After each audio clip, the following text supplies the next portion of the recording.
Hi there folks, welcome back to RRTV's live and continued coverage of the Le Mans 24 Hours, the final round of the Australian Endurance Championship 2016. As you can see folks, we are under yellow here again, and the reason for that is the 368 basically had a big moment, as we'll look at now, coming into Michelin. And this time entering Michelin, the Swift we saw brought out the last safety car that we saw on exit. But as you can see by the replay, this is a 368 Blackadder Motorsport coming into Michelin. He gets his tyres off and into the inside wall very heavily. Now, that car managed to limp around with a blown motor, but just like Swift, it came unstuck. But this time it was up near Corvette that this car blew its motor, and that was the end of the campaign for this car. It has retired, and the safety car was called at this point. The other big news, Adrian, is the 226. It looks like it came into pit on 270 and it never left. Yeah, Bernie, it seems like they may have retired. They may thought it was time that they can't try and claw back this gap, but we don't know. Maybe we might get someone that knows what's going on and give us a heads up, but it's such a shame. It was a hard race for these guys though, wasn't it, Bernie? It was they were fighting uphill battle all the way through from go to woe. Yeah, pretty much. They were behind the 8-ball from the start, weren't they? Since they were pretty strong up until the pit limiter issue, which put them a number of laps down, and then, as we said in our 1 hour update, it went from bad to worse for the poor guys after that, and it looks like that car's been pushed behind the wall. We don't have a reason. Hopefully someone from ERA might pop in and let us know what's going on. But looking at the top three of each class, let's start with Class A. The 100 is leading at the moment with Craig Edwards driving that. Right behind him we have Tim Ballinger for TD Racing sitting in second, and then Brett Wilson for Redback Racing 118 in third. And those cars are pretty much starting line astern on this restart, which will be starting probably in the next 5 to 6 minutes at this stage. Yeah, the only trouble in that pack there at the moment is the CarNet 137. At the moment, it hasn't filled its quota of drivers today, and we have heard from Tim Ballinger today that one guy has had computer problems, but basically today I think it's more an internet connection, so a lot of trouble today and yesterday about trying to connect on this into this race, which has been a shame. It's one of those things that I suppose it's bound to happen when we're trying to do something, and obviously we're finding all the issues that go along with doing multi-class racing. Yeah, for sure. It's definitely one of those things, isn't it, that always challenges the guys. They seem to prepare, but something like this can affect them. Yes, it's just a shame that we've got this happening. I mean, it is like a technical issue with the car, isn't it? An electronic problem with the car, so the ECU's not working in the cars properly, and that's what basically what we put it down to, something like that. So, bit of a shame, but look, it's good to see. We still are getting great racing here at the moment, and tell you what, if you look down the field, we've got all HBDs at the front, and then the next gaggle of cars are all C-class cars. It's not near the back until you see the B-class cars. So, and there's not too many of them left either. They're starting to thin out really badly at the moment. Yeah, they surely are. And if we look at B-Class at the moment, that's being led by All Stars Motorsports. We've got Josh Rogers in that car, the 217. Then Wayne Burke is in the Synergy Sim Racing Boost Juice entry. He's right at the back of the field, but he's in second. And then third is the 214 Synergy Sim Racing 2. And Dave Oliver is driving that car. So really, I think they should be the other way around, but that's what our telemetry tells us. But you're right, it looks like we've only got about 4 of the Corvettes left.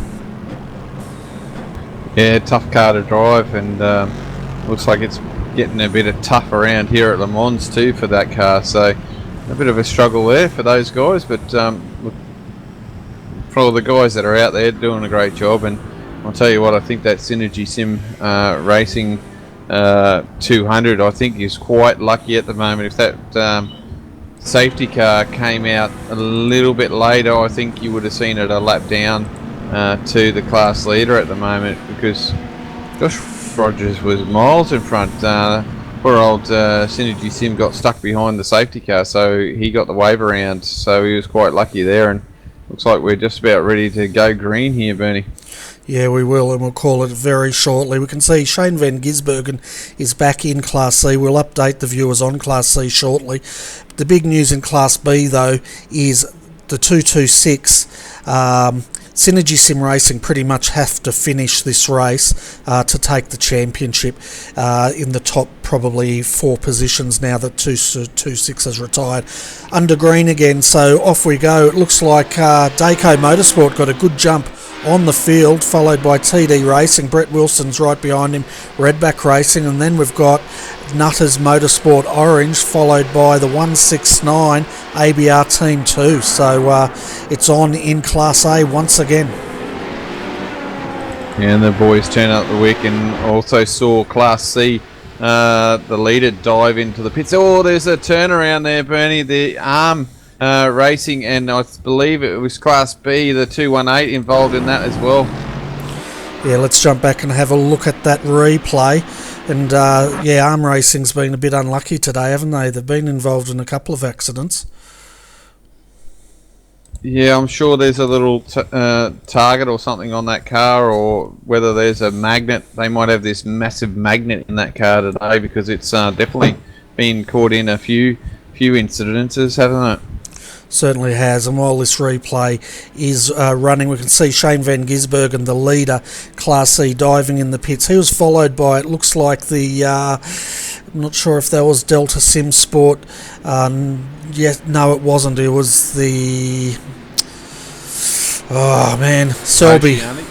No, it was Delta. It was Delta. So let's have a look at this replay. Arm Racing now, and as we saw, it did get turned around here.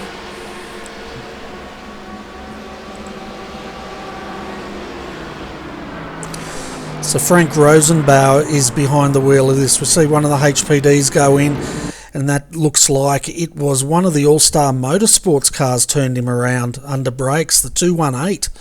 So a bit of a messy start there, and the 218 also got collected by tryhards, so they may have quite a bit of damage after this incident. Yeah, those C7s aren't very, very solid either, same as the HPDs. Yeah, so that's Jason Gillespie behind the wheel of that car. He's got it going again, and now he gets past Arm Racing. But it doesn't look like he's at full speed by the way he passed that GT. It just doesn't look like he's got a lot of high-end momentum.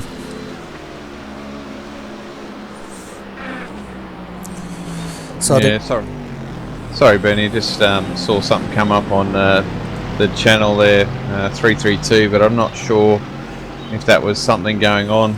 I didn't quite hear it. Yeah, fair enough. So while the race is underway, folks, let's look at our Class C, because we haven't covered that out. It's being led by Selby Racing. Nathan Herpatz is driving that car at the moment.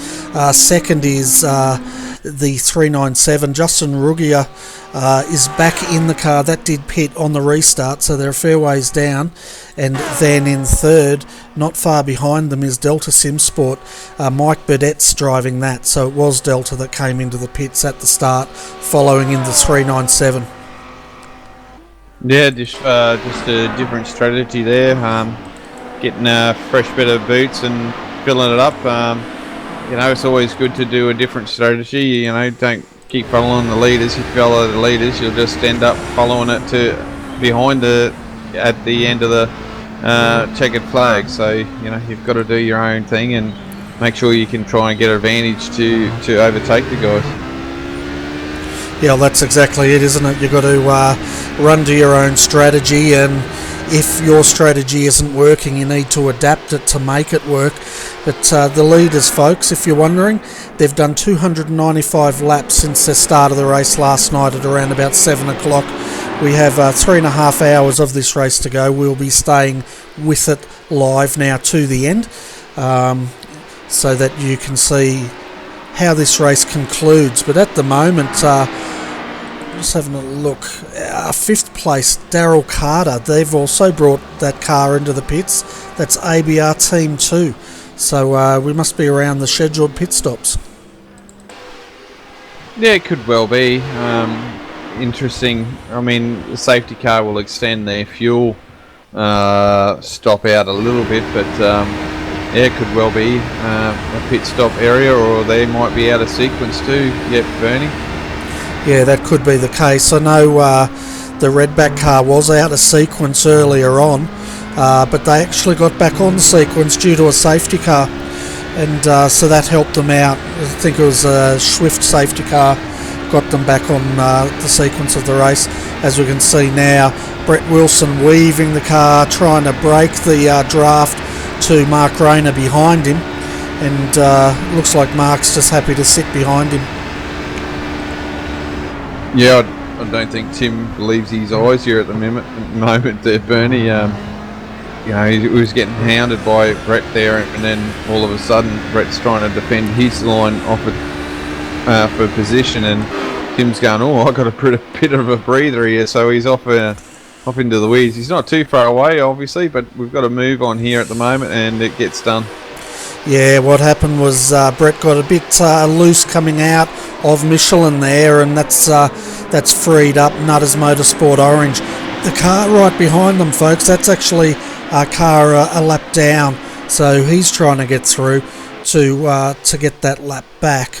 And I'm just trying to get a number of who that car is. That's interesting. Redback Racing HBD 2, Michael Trooper. He's actually 2 laps down at the moment. And once again, my telemetry is telling me fibs. Yeah, so it'll be interesting now. We've got the Redback Team 1 and 2 nose to tail here. And what do? Do you let your teammate that's 2 laps down past, or do you try to hang on to the front 4 here? That's a question. Yeah, well, you got to keep driving forward, don't you? I mean, if he gets you on merit, then you're going to let him go. But on a whole, you're not going to want to let him through, because you're racing out the front and he's behind you, and that's generally the mentality, isn't it? You know, I don't want to get you through. If I let you through and you get your lap back, then you know, I've got to fight for position again, and that's what you want in a team. You want to fight, but you don't want them to take each other out, for sure. Yeah, and it gets tricky as well, because not only is the 119 pushing, but right behind them, the 116, these guys are actually fighting for position, even though they're 2 laps down. And then we've got the 4 in front of them also fighting for position for the top 4 results of the class. Yeah, it's a really difficult position, but you know, with Brett's skill, he should be able to hang on the back here at the moment to Mark, and they might break away here from the other teammate as Brett closes in on Mark. Sorry. Yeah, he's wanting to get that position back, and so we jump on gyro cam, folks, so you can see how fast these cars are actually going. They top out down this straight, Adrian, at about 307 kilometres an hour.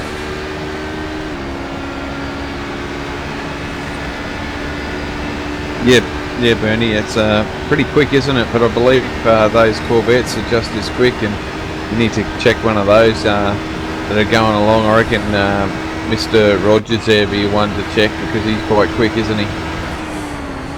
Yeah, for sure, but Brett Wilson there topped out at 314 kilometres an hour in the tow, and we can see Brett's also wearing the Luke Spalding Tribute Fly with 23 helmet today as well, so that's a nice touch. Yeah, it certainly is, isn't it?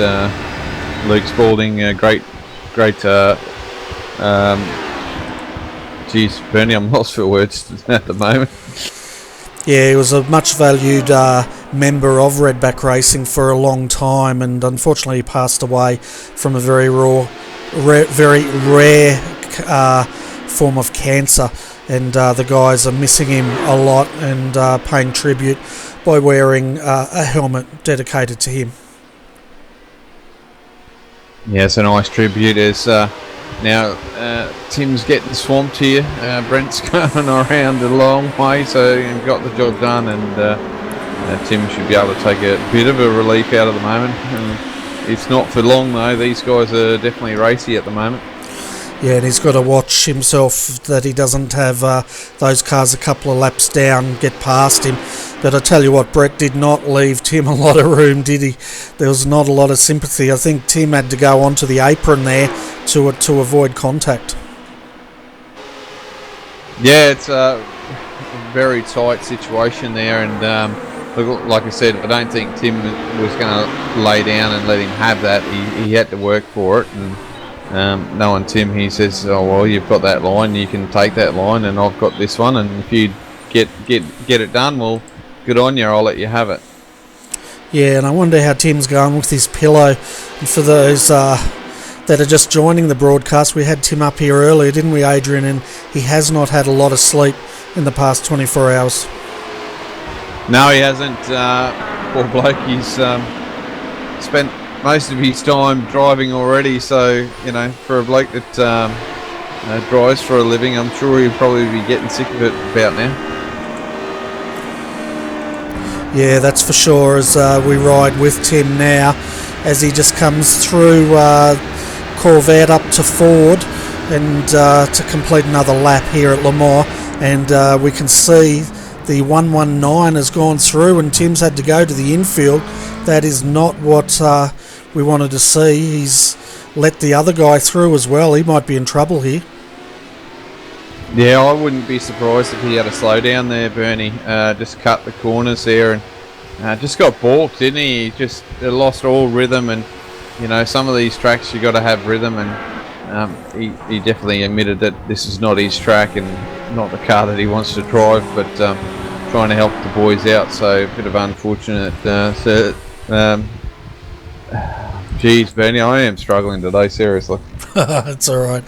The 115's also in the pits. They were running in third, drops to fourth, so David Jellings is jumping into that car. So your top three Class A is the 100 leading, that's Dayco Motorsports leading the 118 Redback Racing. These guys are actually racing for position in the championship, so it's all on for these guys. Tim Ballinger in TD Racing is now third, and let's jump down and have a look at Class B. So the 217 is leading this. All Stars Motorsports, we've got Josh Rogers in that car, and then just trying to see, it looks like they might actually have a lap up now on the 200 Synergy Sim Racing team. Yeah, not quite. But they're way down the field there, Bernie. Michael's lucky to be on the same lap as at the moment, because the leaders are coming up pretty fast behind him. He's just overtaken Daniel Aish here at the moment for Tryhard. So I wonder what happened to him. I'm not sure. He's on this. I've got him here on the same lap as Josh Rogers, but he's 2 minutes and 58 seconds down, and they're lapping around here at 3 minutes 45, so he's a long way down. And you're right, what has happened to him, we've just had a restart, and I'll see if we can find a replay, unless he's the only question is, has he pitted? I think he's pitted for some reason, Bernie, so it might have been running low on fuel. I'm not sure. Ooh, I tell you right now, Wayne looked like he was having a little bit of internet connection issues. Was that Wayne Burke? Yeah. Okay, so maybe we'll try and get to the bottom of what's happened to the 200 folks. I'm just having a look through the replays to see if we can find anything. I'm wondering if he had this. Oh, it could have been a scheduled stop. A lot of those DPs were coming in as well, so it might have been a scheduled stop. But he was definitely struggling with the internet connection. Yeah, it definitely looks like the viewers are saying basically Wayne Burke had terrible internet connection issues, so I reckon you're right. I reckon they've pulled that car in, they've thrown Michael Schreier into the car. We do have him on the telemetry as one pit stop more than the 217, so maybe, with the history of internet connection issues in this race, I think Boost Juice does not want to take any chances, and pretty much they're in a box seat to take this championship. Yeah, they've called it earlier before something happened, and man, we're starting to see a few cars here looking a little bit sad and sorry. I did hear over the comms 332 Bernie got a black flag for escaping without permission, so which is one of the rules that we have in AEC. So obviously they've come unstuck somewhere and escaped without telling race control. Yeah, so and they have been issued a penalty from race control, which they're going to have to serve. Yeah, not sure what lap that was, but just heard the penalty. There was a HBD running around without a... Oh no, it must have been my internet playing tricks on me. I didn't think it was running a front wing, but obviously it could have just been the server. Yeah, and we can see the 332 now coming in to serve their penalty. That was on lap 271. So this might be a scheduled stop, or it might be part of the penalty they're serving for escaping without permission. So looking at Class C, at the moment we have 3 cars on the lead lap. It's being led by the 314 Selby Racing team. The live split back to ANZ is 1 minute 26, and that's because the 397, they came in to do their pit stop pretty much as the green flag fell. Justin Ruggie is back in that car, and then we have Mike Burdett just behind them for Delta Sim Sport. He's 3.7 seconds down. He also followed the Class C leader in to pit at the restart. And all Audis leading this class at the moment too, Bernie. Yeah, that's right. And then we have the Mercedes sitting in 4th. 5th is the first and probably only surviving BMW out there, and that's a 363 Swift Racing with Corey Preston driving it at the moment. They are still trying to work it out. I think they're still on the lead lap, but they're a long way down.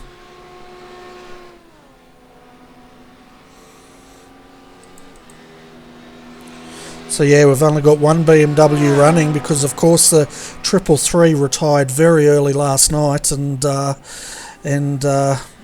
pretty much could not get that car back out, could they? No, Ben, it was a bit of a shame for all the Moo fans out there, but look, sometimes it's racing, and this is what happens with iRacing. It can be frustrating, but look, they've got they've got that championship sewn up before they raced in this series, in this last event. So obviously not having a finish hasn't affected their championship result at all. No, that's right. They've wrapped it up now and they can go and celebrate. And no doubt, I think the hardest decision they would have had is all of a sudden they've got the whole weekend ahead of them and they're going to have to work out what they were going to do for that weekend. I guess they'd go and cheer on their teammates driving Buttercup in the Blancpain Endurance Championship qualifiers. Yeah, that'd be right. I know I'd get in there and give them a good hand if I could. They had enough drivers to run their series. Obviously, with the Blancpain series, it's not as long as this one, and they could have filled the car up with the drivers just like ERA did. They had enough drivers to fill that car. even with the BES program going. But yeah, no, it's such a shame. Solid throughout the year, weren't they, in that BMW, and just goes to show probably with not the expected car to do anything with, and drove it quite well. Yeah, they drove it really well. It was a great season for them, wasn't it? And looking at the point score at the moment, it's quite interesting. Carnet TDR, they've pretty much wrapped up Class A. So, they want a good result, of course, but they can breathe a sigh of relief. The championship is theirs. Team TTL, well, the 188, I don't think the 188 turned up, did it? So they're banking on the other two teams, the 119 and the 100, to have a shocker, and the 118 as well. So if we look at that, FSR Dayco at the moment, they're going for second, and I think the 118's also got a chance of taking second in that class. Yeah, it's going to be interesting. Don't forget, incident points will be deducted as well. So hopefully the organisers have got their calculators ready, and we may get a result. But obviously, with all that information to get through, maybe not.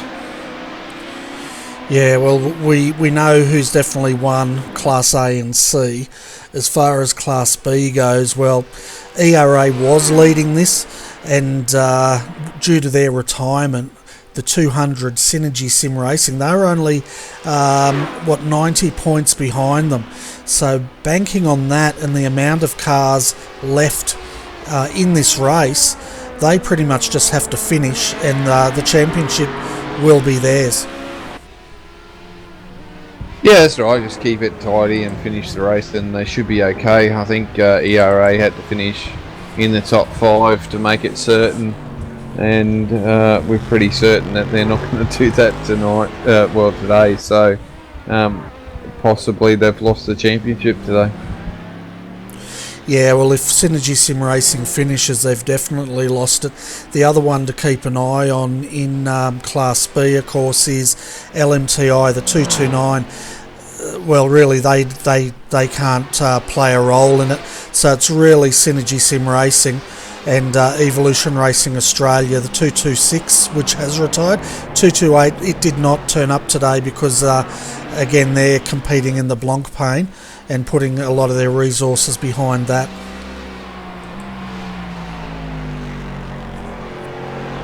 Yeah, you would, wouldn't you? Just trying to get through that. That's a producer. Oh God, can't get these words out this afternoon. I'm struggling pretty bad. I don't know what it is, but anyway, yeah, no, it is a great event, and you want to try and get as many cars as you can. And look, the more Aussie teams get in there, the better. The more the world realises what great sim races we have here in Australia. Yeah, it certainly is, and just to qualify for that World Championship is a really tall order. They've got around about 150 teams, that's like 300 drivers trying to qualify, and what we heard last night, I think it was from James Stevenson, was telling us that to have any chance of qualifying, you have to be in the top split, and I heard for the top split, you have to have like a minimum I rating of about 5,000 just to get into it. So they're very they're at the highest level of iRacing to race at that level. I did see Ian Ford did have a run in the top split in the first round, and Ian drives for ERA, I believe. Yeah, he does, and I believe they struggled last night in one of the rounds. I believe they were going to have another shot this morning, so struggled in the first round, or that might have been last event they struggled, so I'm not sure. I'll have to check again. I did see there on Facebook, there's messages up there if you want to follow ERA. They're on Facebook, so you can follow them that way and check it out, and I'm pretty sure most of the teams are on Facebook as well. Yeah, a lot of them are on Facebook, and we're trying to get that news to bring to you on the Facebook page. If we find anything, we'll post it. But as of next Saturday, of course, RRTV will be covering live the Australian split of the Blancpain Endurance Series, and we're looking forward to that. And of course, the next morning, 6 a.m, the Sim Racing channel is covering the top split, 6 a.m. Sunday morning, and then they have another chance, I think, Sunday night to run, but that is not being covered.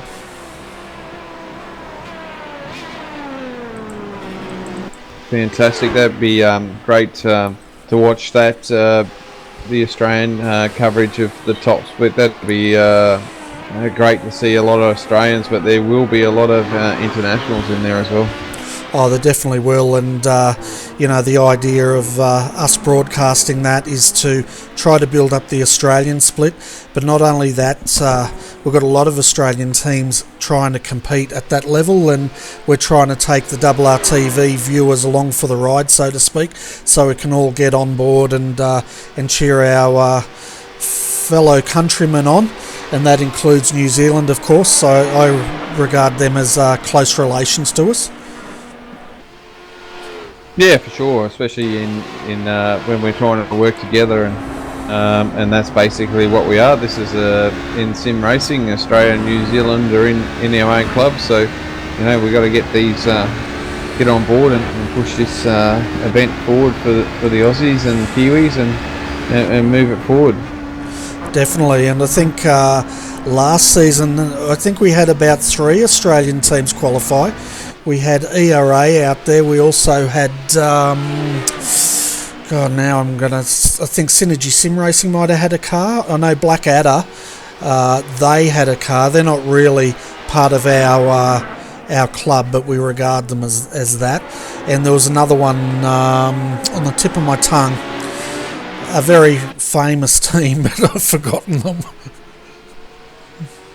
Yeah, there was a few Aussie teams. We did have, I believe it's TTL or TTR, I think it was, one of those. I think they're almost the same. We've got Mad Cow, they had 2 cars in it last time around, so a couple of teams in there. And yeah, I believe there was one more in there, Bernie. So I think there was 5 Australian teams in there. Yeah, and I think the top, correct me if I'm wrong, I haven't done my homework yet, but I think the top 15 drivers or teams got guaranteed a spot in the championship next year, and I think the other ones have to requalify, which is why this qualifier is so important. You can see now Redback Racing is now coming up on the back of FSR Dayco, and this is for position. Yeah, I believe it's the top 25 out of the last series automatically qualify, and then I think it's another 25 have got to qualify out that 150 that's going now. So not easy getting in, but yeah, I believe I saw Carnet TDR 137 go in the pit, so that's maybe Tim's final stint. He might need a well-deserved rest after that, Bernie. Yeah, I'd say he would, and Colin Schwex jumped into the behind the wheel of that car, and they'll probably have a couple more driver changes. 3 hours ago they definitely will, but I think that's Tim's race done. He'll probably breathe a big sigh of relief and go to bed. It was interesting, I think it was Tim Schweck last night. He was driving and all of a sudden he had his screen go blank. He had to pull the car up. He thought he was off the circuit when he wasn't, because he couldn't see, and that car got rear-ended, so they were very lucky that didn't spell the end of their race.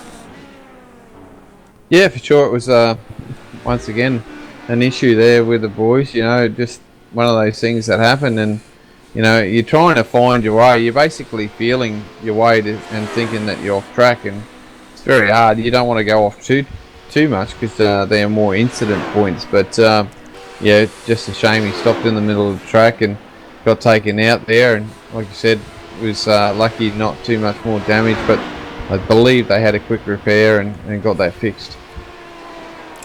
Yeah, and for the viewers that have just joined us, they've got 2 fast repairs that they can use in the 24 hours. Some of the teams used one of them very early, and I'm not sure how many would have them all still up their sleeve, but maybe 1 or 2. As we see now, Craig Edwards for FSR Dayco Motorsports dive into the pits for their scheduled stop. Now, FSR Dayco are also competing in the Blancpain Endurance Series. Round 1, they were in the second split. They had Reece Gardner have a turn at driving that car.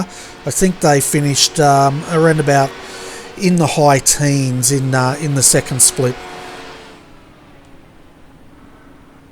You know, it's good that we're getting the teams in there and having a good run. So it's awesome to see these boys work hard and get up there. Yeah, it certainly is. And looking at Class B, it looks like the 217 now has a lap up on everybody. The 200, its closest competitor, they have now gone down. Well, no, they haven't. Telemetry's playing up. They're 40 seconds down, I think. But let's have a look here. No, they're 2 minutes 29 down, so that's a hell of a long way, isn't it? Yeah, it certainly is. Josh putting a big effort in there to get that car and try and get a lap down, lap over that car, which is what you're trying to do. If you can smell blood, you take it, because getting that one lap up could mean a world of difference. Certainly could, and this car is sitting in 7th at the moment, so they want to try to maximise their haul of points. The maximum they can get, 370 points, so it really looks like they might have a chance to get up to tryhards, but the race is really on between the 218 and 217 for 6th and 7th in the championship. Yeah, no, good effort though, isn't it? Once again, I think I said earlier, it's good to see these boys kicking it in there and having a good race tonight, today. So, you know, worked hard and the results are there on track today. It certainly is, and you know, as you said, they've worked really hard to get this, and this team is hungry for a win. They really want to prove themselves as top level competitors, and this could be their day. Yeah, it could well be, with just over 3 hours remaining, Bernie. So still got 3 hours to go, which is still a long way. Probably another 3 or 4 stops to go. So long way to go yet. Certainly is. And one of our viewers asked, how many fast repairs do All Star Motorsports have? Well, that's a good question, and we don't have the answer, because a lot of these guys won't tell you. If anything, they'll lie, but they hold their cards very close to their chest when it comes up with that sort of information, because they know a lot of the competitors are watching, and they don't want to let anyone know exactly what's going on behind closed doors, so to speak. Yeah, you're exactly right, and they've got 5 left apparently, from what I heard. Yeah, I heard they had about 8, but maybe our facts could be wrong. I bet you that's that Brant Tucker fella sending false information again. Yeah, well, he told me over a hot dog, so, you know, I believed him. You know, that's what we had for lunch today. I believed him. I thought, yeah, well, okay, fair enough, 8. I believe you, mate, but maybe he's just telling me a furphy. Yeah, well, I got it from the water cooler, so yeah, you know, maybe he is there. He's just trying to be sly a bit. Geez, I never trust the water cooler, mate, especially if it starts talking to me. Oh, come on, nothing better than a water cooler talking to you. Yeah, fair enough. We can just see the gap here. All Stars Motorsport, they've just come through, looks like Mulsanne, and yes, they have come through Mulsanne. Now, if we go back to the 200, they're just coming up to Ford now to complete their lap, so they're a good 3/4 of a lap down. But saying that, safety car comes out, and we've seen a number of them today, and this car will be back in the hunt. Yeah, no, doing great, and should be a good finish for those guys for sure. There's I don't know, for some reason my cameraman's stuck on Mike Burdett here at the moment for Delta Sim, doing a good job back here, and it's good to see these guys doing okay. They're pretty good team, fairly solid, put in the results, and not always super quick, but they always put in a big effort. Yeah, they certainly do, and they're 6 seconds down from the 397 with Justin Ruggier. And if you're wondering, folks, these cars are 61 seconds down. If you're wondering why, well, Selby Racing Team, they have not pitted yet, where we saw the other two cars come in as the green flag dropped. So once this car comes in, they're normally pitting for around about 63 to 65 seconds. So I'd expect the 397, 399 to resume first and second, and the 314 to drop in around close third. Keep missing my button. I am struggling today. I'm a little bit tired at the moment for no reason. Well, must be getting old. Yeah, we just had a bit of news also of the 100 has they're in the pits. They've had a big incident coming down Mulsanne. We'll pick up the replay of that, and the reason is Reece Gardner's steering wheel came loose on his desk down Mulsanne Straight, and that car has come to grief. They are in the pits now trying to get that car repaired. Oh, that would hurt. Yeah, well, they're doing about, 310 kilometres an hour. We've picked this up now, folks, and we'll see if we can see exactly what happened. He's just going through Michelin now, and coming up towards Mulsanne. Oh, yeah, straight into the fence. Big time. That car just wasn't going to turn, which is what's to be expected when your steering wheel sort of comes off the desk, and you can see him crabbing now. He did a good job, though. I'll give him credit where credit's due, because even though he went straight on and hit the fence and destroyed that steering, he's managed to hang on to it and keep it off the inside wall. So well done, Mr. Gardner. Yeah, no, it's sometimes bad luck, and these boys they started from pit lane and they've worked their way up and leading the race, and under a little bit of fire here from Brett, but doing a great job, and what a shame. It certainly is. It could have been a hell of a lot worse, though. They've got a lot of damage. That car is crabbing, and he did manage to get that car back to the pits. But, heavy hit there for the 100. They were in a great position, weren't they? They were pretty much, where were they? They were leading, I think. Well, they actually just got overtaken by Brett there before the incident. So, running in second, but up near the pointy end after having a pit lane start is a mighty effort. Oh, it certainly is, and they're still getting that car repaired, so I suspect they didn't have any fast repairs for that car, so they'll be sitting there for a little while. I'd suggest, to get that steering and the right side of that car fixed. Yes, unfortunately they'll be there for a bit, but unfortunately those sort of things happen in this sort of racing. Yeah, they certainly do. That's the equivalent of having a partial steering failure. And but I tell you what, he did a damn good job in keeping that car off the inside wall. Yeah, no, fantastic job, and it's not easy, is it, trying to keep these things under control? It certainly isn't. So in Class A now, we've got the 118 leading once again today, and they were our pole sitter. 115, Nutters Motorsport Orange, another great team, having a great run. They're 8.7 seconds down, and then we have the 137 sitting in third, 22 seconds down. The 169 has just jumped up to fourth. That's ABR Team 2. They've been having a great race today as well.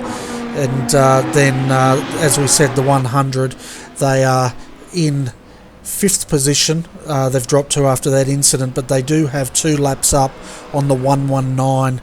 So they've got a bit up their sleeve there. Yeah, they certainly do, don't they? And I like this when your screen decides to freeze on you. Yeah, so we just had news about the 100. They're expecting about 16 minutes of repairs to be done on that 100. So that's going to put them down. Probably they're lapping in, around about 3 minutes 40. So 16 minutes, trying to do my maths. Around about 4 laps they'll go down. 3 to 4 laps. Yeah, a bit of shame for those boys, but hopefully they can get out there and keep running around, which I'm sure they will do. Oh, for sure. You know, that team doesn't say, as long as they've got 4 wheels on the car and they can drive it, they will drive it till that car's undrivable. And that's the sort of team they are. They're a fantastic team. And, they're great racers, great blokes, and it's a shame to see them have that incident. Yeah, it certainly is.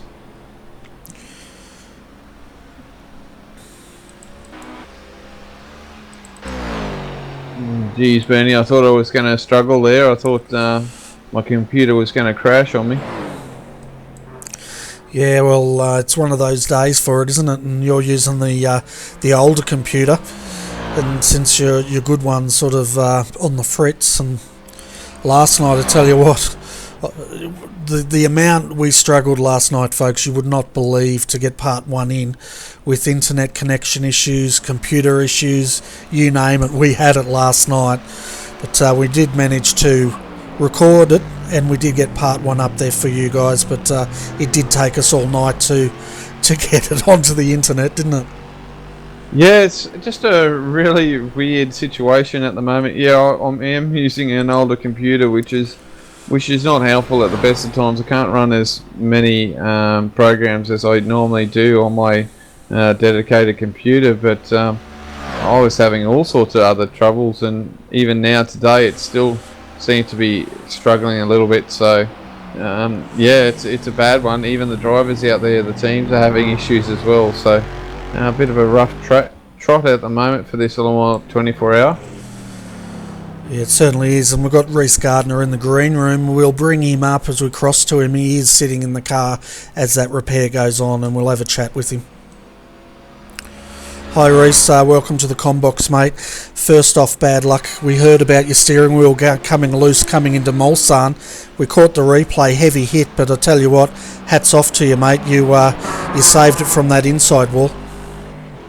Yeah, well, that doesn't really mean much, does it? We got 16 minutes of required repairs, and I just undid all of the hard work that everyone's done, so, what the hell more can I say? So exactly what happened? We heard your steering wheel or something came loose, is that right? Yeah. Well, it wasn't the wheel relative to the desk, it was actually one of the screws holding my actual wheel rim to my wheel base. It coming out of the second chicane on the Mulsanne, I noticed that it was moving backwards and forwards a bit, and I just briefly looked down and tried to keep it straight, but it just happened, I can't believe, after all that, with less than 4 hours to go, I just completely screwed our race, and I just want to apologize to all the guys, because I don't even know if I can show my face there anymore after this. It's just, I don't even know what to say, man. Well, I understand you're quite upset about it. I can hear it in your voice, but hardware failure, that's hardly a driver's fault, really. It could have happened to anyone, so... But it's like, why now? Of all the times for it to happen, why now? We were on for the win. We were on for P2 in the championship, and now it's gone. Yeah, I can understand your disappointment. But you know, what I don't know what to say. I honestly don't. But honestly, if anything, I would be saying it's a hardware failure, mate. Don't take it as if it was your fault. It could have happened to any of them out there. We've seen a number of drivers today retire due to hardware failure. Yeah, I suppose so. Just like, you know, I suppose I'm just thinking, oh, I should have checked to see if everything was working all right. I probably should have waited until after the kink to check the wheel. You know, it's multiple things I could have done, but you know. Yeah, well, you could have also got down into the Mulsanne there and found that the wheel fell off if you hadn't checked it. So you know, anything could have happened there. But on brighter things, how did you blokes go last night in the Blancpain, and how's that campaign going? Not good. Our other car got a good result in their split, I think, with 18th or something like that. But yeah, the quality of the racing has really caught us out, honestly, because our second attempts were marred by people just acting like it was a rookie public server. So yeah, not a good week for us. Yeah, that's quite surprising. I would have expected all those guys to be treating it like they should be, and that's world-class racing. And if they're running like rookies, maybe they shouldn't be in there. Yeah, I suppose so. But, you know, what's done is done. We'll try and we'll see what we can do in the remaining rounds of the championship. And now here in AEC, I guess it's just a case of getting the car repaired, getting back out there, see if we can pick up any positions towards the end.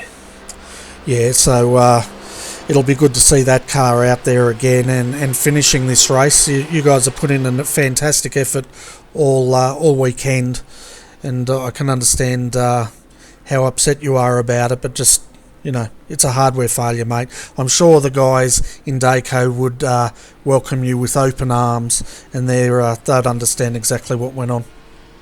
Yeah, I know. It's just, you know, that I think that says more about me than anything else. I tend to take these things a bit hard, especially since, you know, AEC is the most important sim racing championship to me in the world right now, because, you know, it's done so much for me and it's meant so much to me over the last couple of years, and to have this happen in the last round of the second season, and after everything that we've gone through this season with you know, technical issues and crap like that, it's just, yeah, I'm really not in the happiest place at the moment, if I'm honest. Yeah, I can hear it, mate, but just, you know, I know whatever I say, I can't cheer you up because you're a racing driver and you want to do your best, but my heart does go out to you, mate, and I say that sincerely.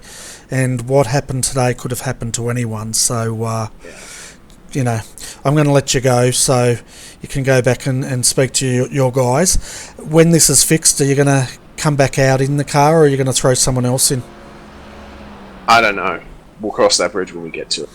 All right, mate. Well, hard luck. Thanks for coming up, and we hope to see that car finish the race and get back out there. Alright, thanks Bernie. Thanks for the broadcast. Catch you. And for the viewers out there, if you think these guys don't try as hard as any real world racing teams, well, you just heard there from Reese Gardner.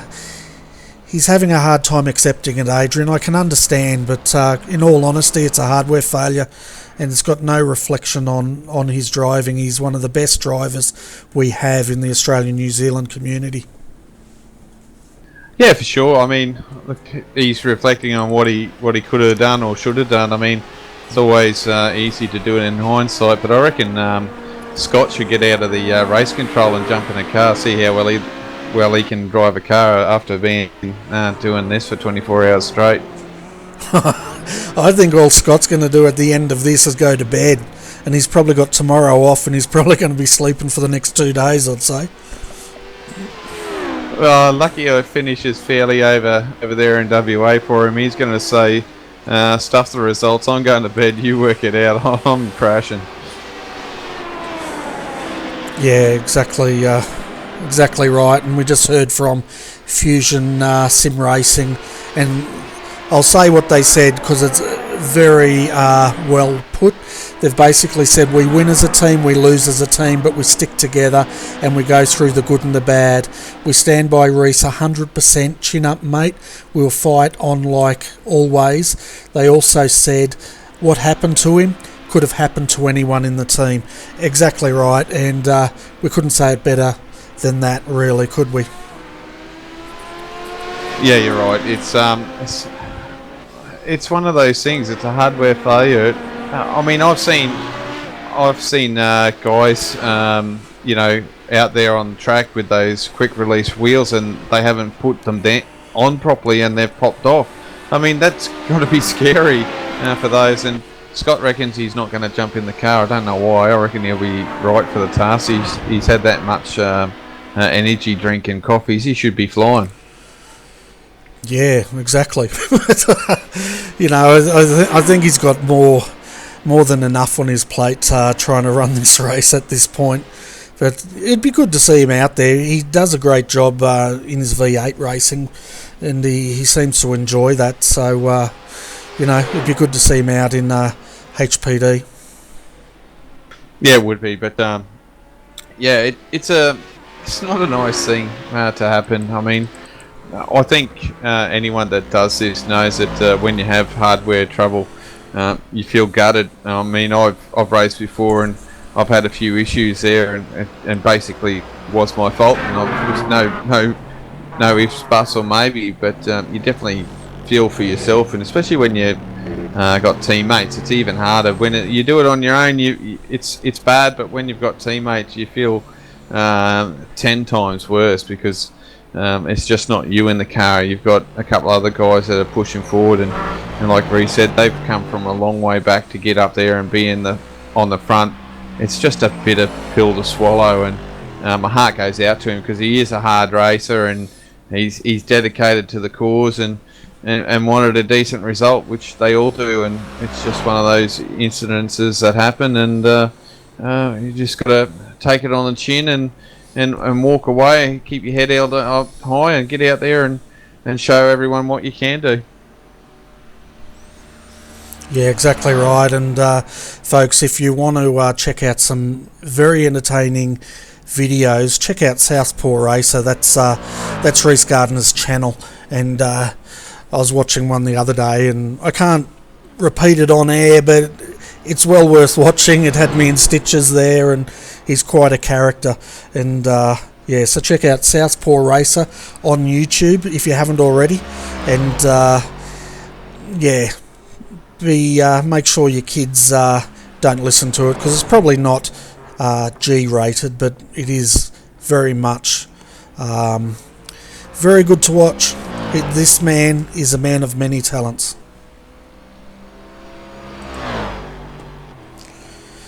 So while we were talking about that, Adrian, we saw Josh Rogers there take to the infield at Dunlop. He cut through the bollards there to avoid them, and I guess he's got a lot up his sleeve, even if he did get a slowdown for that. But I just put the telemetry on to make sure there was nothing wrong with this car.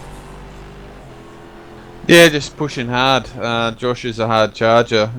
We know that, so he's just trying to push ahead and try and get a lap on all the competitors. We know that. That's his goal. His goal is to try and lap everyone in his class, and that's what he does. That's his target. That's the way he keeps his focus and keeps his speed. And man, that's some way of doing it, isn't it? Certainly is, and it's a hell of a task to do. 14 kilometres is the length of this circuit. The track's getting dirtier, and if you can get a lap up on the guys, well, good luck to you. But you've got to do a lot of consistent driving. Saying that, he's about 3/4 of a lap up now, so it's possible. Shreya's in the pits.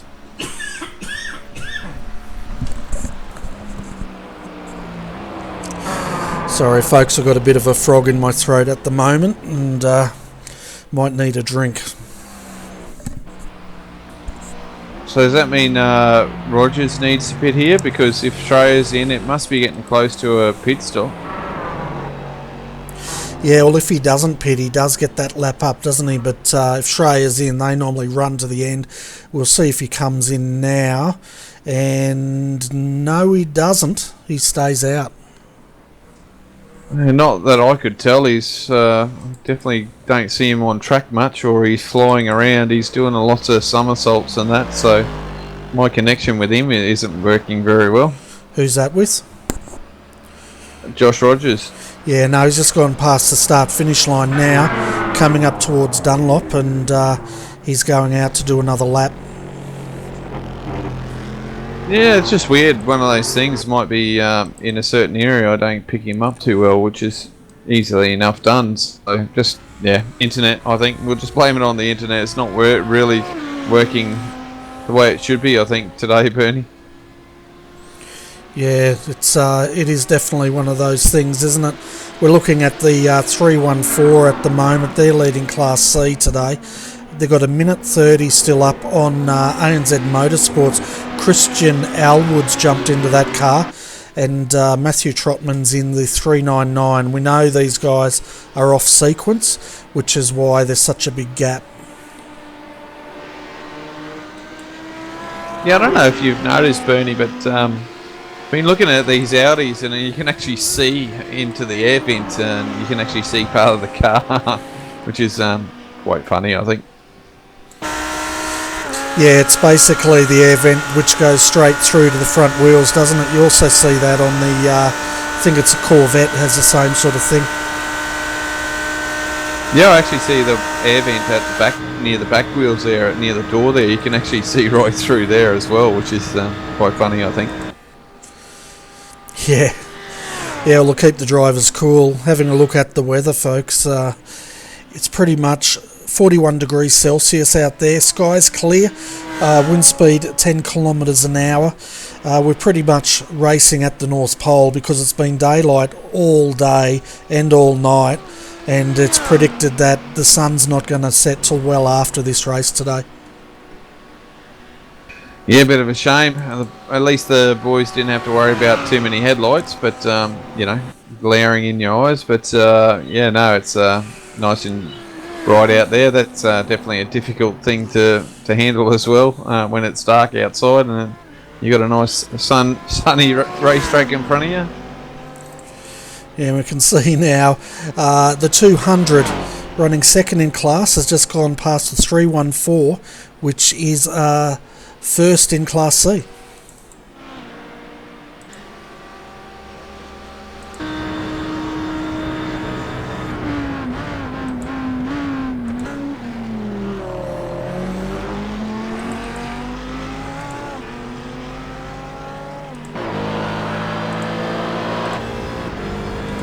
So we jump from Class C to Class B, and we'll see what these guys top out at. There's not a lot of difference really in top end speed between the HPD and the Corvette, but the Corvette is a lot slower through the technical parts of the circuit.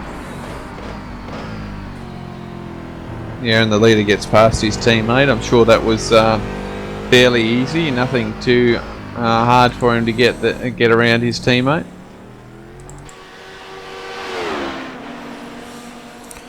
Just having a look now. The leader of what? You've lost me. Class B, and he's in the pits. Oh, Class B. We're talking about Class B. Sorry. Yeah, okay. I jumped to the race leader.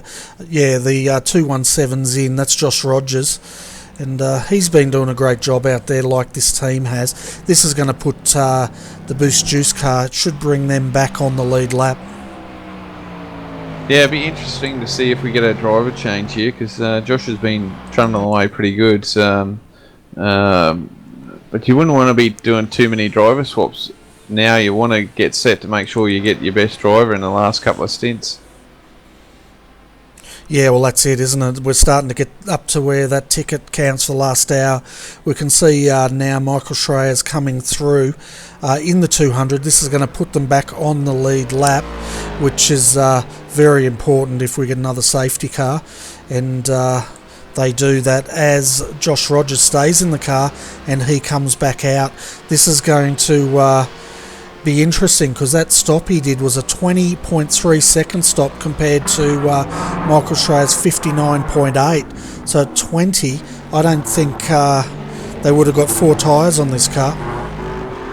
I don't think I've seen it go up on the jack, so possibly not. They've decided to stop a little bit less time and try and put a lap down on these cars. Once again, this was a possibility that Tim was talking about, that guys might double stint these tyres, which is possible due to the nature of the track. So, and if Josh is happy with these tyres at the moment, it's a good way of doing it. But it's the drop off at the end that might cost them.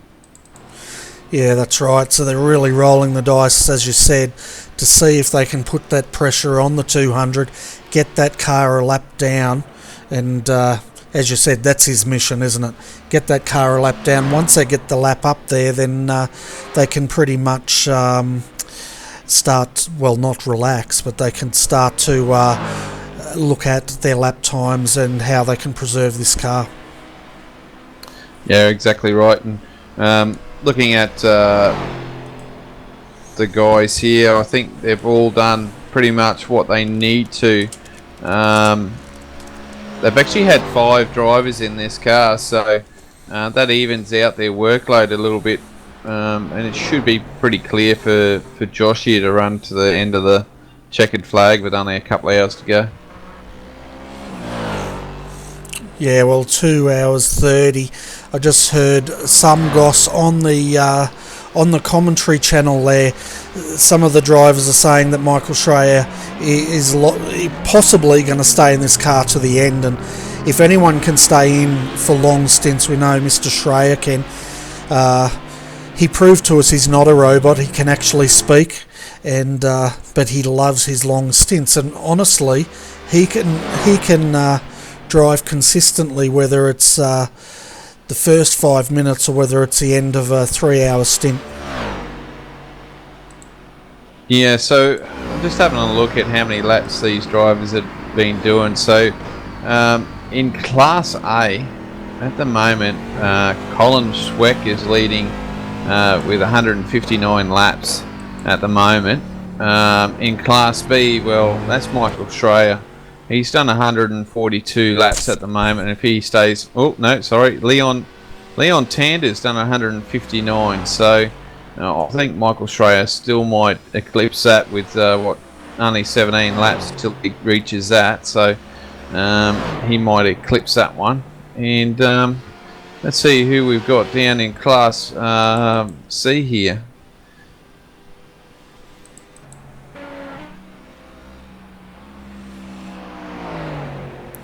And while you're looking at that, I'll just let the viewers know FSR Dayco Motorsports is back out on track. We've got Reece Gardner back behind the wheel, and they are 5 laps down, but it's just great to see them back out there and circulating.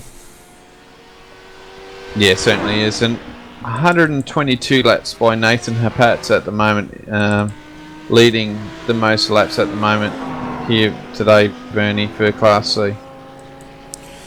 Yeah, it's great to see the Selby sponsored car out there leading Class C. Selby, of course, is the series sponsor as well, and it's great to have them backing such an awesome series. And they've been really good for this series this season, haven't they? Yeah, certainly have. Strong supporter of iRacing and this series. First time sponsoring the series this year, and if you want great hi-fi equipment and even sim products as well, Bernie, I believe they've got that as well, so look up selby.com.au, and I think you can even buy it online, Bernie, and they can ship it up to you, so check that site out if you ever need some hi-fi gear and probably all your cables and even your sim gear as well. They probably got some of that there as well. Yeah, they do have some of that there, and I just had I'm just having a read of the messages as they coming through. But a bit of news on the 200 from our viewers out there. They're basically saying this car does have some damage, which they're not going to repair in the pits. They're going to try to race it to the end, but it's affecting their pace at the moment. And we'll have a look at what sort of pace they are getting once they go through the Mulsanne. We can't, of course, see any damage, but saying that these cars can get under tray damage pretty quickly. Yeah, the C7s and HPDs are a little bit weak in that area, aren't they? They can't ride the curbs like the GT3s, and I think the BMW is the one that can probably run them harder than everything else. So, yeah, you've got to be real careful with these Corvettes and HPDs. Certainly do, and we're going to get the top end speed here of the 200 as he's coming up the hill towards Indianapolis, and then we'll jump back to the 217 just to compare. So he's reaching up the back here 287 kilometres, 290, still going, peaks out at 294. Now with the 217, he pretty much was 293 he peaked out at, so they're not that far apart really. No, but it's also with the aero, if it's not handling quite well, you're not going to get the turn in you want, so you're just fighting with the car a little bit as well. Yeah, well that's right, and that could be affecting them. They've got the 217 still ranging up behind them. They're within view now, and as we know, the 217's trying to get this car a lap down, and they did that by double stinting tyres, we think. Yeah, it's like I said, I think that's Mr. Rogers' way of trying to keep the pace up, is trying to run down your competition and try and lap them more, which is, nothing wrong with that. That's pretty good way of keeping yourself focused and eyes on the target. Yeah, definitely. And the news on the 200, folks, is they do have minimal damage on that car, and they're happy to drive with it the way it is, and that's what they intend to do at this stage. Yeah, and I've just got a message from Mr. Bellinger. He's going to have to check his logbook there. He's a little bit fatigued. I'm pretty sure he would be after driving that much, and I don't think that logbook's going to read correct once he's finished today. Yeah, I'd say that would be the case, and hopefully he doesn't have to jump in his truck in the next 24 hours, so he can get a well-earned rest.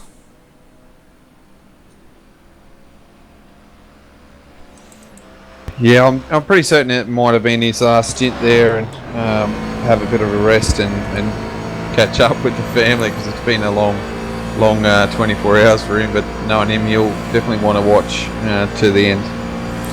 Yeah, that's right, and 2.5 hours to go, and another one that's going to watch to the end with two spicks is Mr. Stevens. He's done another fantastic job out there as we are riding with All-Star Motorsports, Josh Rogers, and you can see just ahead of him the 200 of Boost Juice, Michael Schreier. Damage or aero damage on these cars definitely affected. I think we picked up on that early on in the year, didn't we? Any minimal damage, any aero damage to these cars will slow them down. And whoa, as Rogers gets all loose, maybe a bit of wash there from the aero, but yeah, it's caught him out of surprise there. Certainly did. We were riding with him at that point, and I thought, gee, he's coming in hard into this corner. He's closing in. I was about to say something, but have a look from the outside here, folks. A bit of a tank slapper. Yeah, certainly was, wasn't it? A tough one there, but did well to keep it under control. Yeah, he kept it off those posts as well. I'm not sure if you can actually hit them or whether you just go through them. Yeah, not 100% certain. Once again, yeah, I do own the track, but I've not actually. Don't think I've actually ran around here, to be honest. I never got the chance to do a lap around here. Oh, you have to have a lap around here, mate. It's like a pilgrimage, but I guess you can't until 1, your computer's fixed, 2, your pedals are fixed. So, yeah, if there's any people out there that know their hardware, you're up in the Brisbane area, aren't you, Adrian? Yeah, mate, up in Brizzy there. Just one thing at a time, I think, Bernie. I've got a lot going on, so at the moment, just sticking to commentary, and I'll get other stuff sorted when I can. Yeah, so I know Adrian won't ask anyone to help him out, but if there's anyone in Brisbane that can help him out with his hardware, check him out on iRacing, send him a PM. This guy does a fantastic job. He's very modest, and it'd be great for someone who can help him to help him out. There you go, Adrian. Now you can stop blushing, mate. Yeah, geez, thanks, Bernie. Much appreciated. No worries. Well, can I trust you for the next couple of minutes? They've had a vote in the commentary channel. Well, one person said, I deserve a coffee, and I agree with them. So I'm just going to duck out for a couple of minutes, and I'll leave you in control of the comm box. Well, that's all right. Yeah, worst thing I could do is say something, so I'm sure that's better than just sitting here watching, being nice and quiet. So as long as you leave it on most exciting, I'll keep abreast, hopefully. Yeah, it's on most exciting. We're looking at Brett Wilson at the moment. Yeah, that's about it. Also, a quick message from the car 137. So, no Aaron yet, which is possibly going to run too late for those guys. It's getting late on, 2 hours to go. I'm not sure even if he jumped in he'd make it, but it'd be a tight squeeze if he did. But look, the boys are going to push on and finish the race, and so they should. They started it. They pushed all night long, and even if they don't get class today as a second place or third place finish, they know they've put in the big effort, and they know that in these enduros they do a great job, and hats off to them. So we're with Brent Tucker. Hopefully nothing happens while we're on him, because we've talked him up a few times. No, we're back to Brett Wilson.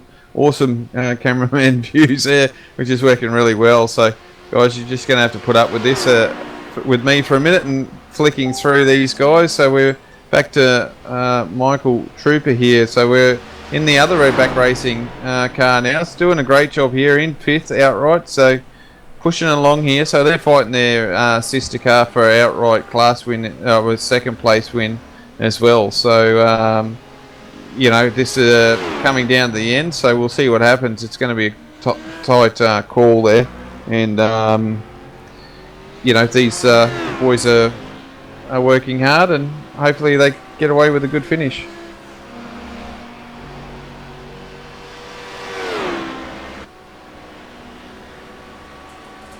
Okay, we're back with Cooper Murray here, and cool, geez, that was close. Nearly hit the back of Nathan, I think, was in the car there, so nearly collected him. And we're back with Michael Strayer, so hard job there. Now we're back with, yes, it was Nathan, so that was a close call there, and I don't think he was happy with that one either. He was flashing his lights there, so letting the guys know that was a little bit too close there, and could have done that a little bit cleaner than what he did. So definitely a hair-raising event, that one.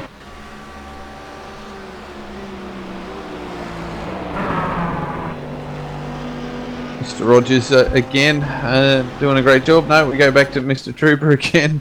Bit of action back here. We got 2 Corvettes, HBD and a GT3 car. So those 2 Corvettes and the GT3 almost similar in paint scheme on my screen, but probably different on yours there, guys, because I just don't have the privilege of everything working, so I turn them off. which is one of those deals, I suppose, at the moment. But we'll get there. We'll get things sorted. Yeah, I'm back, folks. Got a bit of a dilemma here. As you know, it's extremely hot, and I'm finding my Tim Tams are melting in my hands, Adrian. I don't know what to do, mate. I've got sticky fingers. I'm going to keep it PG. Just leave the Tim Tams alone and put them down until later. Okay, but they're very yummy. Yeah, a lot of things are yummy, but when they're sticky and melting all over the place, it can can get really messy quickly. Okay, let's get back to the race at the moment, and for some reason it's gone to Trent Thomas, who basically is not racing. What's going on here? You've been messing with my cameras again. All the time, just to annoy you. Ah, good job. So 2 hours 20 minutes ago, folks, anything can happen in this race, and they're spread out a bit, but there's still a lot of racing to go. The top three of Class A are on the lead lap, and that is the 118, Brett Wilson. He's coming in the pits. We'll see if another driver jumps in. They've got Warren Pickering and Aaron Lee, who are also piloting this car. Second is Mark Rayner, Nutters Motorsport Orange. They're having a great race. And then third is TD Racing, not too far behind, 16 seconds down in third place.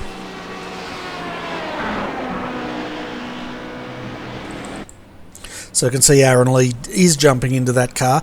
It'll be interesting to see now, Adrian, whether Aaron now stays in the car to the end.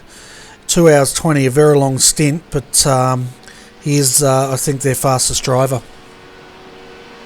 Yeah, speaking about Aaron, where's the photos? Yeah, the photos. I might see if he's stuck anything up there on the interweb. The interweb? The Webby Debbie thing? Yeah, I call it the interweb just to annoy my daughter, which isn't here. She's gone home, back to her mum's. She's had enough of me. I don't know why. I'm sure I could feel her sympathy. I'm lucky I'll just have to sit here with you for a short period of time, and I'm thousands of kilometres away. Yeah, well, my light does shine pretty brightly, so I can understand that you guys might feel a little blinded by my brilliance. Yeah, I'm not sure if I would have went that far, but anyway, whatever floats your boat. Yep. Oh, just having a look at... I don't even know if I'm on the right page.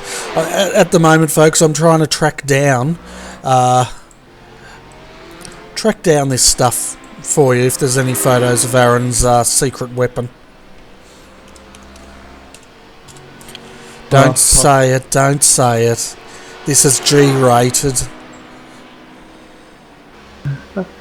I was going to say, I'm sure you've probably seen a lot more than his secret weapon, and we don't need to know about it. Come on, keep it on track here. I am. I just don't know what his secret weapon might be, and I'm sure you've seen a lot more of said secret weapon. Well, he did get that secret weapon from Canberra, didn't he? Yeah, and that whole rouge that he didn't have time to see you, and you guys just playing along. I think that was just a bit of a rouge there, so no one caught on. No, well, me and all the Redback boys there, we're all really close. Whenever they come to Canberra, they don't pop in to have a chat, so I'm pretty used to them snobbing me off in the real world. Yeah, fair enough. I could understand that. Yeah, well, you're snobbing me off next February, so, you know, I'm going to just get in my motorhome. I'm going to drive up to bloody Brisbane and park in your front lawn, and you'll never get rid of me.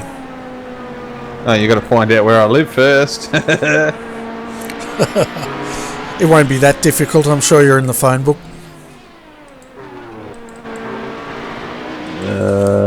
Possibly. Yeah, so let's have a look at Class C. It's these guys were battling, weren't they? But at the moment, as we know, 217's one lap up. They're coming through to lap their teammate again, and Michael Schreier's they're a lap down. The closest to the 200 is the 214 Synergy Sim Racing 2 team. Dave Oliver driving that Eaton-sponsored car at the moment, and they're 2 minutes 39 down. So not a lot of racing to be had in Class B at the moment. Yeah, no, it's almost but over in Class B as the leader's trying to get around his teammate, and man, he's not even pacing around him, is he? He's just going, come on, I want to get going. Yeah, that's right, as he cuts across the nose of his teammate there, just to tell him that obviously he's got the better car, and the 218, who's driving that one? Brent Tucker, team boss. Well, you've got to be careful cutting the nose off your team boss. Oh, I'm sure Mr. Rogers is not too scared of his team boss there.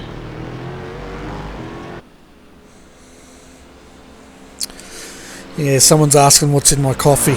I haven't even got to my coffee yet. I'm still eating the Tim Tams, guys. See, that's the problem. He's having a sugar rush, and he probably hasn't eaten a lot today, so he's just getting a big hyper on. That's probably it. You can see Swift Racing, the 363, sitting in 20th. These guys were quite competitive earlier on as well, weren't they? But they've had a bit of bad luck out there. They came unstuck exiting Michelin earlier today, and blew the motor in that car, which brought out a safety car just before the 1 hour update, I think. Yeah, I think you're right. Yeah, it's just a shame for those guys. They've worked so hard, but they're still in it. I mean, that's what you got to give those guys credit. They still get in there, and they push along and try and finish the race, which is great to see. Oh, it certainly is. You know, the never say die attitude of this team is really good to see, and we've said it a few times. They've come a hell of a long way, literally in a year.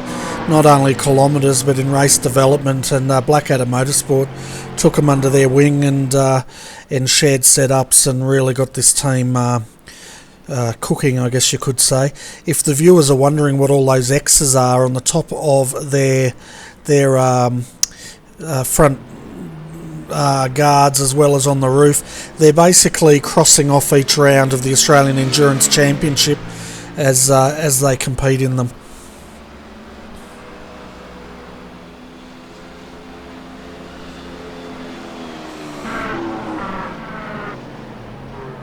So looking at our retirements at the moment, folks, the 226 was our latest retirement. That was ERA.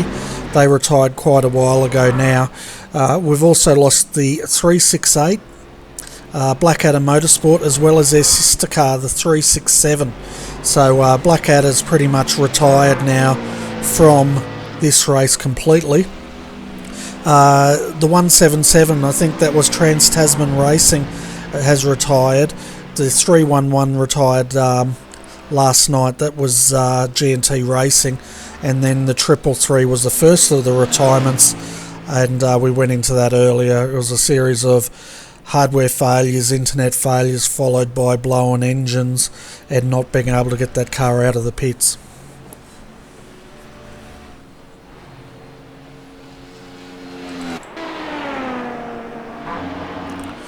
So the way this field's spreading out, Adrian, we've got 2 hours and 12 minutes of entertaining banter for our viewers. So you better get out that old man joke book and start finding something we can tell the viewers about. Oh, I'm not good with old man jokes, and I tend to forget because I'm old. So yeah, I'm pretty lame like that.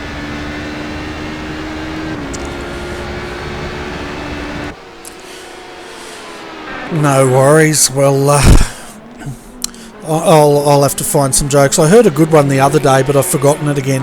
That's how good that joke was. It must have been a fantastic one, because if you can't remember it, you must have been laughing that hard you forgot the whole shooting match on that one. Yeah, it was. I remember it now. So, folks, get ready. This is awesome, right? Teacher says to the student, "Tell me, Johnny, if this sentence is past tense or present tense. I am a good-looking woman," and he said, "Obviously, that's past tense." Where's the laughter? There's none. It's just silence. Oh, I was laughing so hard inside, you would not believe. Yeah, okay. Thanks for that. No worries. Just watching Michael overtake Brand Tucker there, so doing a good job there. Still keeping that running along. So, good to see the boys are pushing along. But yeah, he's definitely hasn't got the just sneaking away there. So, a little bit more straight line speed than Brent there. Yeah, and I guess, when you see the sister car coming up, you sort of hope that they're not going to hold you up and let you through, which Brant did. All Stars Motorsports are very fair in that regard, and Michael Schreier goes through. Yeah, no, good move and good by all parties. It's good to see the quality of driving has definitely improved in this last half of the season, and makes you want to watch this racing more often.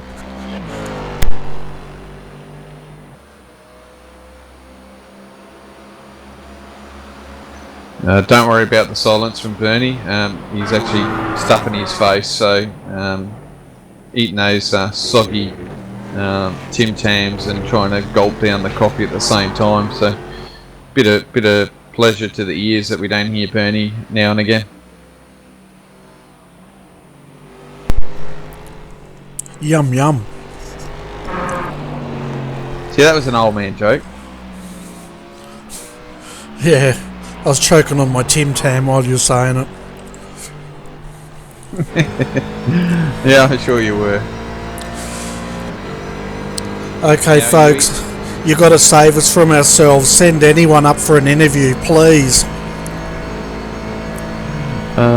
Yeah, Bernie's eaten 2 Tim Tams at once, or have you bitten the ends off and trying to suck your coffee through the Tim Tam? Well, someone did say I should do that in the comm channel. I wasn't so game to do that. Last time I did it, I nearly, choked on my coffee, so I don't do those things anymore. Yeah, that's probably a good idea. Maybe throw a nip of bourbon in your coffee, mate. That might help you out. No, that'll just put me to sleep. It might help you out if I go and have a snooze. Yeah, I think I need one of those. It's definitely a bit warm here.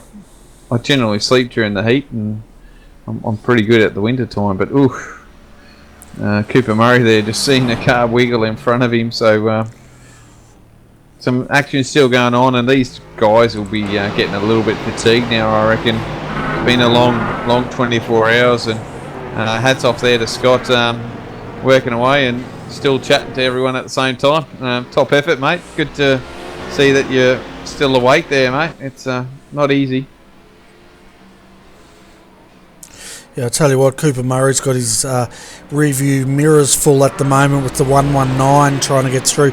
That's Dean Briffer in that car, and Dean will no doubt blast past him as they come down onto the back straight here.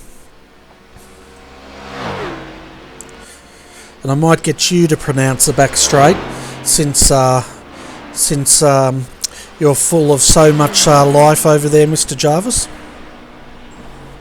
Yeah, it's an awesome straight, that one. I travel down it twice weekly, and I would have no clue what it's called. Well, how good's your French? Because I know your jokes stink. Depending on what French you talk about. Sometimes it's really good and it works really well. Other times it's fairly sedate. Okay.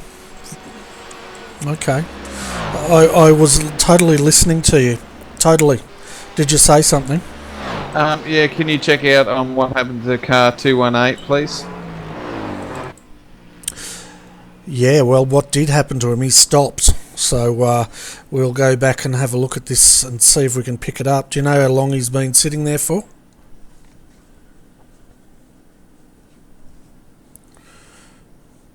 Okay, so we're jumping back and we'll see exactly what's occurred. There's no damage on that car at all. We might actually jump into gyro here and see if he's run out of fuel or anything. Well, another safety car. Boys get a bit of a relief there. Oh, yeah. Wow, that was so bizarre. He's come out of... where was he? I think it was Arnage, and he's hit the ripple strip and killed the motor. Yeah, probably ripped the gearbox out by the look of that, and it looks like your prayers have been answered, or the devil himself has decided to drop in a helper here, and might make it a little bit messy near the end, especially with the lack of sleep this bloke's had as well. Oh, Mr. Ballinger. We'll bring him in a minute. I'm just having a look at this replay from the outside view to see exactly what went. But you're right, he hit that ripple strip so hard, he's pretty much ripped the motor out of that car. Yeah, they're getting really technical with this damage now, aren't they? Like normally you could run over anything like this, but this is a new one. I don't think I've seen this happen before. No, you can actually see it hanging down under the car as well, unless that's a fragment of wheel. But yeah, that's the first time I've seen anyone hit a ripple strip. We did hear from Tim that these cars are very fragile, and that pretty much proved it, didn't it? As team boss there ripped the motor out of the car, blowing it, bringing out the latest safety car. Yeah, so we don't have our saviour. He's nicked off again, maybe because of the safety car. So we'll see what happens there. But yeah, no, very unusual. So that's a long repair if they do decide to repair it and get back out on track. Not too sure. I think they may have called it quits, but we'll see what happens. Yeah, well, Brent's still in the car at the moment. The question really is, do they have any fast repairs left for that car? And if they don't, it's at least 30 minutes to 45 minutes to change an engine in one of these. Yeah, so we'll see what happens. I mean, they're definitely going to go down a bit. They shouldn't be getting towed for too long, though. They weren't that far away from pit entry, but it is such a long track. Oh yeah, it's a huge track, and he was where that incident happened was at Arnage, just after Indianapolis, so they would have had to tow him up through Porsche Curves, Masson Blanc, Corvette and Ford, so he's only got probably a quarter of a lap to have that car towed.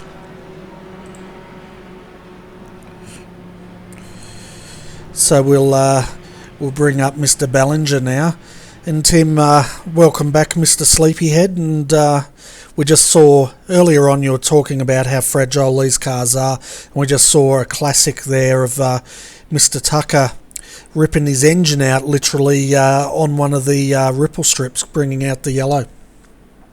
Yeah, it's quite amazing. I'll have to go tell my missus that sometimes I am right. Yeah. Well, maybe you shouldn't. I don't know if they like hearing that sort of thing. Oh, they probably don't. I'm not game to tell her either, so we'll just let it go, I think. Yeah, so it's looking pretty bad for the 218 at the moment. After they tow, we'll be able to give the viewers more insight into whether that car's going to come back out or not. And yeah, we might be up for another retirement of this race. Yeah, it'd be a shame. They've been doing a great job all day, you know. I mean, all the guys out there have been doing a great job, and it's a long race, and, you know, a lot of guys are tired and this time of day, and just one simple mistake, and that's all it takes. So, you know, and now it's going to come down to who's got fast repairs left. We burnt through both of ours in the first hours. We've done 20 hours without one, so we've done all right. But, yeah, you just got to hope you've still got something left to get you home from here.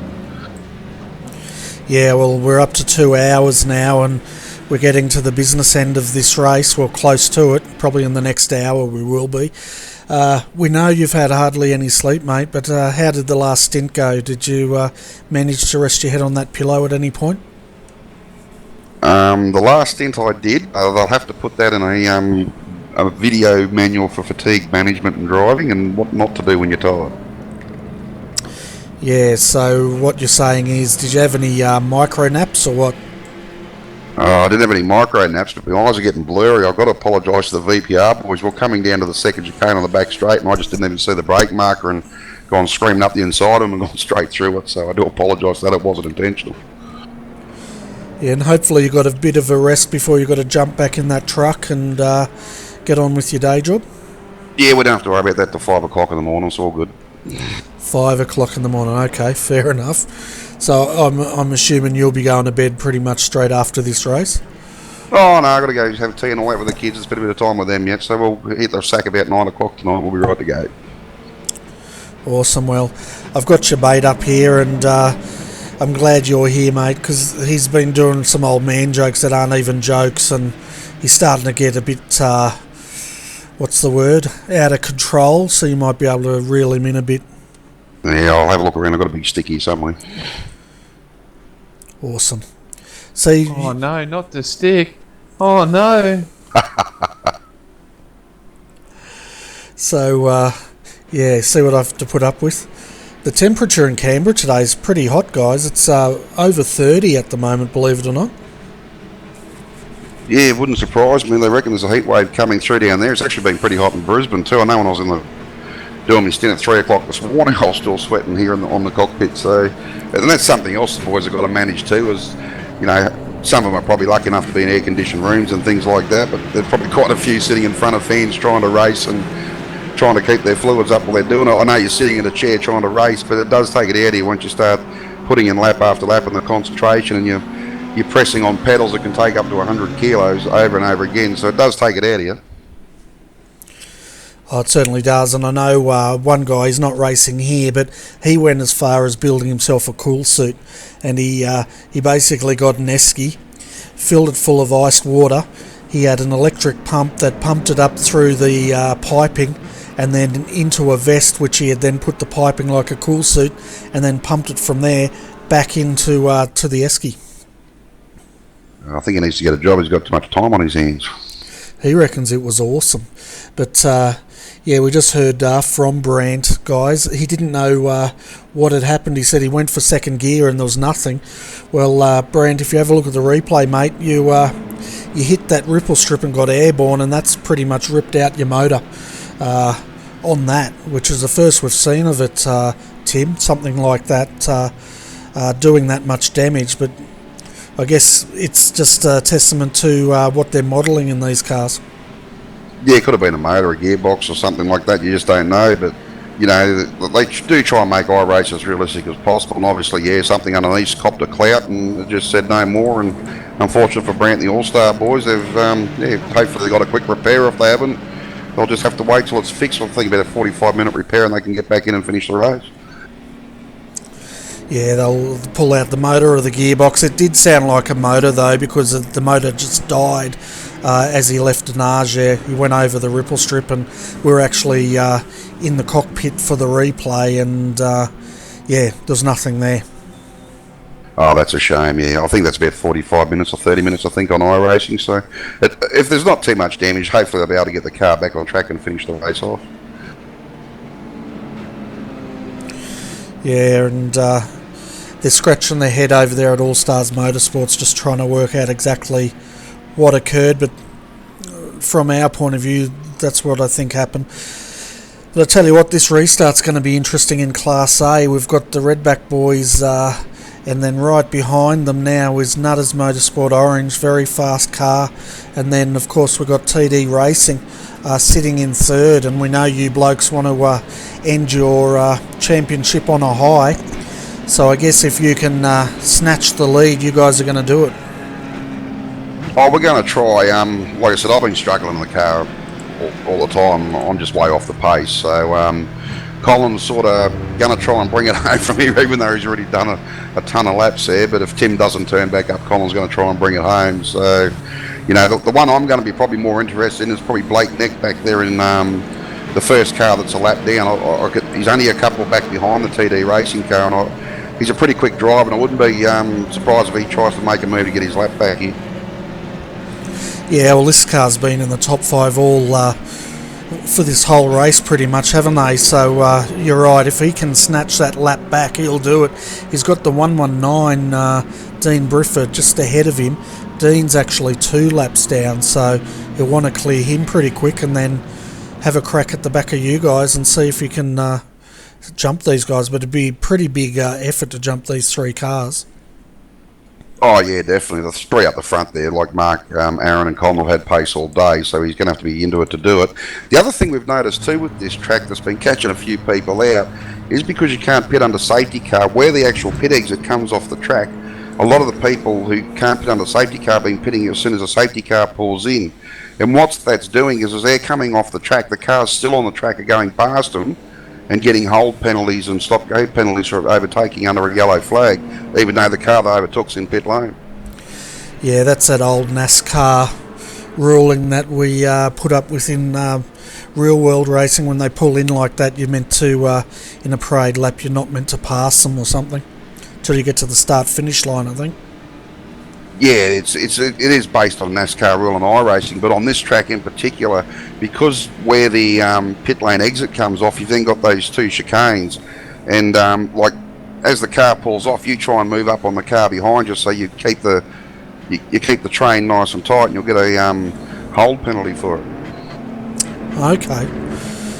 Yeah, that is interesting, and something that we keep on saying iRacing needs to fix. Well, folks, the safety car light's out. We're going to be going racing here probably in the next 10 minutes by the time they get around. But meanwhile, we have Brant Tucker down there. We'll bring Brant up, have a bit of a chat about what happened to this car.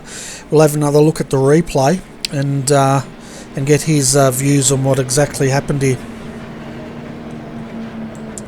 Hi Brant, welcome to RRTV's Combox. We're just having a look at your replay here, and it looks like as you came through a nage there, you've hit the ripple strip and blown the motor. Yeah, hey guys. It actually happened before that. It happened in the braking zone. I generally brake at about 100 metre board for a nage, and I just went to go from 3rd down to 2nd, and I'm not sure what happened. I just went from 3rd to 2nd, and yeah, it blew. So it happened well and truly before Arnard itself happened in the braking zone towards it, but she just gave out, unfortunately. Kind of annoying, but oh well. They were planning on just putting the engine back in the car, getting a new one, and Jason Dixon and I will just split it 50-50 to the end. We're not going to give up. We're just going to finish the race, and yeah, that's it. Yeah, we're just having a look at the replay from in there, and yeah, it's hard to tell. You're the driver, you know exactly what went on. We couldn't really tell from our point of view, but either way, it's a motor, and you got no fast repairs. Is that what you're saying? Yeah, they both got used throughout the night and leading up to this, unfortunately.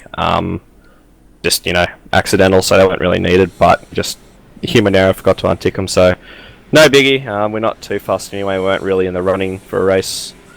Weren't really running up the front anywhere, so we're a bit devastated about 218, but we'll just put another engine in it, and we'll finish the race. That's the main thing, to actually finish 24 hours of Le Mans and not give up. Yeah, well, your other car, the 217, it's leading the class. It's got a lap up on its opposition, so I guess you'll be throwing all the All-Star Motorsports resources behind that car now for the next 1 hour 52 minutes. Yeah, I'm avoiding talking about 217 at the moment, because every time I talk about a car that's doing well, it ends up tragically, so I'm just not going to mention 217 at all at the moment, and just focus on the heartbreak story that is 218 at this point in time. Okay. Just going to let those 217 boys do their thing, and what happens, happens. No worries. Well, before we go green, do you want to give a shout out to all the sponsors that are backing the 218? See, I didn't mention 217. Yeah, thank you. We're only running one car this weekend. No, huge thanks to RACcorp, Coach Centric, Unlimited Servers, and Extreme Racing, and of course all the All-Star Motorsport boys and Jason Dixon for jumping in this weekend as well. Put in a huge amount of work on setup, and yeah, it's definitely, you know, it's paid off over times. Definitely, you know, it stepped up big time this weekend, so we'll see what happens, and yeah, look forward to the next 2 hours, that's for sure. Yeah, it's definitely going to be a good way to send off the AEC for 2016, that's for sure.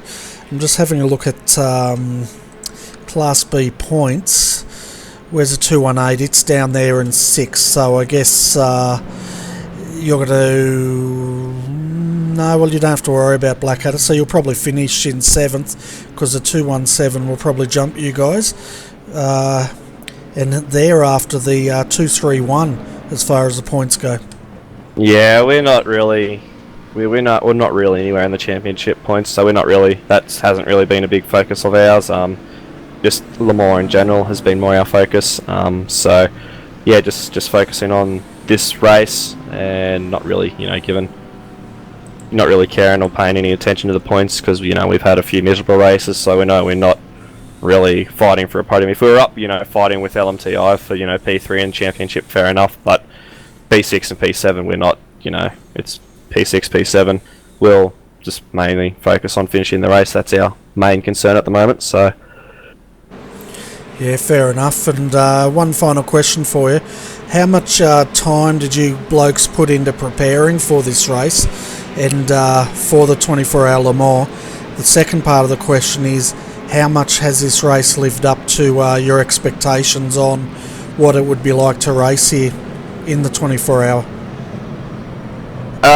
To answer part A, Scott and I have been practicing for about a week and a half prior to this, and then we had Burton and Rogers and a few other guys, you know, finalising and tweaking the setups, so huge thanks to those boys. But yeah, we've probably, a couple of us probably spent, you know, a week at least preparing for this. And second part of the question, it's definitely thrown a few curveballs, that's for sure, as Le Mans traditionally does, especially, you know, as you saw with that random engine failure on 218.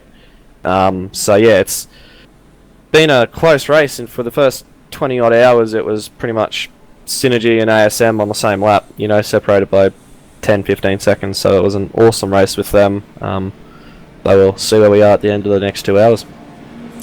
Fantastic. Well, anyway, Brant, bad luck on the motor situation in the 218, and we'll see how you guys end up at the end of this race. The safety car lights are out. They're just coming into Indianapolis, so we should be racing here in the next 6 minutes or so. Yeah, only next 6 minutes. The long safety car lap around here, that's for sure. So, but yeah, anyway, boys, I'm going to head back off and head back to the TeamSpeak. So, awesome stream. Unfortunately, couldn't get it up last night, and we all know that, you know, computer issues are a pain in the ass. So, nothing you boys can do about that. So yeah, awesome to have you on board for the second half of the race. Yeah, no worries. Well, we did record it, and it has been uploaded. We spent all night pretty much uploading part 1, so it's there for everyone's viewing pleasure if they wish to watch it. Yeah, no, I was checking it out at work, and I know that a few of the other boys have have been as well. So yeah, we'll definitely watch the full part 1. That's for sure. Fantastic. All right, Brent, we'll let you go, mate, and. Only an hour and 47 minutes to go. Only. Anything can happen. Exactly. Alright. See you, mate. See ya. So, Tim, it looks like Adrian's just having a bit of a break, and that leaves us up here to call the start of this restart. Yeah, like I said, it's going to be exciting here, especially the way with all these HPDs at the front of the field, and to see who can do what. I know Aaron's going to shoot away like a cannon. We know what quality of a driver he is. It's just going to be who can go with him. Yeah, well, that's it, isn't it? I'd expect the top 3 to go with him. They've got to be awake here. The problem really is the tight exit on Ford, isn't it? And he'll get through that first, and if he can nail that, he will get a couple of car links on these blokes. Yeah, definitely. And the other thing these boys got to watch out for in the DPs is the tyres under these safety cars are coming down a bit, and for that first 3 or 4 corners, a little bit loose than what it is compared to normal conditions. So they've just got to manage that as well, and hope they just don't go too hard and just make a slight mistake, and the car will go around on these softer tyres because they're not up to pressure and up to temperature yet. Yeah, well, that's something they've definitely got to look out for. And we're riding with Mark Rayner here for this restart, folks, and you can see he's trying to keep right on the back of that redback car. If we look at the TD racing car, likewise, it's doing the same thing. So they are pretty keen not to let this car get away from them on this restart. You know, you can see they're all bunching up here. It is a very hard restart to do because you've got this really tight chicane they've all got to negotiate. If the guy in first place is smart, he just holds the field to the centre of the chicane and then he can go, and we see heavy cars going to the pits there, so we all hope they manage that properly. Exactly, so now we're under green. Redback Racing puts the hammer down. Nutters Motorsport Orange was caught napping here, and TD Racing's jumping them as they go across the line side by side. Good start there by Colin Schweck, and he's got to watch it here though, because Nutters Motorsport Orange will have the inside.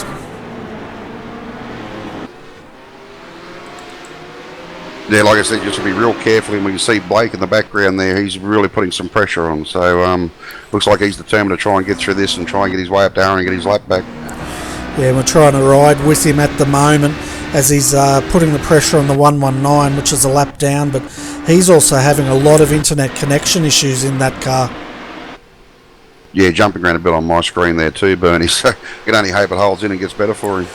Yeah, we were trying to go on the gyro cam with him and it was just too painful.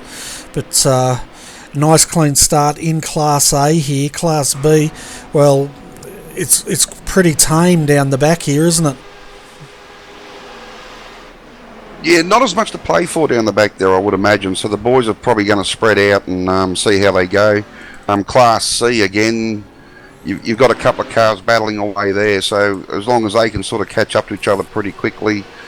You know, you got Selby out in front and ANZ's actually in the pits. They've gone straight to the pits from the restart. So it'll be interesting to see how that strategy pays out.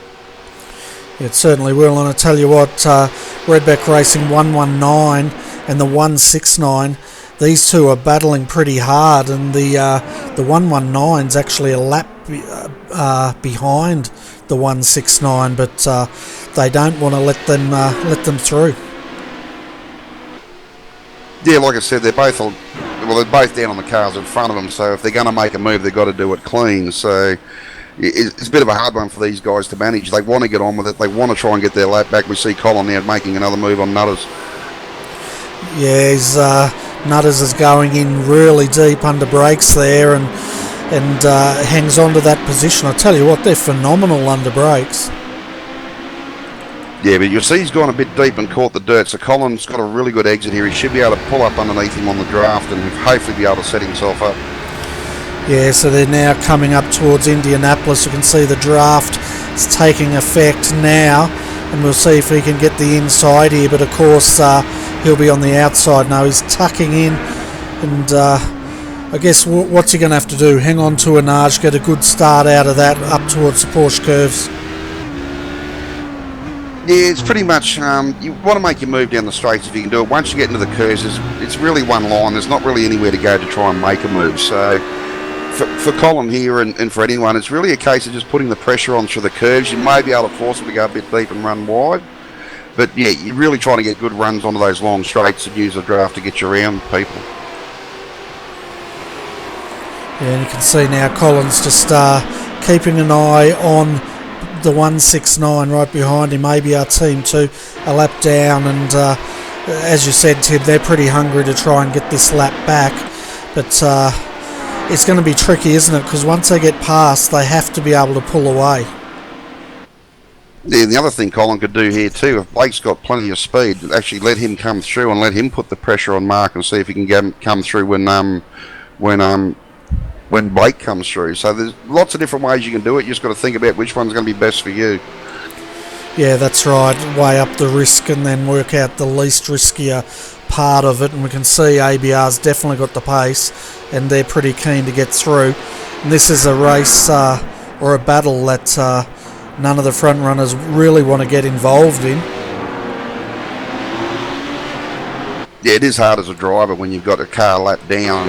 You sort of don't want to give up any time. You don't want to give anything away, but you know they're quicker than you. So ultimately, you're better off just let them through, let them get it done, and then get back into it and lose as little amount of time doing it as you can, rather than trying to fight with them. And they're just gone through Tetra Rouge now onto Le Honodier Straight, the back straight as I call it. And looking back from TD Racing, he's actually pulling away from ABR at the moment. Yeah, it all comes down to that run you get onto the straight. That really sets. He's got to slow down. There you go, Bernie. He's had to pull out of it. That's what I mean. As I said there last night, if you only have to make the slightest error coming onto that straight, and you can see just here graphically there that slow down penalise you about 2 seconds. He's had to get right out of it there, and he's lost a lot of ground. And that's only a fraction of an inch off the track, sort of thing, and that's the result. Yeah, it's pretty tight, isn't it? Some of these off tracks around this circuit. Yeah, you sort of do the same thing lap after lap, and you think, oh yeah, no worries, and all of a sudden one lap you'll get one, and you'll be only, inches away from where you were every other lap. You sort of think, how did that happen? Yeah, you can see once again Colin Schweck starting to put the pressure on the back of Mark Rayner. We know that Nutters Motorsport Orange is phenomenal under brakes as they go too wide down towards Mulsanne.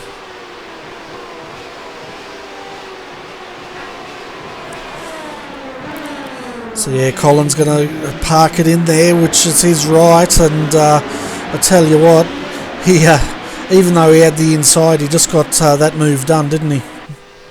Yeah, see the problem is too, like with Colin, he stayed shallow there to make sure he gave Mark room on exit, so that's also killed his run down the straight here, so it's on again. Yeah, it certainly is, as we can see Rayner on the outside, they nearly touch as we're riding here with gyro cam, and yeah, that was a good move there by Nutters, but tell you what, TD Racing are not going to let this battle go too quickly. Colin's done a lot of laps. He's put a phenomenal effort in this race, and I know he's determined to see it through and get as high as he can. As we've said, we don't think we've got the pace for Aaron up front, but we're pretty sure we can take it to Nutters here, and I know Colin's determined to do it. I don't know how he's doing it after all the laps he's done, but he's still going strong. Yeah, and this is it, isn't it? Like Le Mans, these guys have been running around with big gaps. All of a sudden, safety car comes out, and the tempo of the race totally changes, and now these guys have to switch it on to battle closely. Yeah, we were actually commenting on that last night there through periods of the race last night. It was like a time trial. You were doing lap after lap and you weren't seeing anybody. It's like all the cars are gathered up on one part of the track and yours is on another one. So it was very hard to try and keep it focused and keep it together. Yeah, and especially then when you're in a big battle, you've got to turn up the concentration. We can see the 169 Blake next brought that car in to the pits for service. That's pretty much taken the pressure off TD Racing now, and they can focus on their quarry, Nutters Motorsport Orange. Yeah, well obviously the ABR boys knew they were pretty close to a pit stop, so that what they've done is gone as hard as they could to try and get that lap back there at the restart. It hasn't worked out. They would have been hoping just to try and get to the front and have another safety car, but yeah, it hasn't worked out for them, but they gave it a good shot to see what they could do. Yeah, and that's all you can really do, isn't it? And the battle here goes on. If you're wondering, folks, why we're covering this off, it's pretty much because this is the battle of the race. If we look at the 200, they've got the 214 on the same lap as them now, but the gaps are quite large. We'll try and get you a gap. 11.8 seconds to be exact.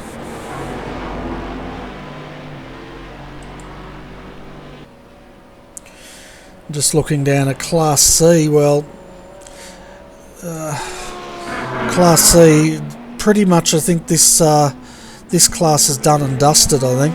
We'll try and get a comparison, yeah. Closest one is ANZ Motorsport, and they're 1 minute and 31 down, but I think they dived into the pits. I think it's a bit... that one's not over yet, but what the ANZ boys have done is quite smart. As I said last night, they're going to get about 50 minutes out of a tank of fuel. That safety car come out with 1 minute 40 left on the clock. So basically what they've done by taking that pit stop when they have one more pit stop to go, you'll probably find the other people there, Selby have got two. So they may have they're a minute 30 down now, but when Selby do their pit stop, they're going to be neck and neck, and Selby might have two pit stops to go, whereas the ANZ boys have only got one. Yeah, and Delta Sim Sport also followed in ANZ, so they'd be in the same position. These guys have pretty much been watching what ANZ have been doing and riding on the same strategy, and I guess they're banking on all that experience in ANZ with the way they approach these races. Yeah, well, the ANZ boys have got some serious talent in there. I mean, you've got Jared Fizzle, Justin Ruggier, Shane Van Gisbergen, so anyone who can go with them and stay on the lead lap with them in a 24-hour race is doing pretty good. Oh, that's for sure, and we've got three on the lead lap, so they all, should be pretty proud of their efforts. With 1 minute 35 to go, and look at this, TD Racing's got past Nutters Motorsport Orange, and their next job is to try to reel in Redback Racing, I guess. Yeah, I know Colin will be going for it. Like I said, I don't think we've got the speed to do it. That Redback car is definitely hooked up. So we were racing the orange car last night when Colin and Gary Hamilton were in the car, and we did notice that our car was probably stronger in the higher speed stuff, and theirs was probably stronger in the S's down the back. So when you look at the two setups, there's nothing between them over a lap. So that's why Colin's made his move in the high speed stuff down the back there on the long straights and got the move done. So these two cars are very evenly matched. They've been at it for most of the race at different times. So Colin's just got to slow down there, so we'll see how he manages this. Yeah, well, Nutters Orange is right behind him, about 0.8 of a second, so I'm assuming Mark Rayner's going to get past him here as he serves that slowdown. The one you get from that corner, you can clear if you're clever enough. It's just going to, you got to back it off a bit, but you don't have to back it off a lot to clear that one. The one that really kills you is the one coming onto the back straight. So we'll see how Colin goes. There we go. It's just cleared now. So he has managed that well without having to lose his position or lose his gap that he built. Yeah, well, if anything, he's actually managed to stretch that gap out to 1 second. So, yeah, that's an awesome way to clear a slowdown. Yeah, the other thing we're talking about too, I don't know whether you guys have covered it, is because it's all one class, the way iRacing works, their slowdown panel is it's based on the faster cars in the class. So what's actually happening, and it doesn't affect us in Class A, but the Class B and Class C boys can actually use up all the track, get the off track, because the time variance is based on the HPD. They can take the off track, get a slowdown, and it actually just clears itself automatically without having to back out of it. Wow. Yeah, we saw one of the viewers on our commentary channel mention that, but I didn't understand what they were saying. So pretty much you can drive beyond limits and it doesn't affect you. The only thing you've got to watch for is 150 incident points. You don't want to go over that. Yeah, but a lot of the places on this track where you get a slowdown, you don't actually go off the track, get them. You just go up on the curb. So it doesn't give you an off track, it gives you a slowdown. So if you're smart and you're in Class B or Class C, you can actually get right up on the ripple strips, and especially coming on, we've noticed a lot, especially today, is as you're coming onto the long straight there for the first time, where we saw the ARB car get a slowdown, the actual GT3 boys can just fang it through there and they've got no problems at all and keep into it. And in some ways it's actually good, because with the GT3 boys being able to do that, it's allowed the HPDs to come underneath them on that corner and they can go wide and it doesn't affect them.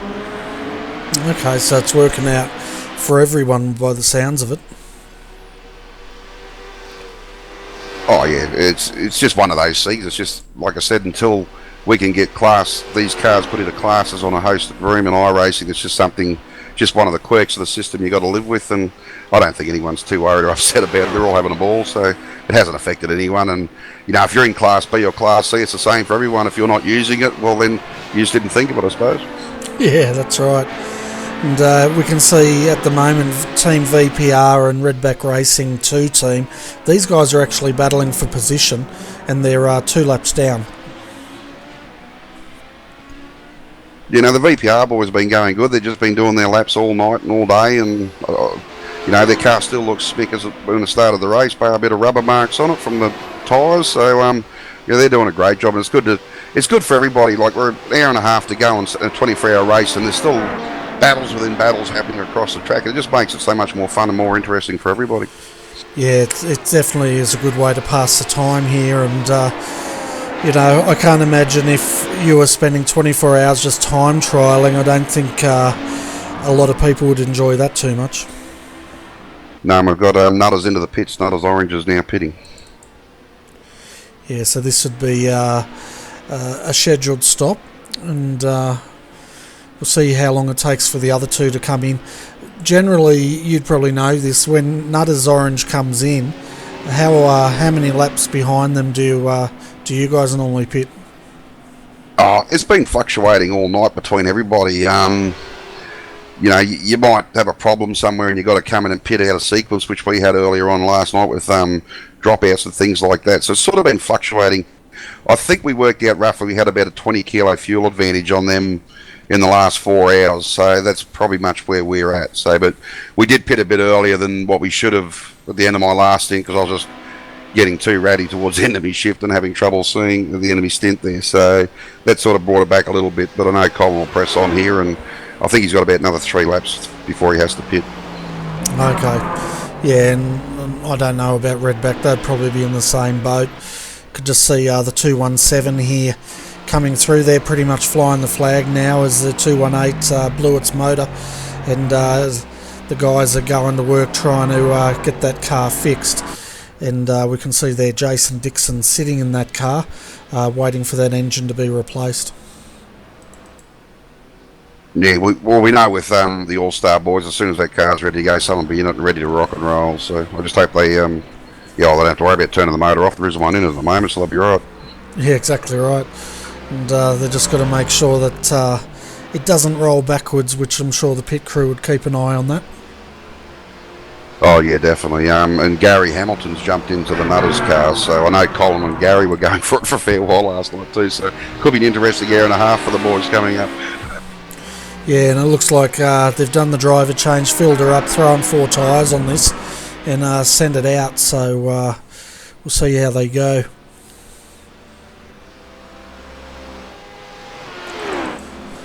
I guess it'd be interesting also to see, Bernie, if any of these teams that are in a close battle here, like with the VPR boys and that, we've sort of got an hour and a half to go. If you can stretch it just a little bit more, you might get away with 2 more stops, and do you not take tyres on one of them to see how you go?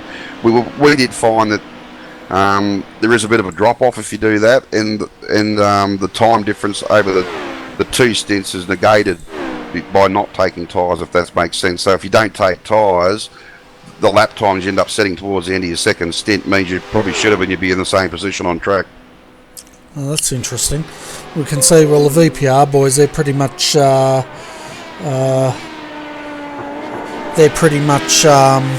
pulling away from Redback Racing 2 team at the moment.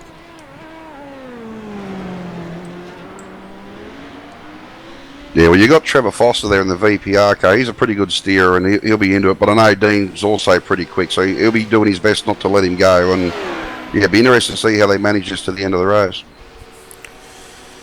Yeah, it certainly will be. And we just had a few viewers on the commentary channel asking what other series RRTV's covering at the moment. Well, we've got the Skip Barber Monday Lights on tomorrow night, 9:15 p.m.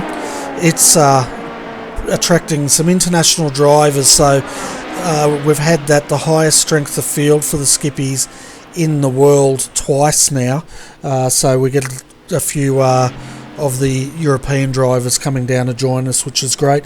Yeah, the Red Pepper Racing League, we're covering that every fortnight at Tuesday, and that's the Corvettes racing, and that's a lot of fun. 60-minute timed races, and then the SDRT V8 Enduro series is run.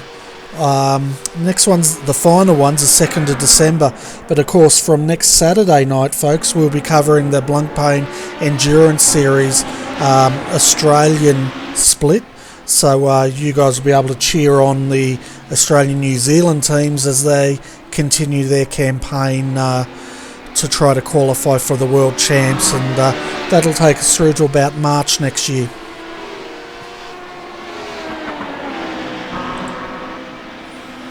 And that's the end of my commercial.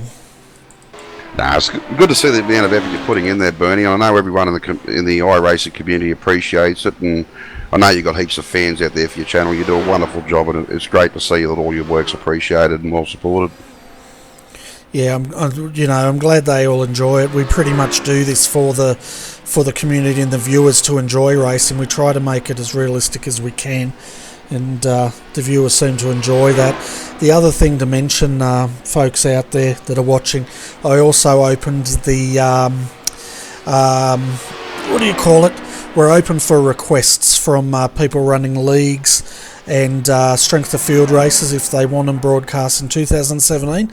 The schedule's open now. We're taking applications. We're especially interested in covering off some dirt speedway and possibly some NASCAR type racing if there's any of that out there. Yeah, good to see some oval stuff on the service. I know a lot of the boys in Australia are into their road racing, but I know there's a lot of them out there like me that don't mind getting in an old NASCAR ute and sliding around an oval too and having a laugh. It's good. And it'd be great to see some of that actually broadcasted so that the boys can enjoy their oval racing as well. Yeah, that's right, and I'm hoping with the Speedway coming on, I know there's a lot of Aussies that love their Speedway. With the sprint cars, I reckon it'd be awesome being able to call some of those races. Yeah, just don't put the cameras too close to the track or you won't be seeing much after a couple of laps. Oh, exactly right, and it's good to get back out in that mud. I miss it very much. Yeah, I know. Growing up, I was a big fan of Speedway, and my favourite Speedway categories are super sedans, the way they lean on each other into a corner. I think that's what iRacing's trying to bring in with the super late model, so it'll be great to see some of that action. Just not sure they're going to manage the incident limit. Yeah, it'll be interesting to see how they do manage that, but yeah, I was a big fan of Speedway action. I just loved the smell of the fuel, whatever they burnt in them, and you had that sweet alcohol type smell that they emitted. Yeah, I know some people knock it, but it's not a bad form of motorsport, and I guess it's the original drifting category when you look at it. Like you look at the top line sprint cars, they're doing 11-second laps, quarter of a mile sideways, so it takes a bit of skill to try and pull that off. Oh, it certainly does, and we used to have Tralee Speedway down here, and in its heyday we always got the Yanks out on their tour, and it was always fun cheering the Aussies on and booing the Yanks, and I tell you what, they played up to the crowd too. Yeah, I remember that actually. We used to go to Toowoomba Speedway up there, and they had the Kings of Wings on, and they'd bring the boys that used to come out in the Winfield sprint cars every year. Steve Kinser and Randy Kinser, and yeah, taking on the best of the Aussies. It was always great fun to go and watch. Oh yeah, the Toowoomba Speedway was where it was at. We used to go up there when we were in Toowoomba. My relatives all come from that area, and we used to go down and watch it at the old showgrounds. But we're having a look at the 314 at the moment. Adrian, you got some news on this car? No, mate, just a good little battle here. You've got the Swift boys straight in the arm, and then obviously you got the lead car here at the moment trying to get around them. So all GT3s, they're not giving up here, and I think they should give it right away here to let Nathan through, I think. Okay, no worries. Well, you've been very quiet over there, so I might let you and Tim have a bit of a call for a bit. Yeah, I was just having a bit of a nap, and I've had some chocolate as well, so just got to get my energy back up. Alright, no worries. Well, when you feel up to it, jump back in, and we'll keep on following this little battle here. As far as Group A goes, folks, the gap between TD Racing and Redback is now 6.5 seconds. We saw Gary Hamilton bring that car in for service. That's Nutters Motorsport Orange, and it looks like Blake Neck in the 169 may have got that lap back somehow. I've got him down as 79 seconds behind. No, he's just dropped down back down a lap. Yeah, that would have been an anomaly from when from pit stops when he went to the pit. So I can also report that Collins just had a little spin and cost himself about 8 seconds. So the gap to the first is now out to 16 seconds there, and it'll be interesting to see when they do pit how they go against Gary Hamilton now. Yeah, well, that's going to bring him back into play, and the Redback boys also have to take their stop, and they couldn't be too far away. But I guess, you know, if he's having a spin, that's probably a sign his tyres are ready to be replaced. I think for us it's probably more of a sign of the driver. Colin and I have been doing this single-handed since I think it was 5:30 this morning. So, I mean, Colin's going to be up over 200 laps by the time this is done. I think I was up near 100. So, yeah, it's just been a phenomenal effort by Colin. But yeah, we're both getting a bit weary. Yeah. So what happened to Timothy? Is he called it quits after his screen problem? I think he was driving it at that point. No, he had something to do with the family today. We've got a safety car coming out too, Bernie. Okay, so we'll try and pick up why that safety car is out. It looks like it was brought You'll out. have enough fuel. Sorry, wrong button. The 271 looks like it's brought out the safety car, and just trying to get the lap. No, what the heck? Just trying to sort this out. Who it was? Might have been the 302. No, I'm reading the wrong thing. Sorry, guys. So, 218. Just having a look at that. Well, just while you're looking at that, Bernie, we're going to have a very interesting situation here too now with this strategy, like I said, with the pit stops. Redback Racing and TD Racing haven't pitted. So they'll both be very close to their pit window now, so I wouldn't be surprised if they follow the safety car into the pits when the restart comes. But the Nutters Orange boys pitted 2 laps ago, so they've basically got a free pit stop. They've just got a 1 minute kick start on these other 2 cars, so it'll be interesting to see how that pans out towards the end of the race. Yeah, it certainly will. I'm just going to see if we can find out what brought out this safety car.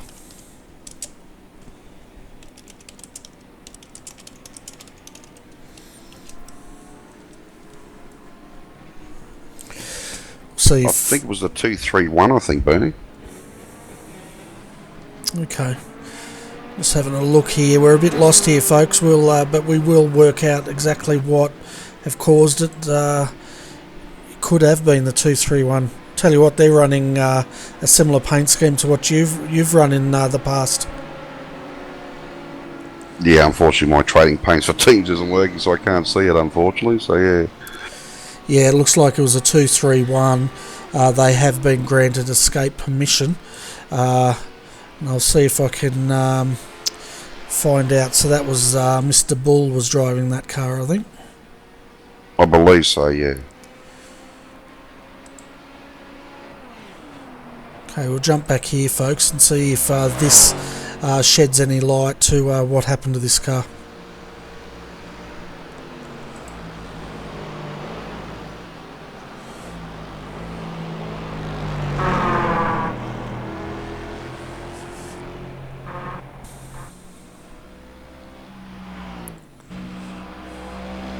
So just having a look at the replay at the moment. He's coming up through Corvette as we speak, and it's all looking pretty good for him so far. I did see on my screen he came to a stop on the pit entry and couldn't move, but I didn't see how he got there or why that was. Yeah, he's just gone past the pits now. I did ask race control if they could tell us exactly what's happened, so we'll go to them and see if they can shed any light on it. Yeah, they said the 231 pretty much stopped at pit lane entry, and they had to get the safety car out for them.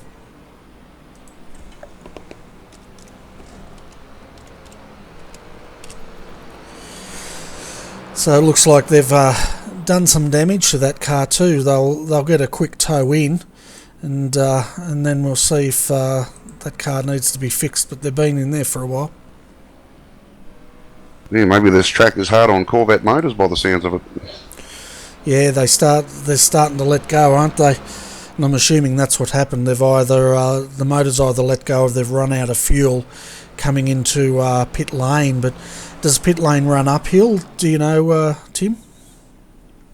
Oh, I think it's pretty flat. I don't think there's much of a lean either way on it there. So yeah, if you come to a stop, you're pretty well buggered. But maybe they've been using some Ford parts on these Corvettes and it's gremlins into the system.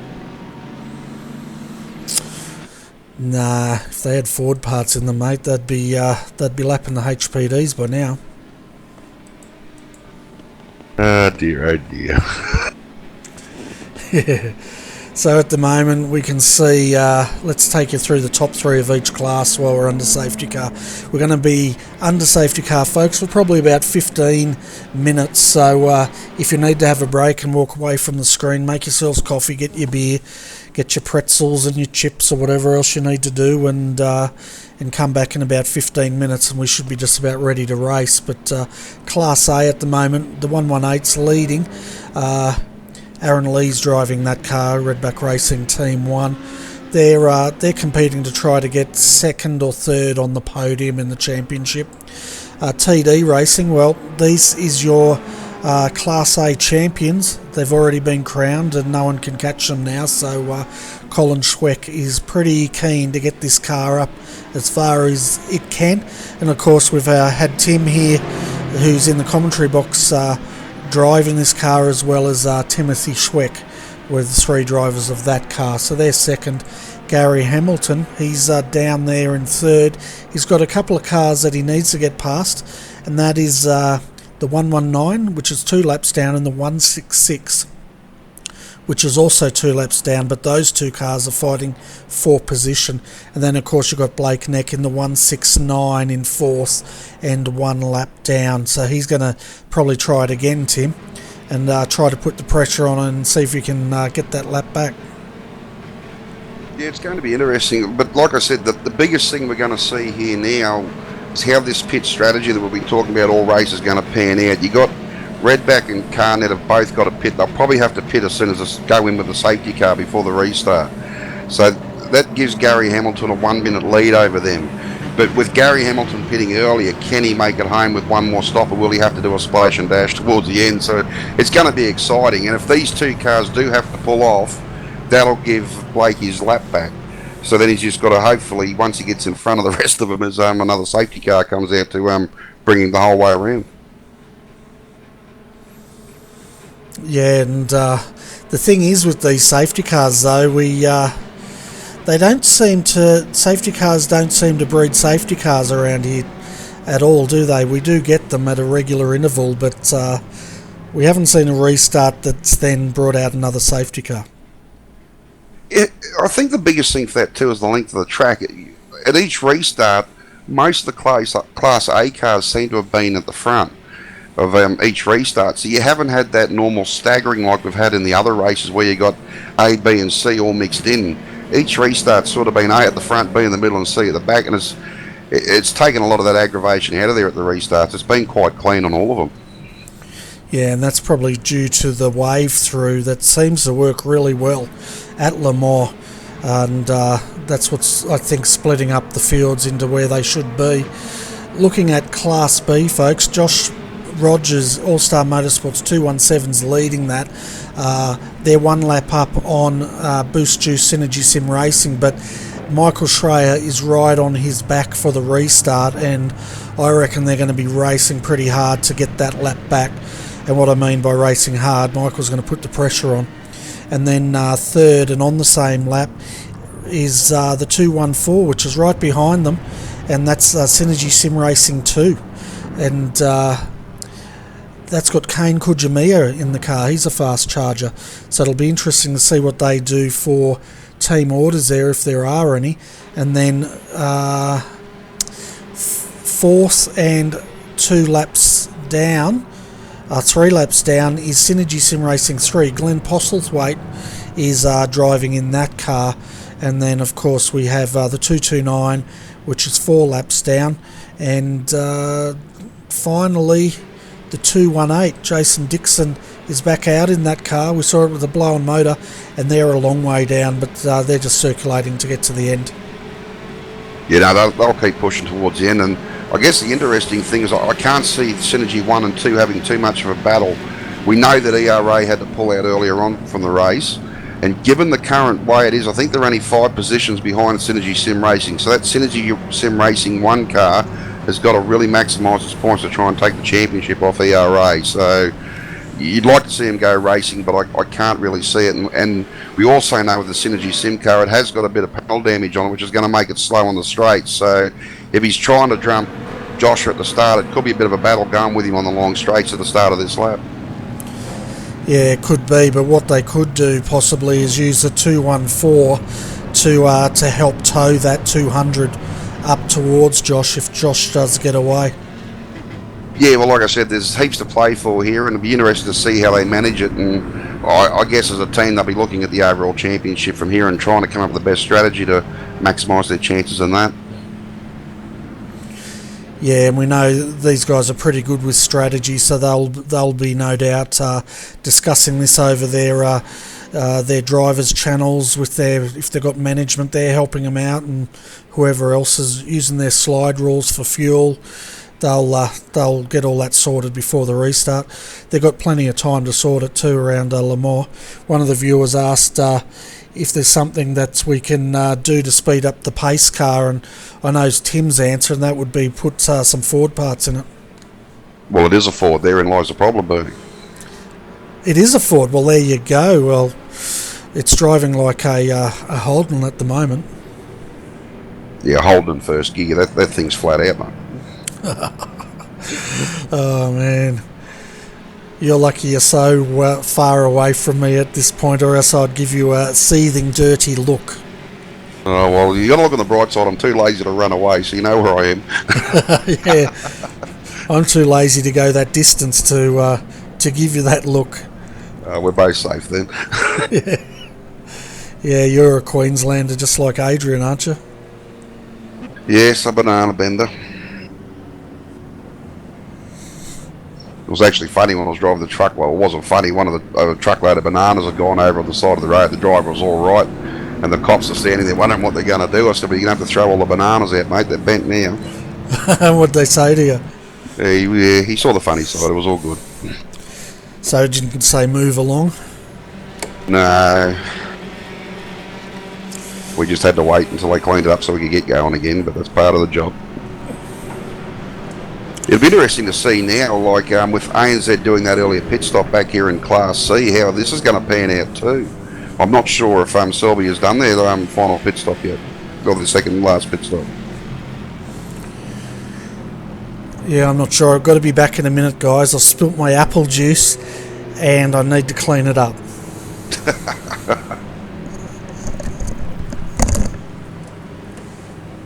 Well, next time go to the toilet. Don't hang on to it for so long. Jeez.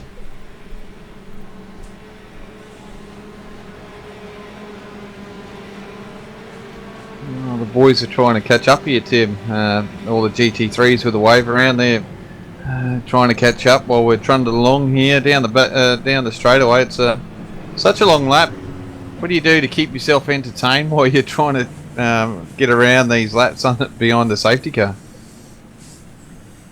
Generally, a lot of venting to each other on the TeamSpeak channels in the background. It's not a lot you can do. It is so long, and there's nothing you can do about it. But yeah, it's part of the sport, unfortunately. So yeah, there's no easy way to approach it, but it has to happen, and it's great that it does. And yeah, just on a track like this, it really does bring home how slow the safety car does travel. Yeah, I think that's why race control sort of reluctant to try and throw a safety car, for the fact that it does take so long. It's very painful, isn't it, to see these cars trundle along at the moment. They're doing 80, 90 kilometres an hour, and it seems slow. Well, the only good thing is, though, like from a driver's point of view, it is good. You do get a rest, like especially if you've been battling hard for a few laps and that, and especially this late in the day where your concentration's starting to go. It is good just to trundle around for a few laps, and you can take a breather, relax your eyes, relax everything, stretch everything out, and yeah, get ready to go again once the green flag drops. Yeah, I can just see off in the distance those GT3 boys are slowly catching. So I suppose that's the other beauty about this wave around rule on this track. The guys have got plenty of time to catch up, and there shouldn't be anyone that's left behind. You know, once these GT3 boys get away within about a lap behind the safety car, they're pretty well right to catch up. I think the safety car is doing 80 kilometres an hour, and of course when they get waved around they can do 270 down the straight, so it doesn't take them too long to catch up. Yeah, and you know, we're talking about 80 kilometres an hour, so if you're sitting in your car and you're thinking, you know, 80 k's is fairly quick down a road, but looking at these things after a few hours, they're doing 80Ks. They look like they're only doing about 20. Yeah, the funniest thing I actually found when we had a safety car earlier on, I was behind a GT3 car when the safety car came out, so I have to then follow that GT3 car around to the field, and you can see that the driver in the GT3 is giving it everything, trying to get back up to the pack as quick as he can, and you're in the HPD behind him and you're dawdling, you're thinking, I don't know what this is all about, you know, you just the difference in the way the car's handled, you're sort of short shifting and doing bugger all in the HPD, and this poor GT3 bloke's hanging onto it for dear life to get her up there. Yeah, it is a stark contrast of different cars, and the safety car lights are out. I'm going to hand you back to Bernie now, guys. I'm still having issues with my PC. Actually, my frame stopped again, so Bernie, you're just going to have to jump back in, mate. I do apologise, just some stuff going on here at the moment. Yeah, no worries, I'm back, and I tell you what, Mr. Schreier's up to his usual tricks out here. Well, it's not usual tricks, it's pretty much a pro trick, and you can hear, folks, yes, his engine is turned off. He's actually turning it off and coasting it to save fuel at the moment. Yeah, a lot of the boys are doing that. Like, I know us in the HPD, every time that the safety cars come out, we've just turned the fuel mapping right down to try and save as much fuel as possible. So people might say, why do you do it? Well, it takes, I think, 27 seconds to put in a tank of fuel, so every 2 or 3 litres you can save under a safety car in any way you can do it is just so beneficial in your pit stop time. Yeah, exactly right, especially with such long races like this, it can really add up, can't it? Oh, well, yeah, I mean, you've got to look, I think we're burning roughly about 4 kilos of fuel a lap. They actually weigh the HPD fuel in kilos, not litres, to do a flying lap of here, and behind the safety car you can get it down to 0.8. So if you can do 0.8 for 3 laps, you saved enough fuel for an extra lap or 2 full race pace. So you're looking at 3 kilos of fuel burnt to do 3 laps instead of 12. So you saved 9 litres in your pit stop, if that makes sense to the viewers. Yeah, it sort of makes sense to me, so I'm sure the viewers would sort of understand it. They're brighter than me, so I'm sure they would. Well, I hope they're brighter than me, because I couldn't make sense, but hopefully they can. Yeah, I'm just having a read from one of our spy guys in Redback Racing about something or other. Not sure what they're talking about. Yeah, I don't know. I won't say what they're talking about because I don't understand what they're talking about. But here we go, guys. We're just about ready to go green. We've got an hour and 3 minutes to go now. As far as pit strategies go, well, Gary Hamilton, he has pitted. So these other two in front of him, I think they've got one more stop to go. I can confirm now that Colin will have to follow the safety car in here to get fuel, which means he'll have one more stop to go. So the problem is it's going to take a minute to get the fuel tyres and get back on the track. So Gary Hamilton and Colin will both have one more stop to go, but Gary Hamilton's basically got a free pit stop. It'll be interesting to see, maybe the safety car he can do it, whether he can get that car home, because he did pit a bit earlier than the other 2 boys out the front. So there's still a lot to play for here, and it's all going to come down to strategy. And of course, if we get another safety car, well, then everything changes again. So yeah, it's going to be quite interesting, and yeah, going to be tight between the 3 of them, that's for sure. Yeah, that might be what the Redback boys are alluding to. Maybe they have to get this car. No, I've been told to be quiet. Okay, I'm quiet. Don't worry, guys, I'm quiet.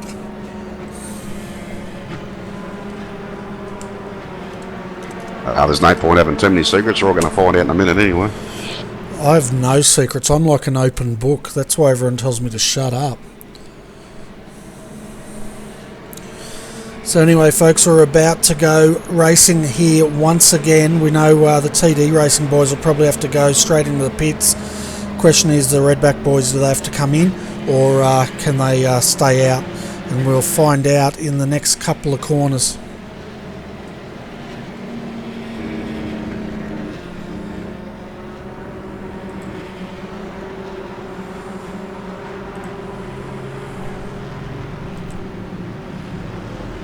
Yeah, so if Redback and TD both pit here, the big battle's going to be between Gary Hamilton and Blake Nick, because Blake will be going to get that lap back. Yeah, so we're about to get started here, and we know Mr. Hamilton has stopped, so safety car is in. What's going on? Both Redback and TD are coming in. So is the 119, so is Team VPR. Hamilton stays out, Blake next stays out. So does the 100 Dayco Motorsports and Nutters Motorsport Green. So underway here now. Blake's going to jump on Gary because he wants to get this lap back.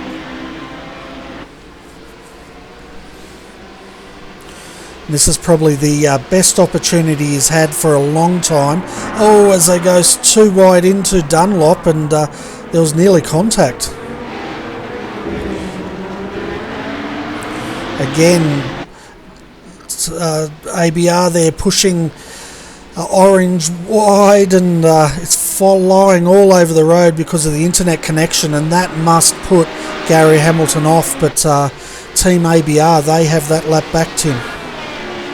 Yeah, for now, they're out of pit sequence too, so if they don't get a safety car, all that was for nothing now too. But I think Gary backed right out of that because of that internet connection issue. He's in the prime seat here. He doesn't have to battle that car too hard, so he's pretty much made the decision just to let him go and just follow him around. Yeah, well, that's right. He doesn't want to risk it, and especially if that car is flashing in and out, you can get real netcode issues, can't you? Yeah, well, unfortunately, being the computer system are on with the netcode, the computers are talking to each other.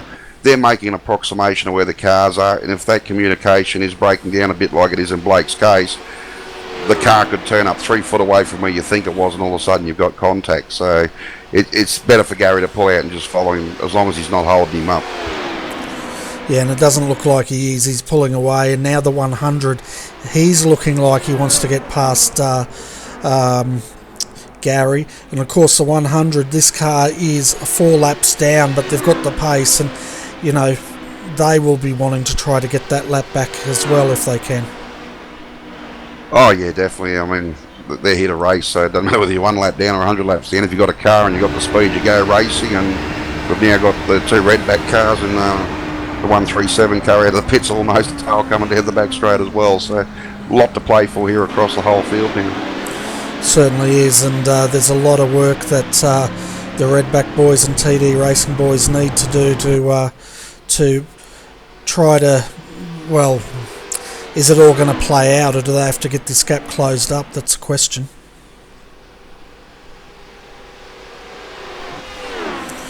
I'll tell you what, while Gary Hamilton's now gone past Team ABR again, FSR Fusion Sim Racing, they're also going along for the ride with Gary, and now they're going to have a go at trying to get past this lap.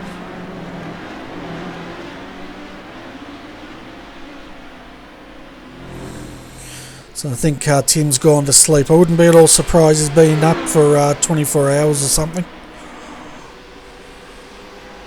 Oh yeah, no, sorry Bernie, I'm trying to organise Colin here as well. He just had an incident with one of the Redback cars. One was a lap down, and yeah, sort of made it so the other one got back around him. So yeah, just trying to sort that out.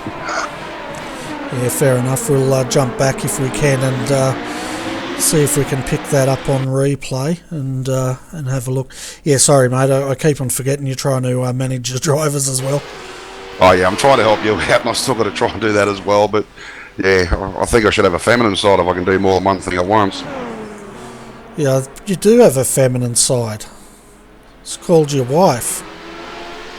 Oh, there you go. So we're just having a look at this replay, folks, about what Tim was saying.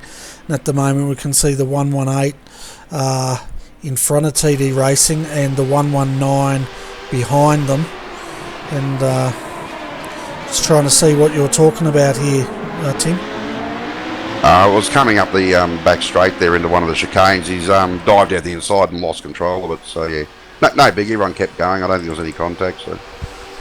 Okay, fair enough. We're back to live pictures now, and we can see Aaron Lee here leading Colin Schweck for TD Racing. The 119, they're right behind them. They're 2 laps down, and I guess they're playing a bit of rear gunner at the moment for the 118. But as long as they don't slow down, the TD Racing boys, I guess it's all good to play for. Oh yeah, no, everyone's here to race. You just got to go out there and make the most of it. If you've got the speed, you've got it. If you haven't, you haven't. So yeah, it's like I said last night, multi-class racing, you just got to think about everything you do. Yeah, and that gap at the moment is 1 minute and 7 seconds, but I'll tell you what, Gary doesn't have it all his own way, because Team ABR is putting a lot of pressure on that team to get that lap back, and the 100 is also putting pressure on to try to get a lap back as well. Yeah, Gary's got back around him now, so yeah, it's interesting here. Blake's trying to get this lap back as much as he can in case the safety car comes out, but the biggest thing too, he's got to make sure he does it clean and fair, because if he's the car that's a lap down, he's got to make sure he does everything right, because if he makes contact, there will be, you know, he'll pay for a big time with a stop-go penalty. Yeah, exactly, and now we can see the 100 FSR Dayco team coming up on the back of Nutters Motorsport Orange. Nutters Motorsport Orange is just sitting in behind Team ABR, and I guess if you're in a position here, you've got such a big lead due to pit stops, you don't really want to get involved in these guys' battle, do you? But I guess from their point of view, they also don't want to gift Team ABR a lap back if they possibly can, because those guys have the pace. Oh, definitely, and like I said, Gary might have to do a splash and dash as well on top of another pit stop, so he's trying to maximise his speed as well. So this is multi-class racing and endurance racing. It's a very hard thing to manage, and at times it doesn't quite go the way you want, but it just is what it is, unfortunately. Yeah, pretty much. You just have to take it on and keep your cool and race to your strategy and to your best of your ability, and make sure you don't smash the car, because 54 minutes to go. The tempo now will pick up substantially as this race continues, because people know they're running out of time. Oh, definitely. And Blake's also got to be careful here. Like, I know he's got back around Gary, but if he's holding Gary up in any way, he could come under the notice of race control as well. So, you know, he's made the move now. Now he's really got to get on with it and make sure he's not holding Gary up to try and maximise getting back onto this lead lap. So, like I said, they've all got to manage it and just make the best they can with it. Yeah, and we just saw there Gary closing up through the Ford very fast there, but then ABR pulls away, so they are definitely holding their own and getting that gap going.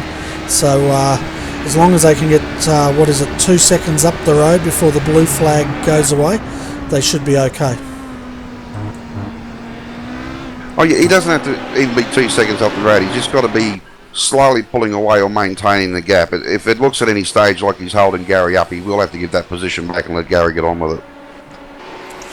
Yeah, and he's definitely not holding him up at the moment, so these blokes are going to be now in the 169 praying for another safety car to come out, and if that is the case, we're going to get 5 cars on the lead lap battling with 53 minutes to go.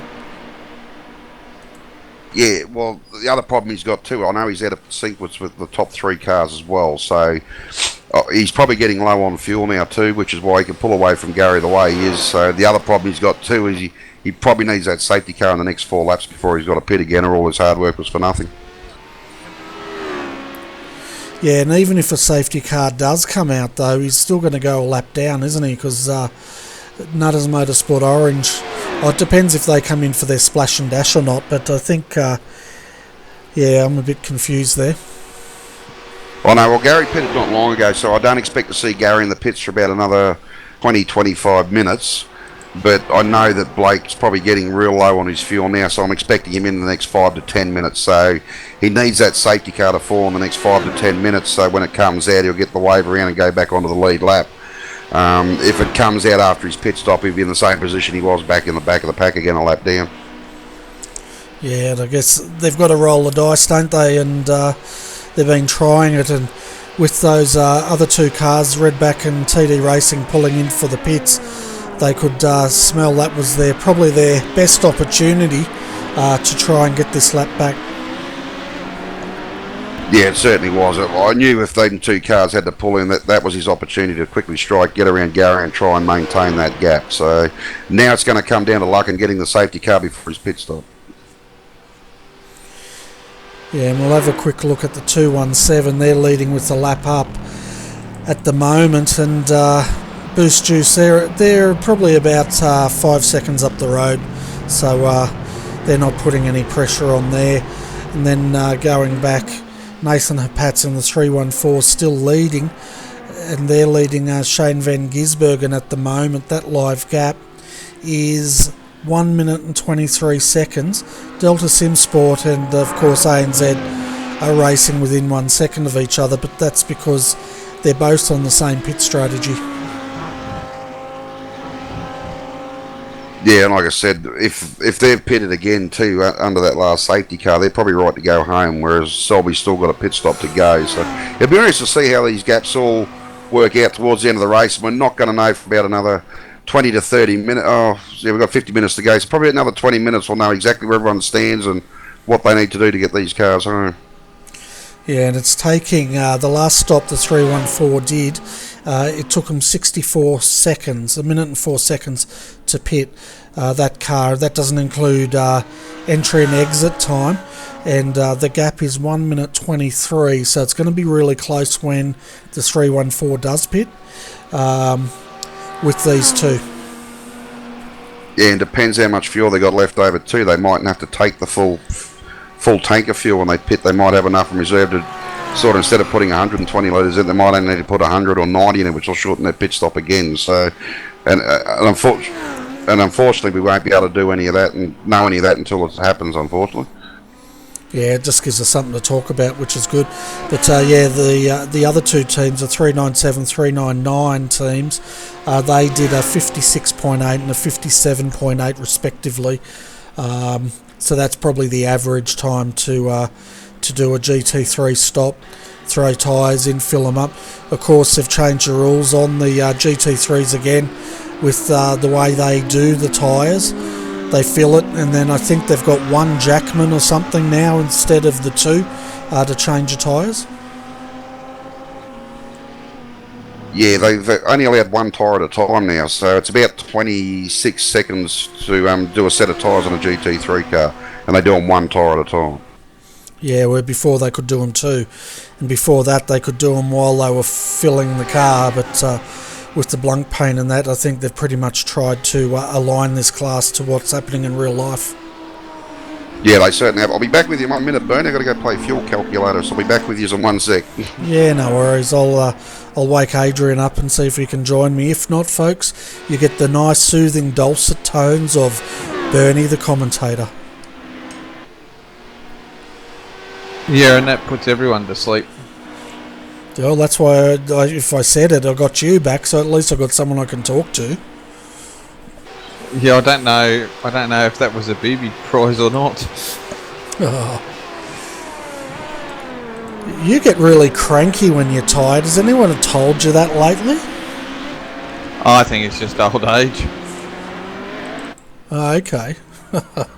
So the gap between Gary Hamilton back to Redback Racing, 1 minute and 4 seconds, and oh dear, you're making me tired. 1 minute, 3 seconds down the track from them is TD Racing. So it's going to be interesting. 47 minutes to go. It's going to be interesting to see how these guys or how this class shakes out. Yeah, it certainly is, and interesting how my computer shakes out as well. It's really starting to struggle. Might be a little bit warm. Maybe it's just tired as well. Wants to have enough as well because it's been running all night long as well. So maybe it's decided it wants to have my fan instead of me having it. Yeah. So how hot is it up in Queensland at the moment? Well, not that bad really. I am sitting in front of my little fan here, so I'm keeping reasonably cool, but not as hot as what it has been a few weeks ago. So fairly good. As my screen goes blank for a minute, and there we are. We got jumping up and down cars. This is fantastic. Awesome. Well, at least it keeps you entertained. As we could see, ABR's pulling away from Nutters Motorsport Orange. So these guys, with Blake Neck driving, he's been in for a while. These guys are pretty much praying for a safety car to get him back on this lead lap. Yeah, and it's a possibility, I suppose. You know, it is getting late. Everyone's getting tired. You know, we've got Colin in the car, and he's done a lot of laps. I think he might be getting close to 200. I'll just check those numbers, but yeah, he's getting up there in laps at the moment. Yeah, and he'll probably take it to the finish, I'd say. Yeah, so just updating viewers that Carnet has only had three drivers in it tonight, which is a bit of a shame. So as much as they're going for a drive, they're going to keep pushing. It probably won't count for much, but I'll tell you what an effort though, to be in there and putting in these laps. It's been a mighty effort from all three drivers. Oh, it certainly has, and they've pretty much wound up the championship for Class A, so they're pretty much just running this for the joy of it, aren't they, and bragging rights. Well, yeah, just you know, they started out, they were hoping to get all the drivers in, and you know, like everyone, they've had issues, and their fourth drivers had that whole computer fail on them, so not a nice thing. And I've got the laps up here at the moment. So Colin's done 182 laps, so he's going to be pushing that 200 mark, probably the most by far out here over the 24 hours. Yeah, that's a heck of a lot of laps, because they're lapping in about 3.5 minutes. So multiply that out by 200 for us, and work out how many hours he spent behind that wheel. Yeah, it's a lot of numbers, and Tim, he has done 93 laps himself. So considering what time he was up yesterday morning all the way, only had an hour's sleep so far, and up here with us as well. So big effort there, and Tim's done Timothy Schweck. He's done 58 laps. So yeah, it's big numbers there for the first two. Yeah, it certainly is, and I'm finally got to my coffee, folks. It's cold, but it's nice. A bit of iced coffee, eh, mate? Yeah, pretty much, and I'm just working out how many hours Colin would have driven around here. So far, I worked it out, 700 minutes. I'll divide that by 60, and that should tell us how many hours he's done. Yeah, definitely a long time behind a wheel, that's for sure. I think he's going to have a sickie tomorrow. Yeah, it comes out at 11.6 hours. Yeah, so that means he's going to do half the race. That's a big effort. Oh, it certainly is. I'm just working out Mr. Ballinger's now. Oh, that's a new one on my screen. I see a car and it's got black and grey underneath it. That's a new one. Okay, and Mr. Ballinger's done about 5.1 hours driving. Okay, cool.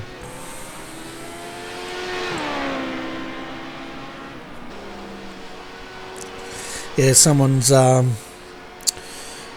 just having a look at what our viewers are talking about at the moment. Not much, so that's good. Do we have any viewers? I don't think we've got any viewers at all, so that's why they're not talking about anything. Yeah, I think we've got some out there. It's just we might have sent them to sleep, I think. Third, and those cars are pretty... Yeah, possibly. We're still streaming live, folks, but yeah, my viewer count says absolutely nobody's watching us. But anyway, we'll just keep on talking, because no doubt they'll catch up on the replay or come back with 30 minutes to go. Yeah, it's getting there. It's taking its time, and like I said, man, it must be busy time around my area, because everything seems to be on a go slow as well, so it's not looking good down here at the moment. Yeah, well, it's getting really grey outside. It's been a really hot day in Canberra, and we're forecast storms tonight, which worries me because I said to my daughter, when you have these hot, still days, when the storms come in, as you'd know being a Queenslander, they can get pretty ferocious. Yeah, you guys down there in New South Wales seem to cop it worse than what we do these days. Those storms really hit basically the north of New South Wales pretty hard. I've noticed that in the last few years. You cop it pretty bad. Yeah, we've had a few, but nothing on the scale that New South Wales has had in the last few years.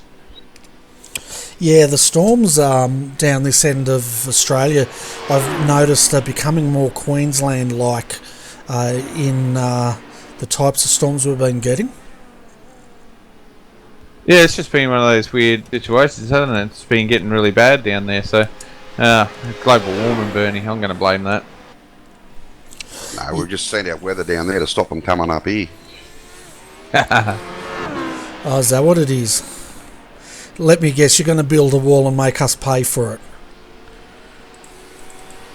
No, we're just going to shoot you as you come across the border. We could be bothered building a wall. Too hot up here to do things like that. Fair enough. Well, I've got New South Wales plates on, so I should be right. Generally, New South Wales plates means you get twice the targets lined up on you, mate. No love lost between the states, I don't think. Yeah, I was going to upgrade my UHF radio. I've got an old AM/CB radio, and I was going to go to UHF, but someone told me, you can confirm this for me, mate, but someone told me if I do that, all I'm going to hear is a lot of truck drivers swearing at us. Oh, no, you won't hear that. You'll actually find now, like on the highway now, a lot of the caravanners and motorhome drivers actually got UHF radios, so when the trucks come up behind them, they can help them overtake. All the trucks these days are speed limited, so if you get behind someone doing 90, 95 and you pull out to overtake in a 26 metre truck, it takes a fair while to get past. So the more we can communicate and help each other out, the safer it is for everybody. Gary Hamilton in the pits. Yeah, and we've just jumped to Class C. Thanks to the viewers out there for letting us know it's on in Class C, one could say. Shane van Gisbergen is leading Matthew Trotman. They're within, well within 0.3 of a second. And Nathan Hapatz has just pitted. If we get some comparisons here, back to Nathan, as we see ABR Go split them through the S's. They're 3.9 seconds, so all of a sudden, folks, with the final stops, it's on for Class C.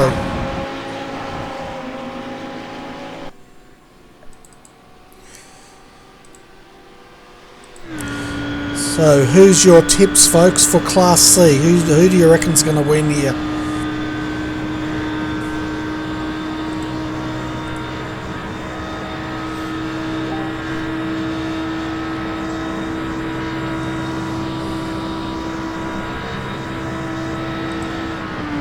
Sorry, Bernie, back with you now. We sorted all that out. Yeah, no worries. So at the moment, Gary Hamilton stayed in the car. He's the leader of Class A, and he's going to come out. We'll try and work out where Aaron Lee's also in the pits for Redback, and so is TD Racing. So they've come in at the same time as Orange has. So that's an interesting turn for the books. All our calculators must have had the same numbers on them, I think. Yeah, and I'm just having a look at their stops. They're pretty much identical at the moment as far as their stopping. And Blake Neck is still out there. He's rolling the dice. So we've had Aaron Lee 14.8 seconds. Colin Schweck 14.6 seconds. Pretty much to get him home. And Gary Hamilton's stop was a 42.2 second stop. Yeah, well, Gary got the benefit of that earlier stop and then the safety car. So he had a nice lead. As I predicted earlier, he's got a 1 minute lead now over the rest of the field with everyone having to pit again. So it's going to come down to a safety car, but with Gary doing a 42 second stop, with that extra safety car period, he's had the luxury of bolting on a fresh set of tyres, whereas looking at those stop times from TD Racing and Redback, they haven't. So my tip in Class A is Nutters to take the win there. They've got the fresh rubber and they've got the lead, and only a safety car can get the other two back into it. Yeah, and we're down here, Class C. I tell you what, Matthew's taking the fight to ANZ at the moment, and he's hanging on to the back of them, and if anything, he was closing up under brakes right on the back of Shane Van Gisbergen as they just come out of, where are they now? Anage, I think it is, coming up towards the Porsche curves. Yeah, I dare say in a situation like this, going with Shane Van Gisbergen's one thing, but trying to find a way around him could be another. Yeah, well, I'd say he'll be able to make that Audi about 10 feet wide, and you could try to intimidate him, but I don't think he'd pay much attention. I'm pretty sure they sticky tape his mirrors up when he goes in for a pit stop. He doesn't look behind him. No, that's right. He's just looking at where he's going, but it's interesting to see the lines Shane takes. He uses every inch of the track that he possibly can, and it shows because he pulls away as they come into to Ford. Yeah, well, as I said earlier, if you did that in the Class A cars, you get a slowdown for going out that wide. But these boys have the luxury of using every inch of the track you can. If you stick with him as he comes onto the back straight there, he'll be doing the exact same thing again. And it's up to the Selby boys just to realise you can do it, you can get away with it, and to follow what he does. Yeah, pretty much. Just mirror him and don't throw away that advantage that they're gaining by doing that. Yeah, well, even coming out of the corner, he's just gone out of there. If we go out past those cones like he did again, we get a slowdown. So they're using every bit of the track and more. Probably is it fair? No, but that's the rules you race under, and they're allowed to do it. They can get away with it, so they are.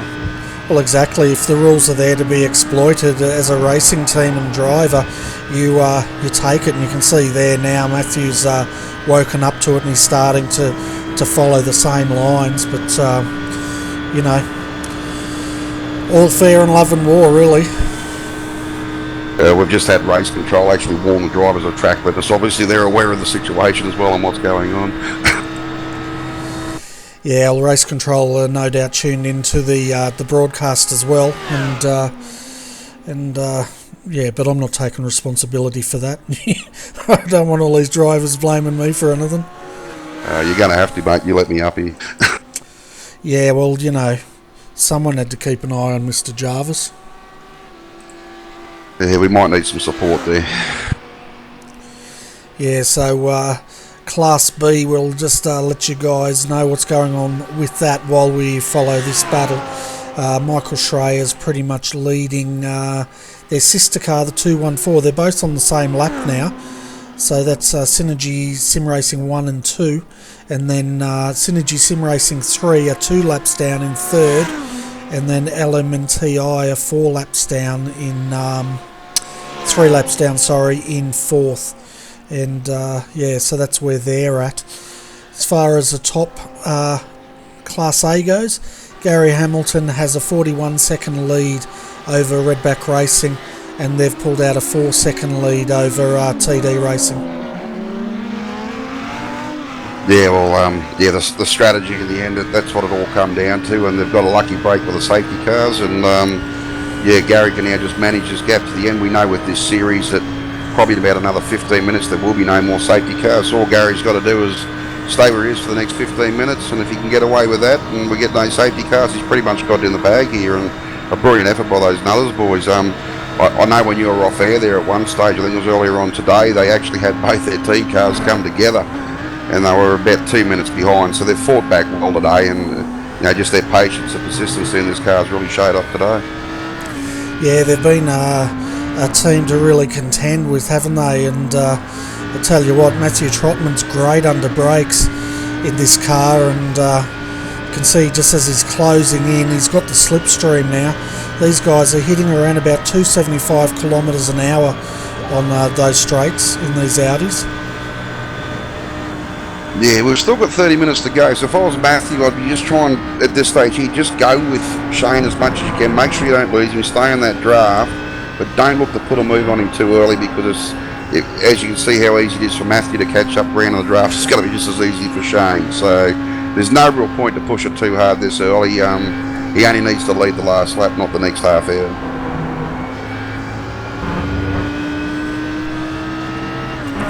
Yeah, well, as this race comes to a conclusion here, folks, in the next 30 minutes, if don't run into the back of him, we can expect this pressure in Class C to ramp up.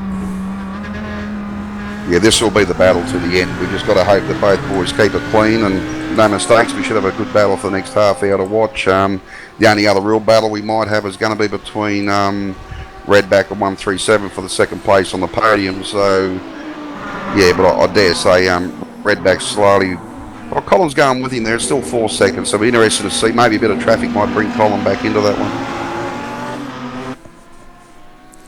Yeah, and the other question is, while Delta Sim Sport and ANZ Racing battle this out, it's going to possibly allow Selby to catch them up. Just looking at the gap, 4.5 seconds. So if they can close that gap, then we could have a three-way battle here for Class C, which would be astonishing considering we've been racing for 23 and a half hours. Oh, definitely. I mean, Selby's doing the same speed even without the draft. They did a 4:02.7 last lap. Shane Van Gisbergen did a 4:02.9, so 0.2 in it. But if the Delta and the ANZ boys start battling hard here and running too wide into corners, they'll have the Selby car there with them in no time at all. Yeah, and we saw there Delta Sim Sport tried to take the road away from ANZ, and Shane just moved the car over gently, let him know he wasn't going to give away the racing line, and took that corner back. Yeah, I'm not sure how serious he was about the move, but yeah, Shane just said no, thank you. So going to be interesting to see. You've got a professional race car driver who knows his craft inside and out up against a sim racer, and I'm sure it's putting a big smile on the Delta boys to be competing with someone this good as he goes up the outside again. That runs out of road. Yeah, well, Matthew can go to work tomorrow and say, guess who I was racing yesterday? It'll be the talking point in the office if that's where he works. It's amazing what a smile it puts on your face. I think it was about 6 months ago I did an official GT3 race and Rubens Barrichello was in there. And I managed to out-qualify him by about 0.2 of a second around the Brazil track, so I've got a picture of that on my phone to save it, that's for sure. Yeah, that's right. And then you show everyone they don't believe you. Is that right? Oh, I don't care whether they believe me or not, it's there for everyone to see. Yeah, no, it's good. That's the beauty of iRacing, isn't it? There's a lot of professional race car drivers that use it for fun. Some use it to prepare for races if the track's on there, and or practice to keep their reflexes up, I guess. You can see now. It's good for everyone, and he might have a run here on him now on the inside. Oh, that was very close. Oh, contact. Yeah, that's what we're worried about. So if I was Matthew, hard one to call there. It could be deemed a racing incident, that one. Yeah, we'll have a look at that in replay, and that's gifted Nathan Hapat's second at the moment. But let's have a close look at this in super slow-mo and just see how far up. He was right up on the inside of him when there was contact, so it'd be interesting to see what race control think of this. From my point of view, Shane's actually moved over to shut the door, and the Delta car was more than far enough along, in my view, of racing anyway, so I'd deem that a racing incident and carry on. Yeah, so they banged panels, and then they came back in, and then Shane's turned down to try to take that line, but Delta was too far up, wasn't he? But check this out for a save, folks. This is the drifting of Mr. Van Gisbergen in action, and look at the way he saves this car. It's incredible. He did an amazing job to get control of the car and get going as quick as he did. Just the presence of mind to grab a gear and go. Yeah, well, the car didn't even come to a stop, did it? And off he goes. I know when I've had a spin like that and grab a gear and go, I end up spinning around again because the tyres are still hot. So he's definitely got some talent to pull that one off. Oh, for sure. And all of a sudden he's buried in the back of all these HPDs as they go around. But if you look at that live gap, he didn't lose a lot of time in the way he rescued that car. Already he's on the back of Selby, and he will have his head down now, and he's going to be hunting Mr. Trotman. And we just see, oh, Selby's off.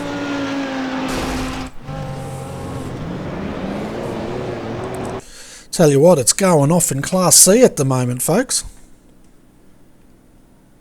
Yeah, they've got plenty to race for back here, and they're all giving it a fair hard go as much as they can. So it's good to see and good to watch, and it's good to see them battling after such a long race and being out there for so long.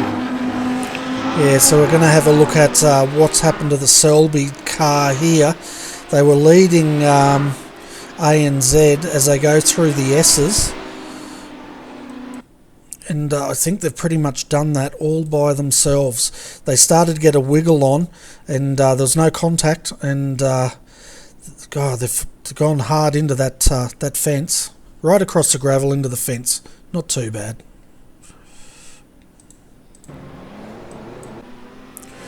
Maybe that could have been a little bit of the intimidation factor. I remember I was talking to you last night there, Bernie, about how twitchy the rear of this car is, and if you actually watch it in slow motion, halfway through the corner, the car's just taken a little bobble on the rear end, and he's probably just turned in probably 1 or 2 kilometres an hour too quick, and that's the problem with this Audi that I've found when I'm driving it, is you can't really feel the rear end of the car letting go. I mean, someone like Shane does it for breakfast, but for the rest of us real world people, it just gets that little bobble, and you just a slight overcorrection. As you can see, he had about 3 goes of catching it, and then in the end it just let go on him. Yeah, that's right. So it's spread out a bit now, folks, but I'll tell you what, I don't think the racing is over yet. We'll keep an eye on what this live gap is from Shane up to who's that? Is that I'm trying to work. That's Delta in front of them. My live gaps just isn't working. Yeah, we'll have to wait till I go across because it's all messed up because of all the action on the track at the moment.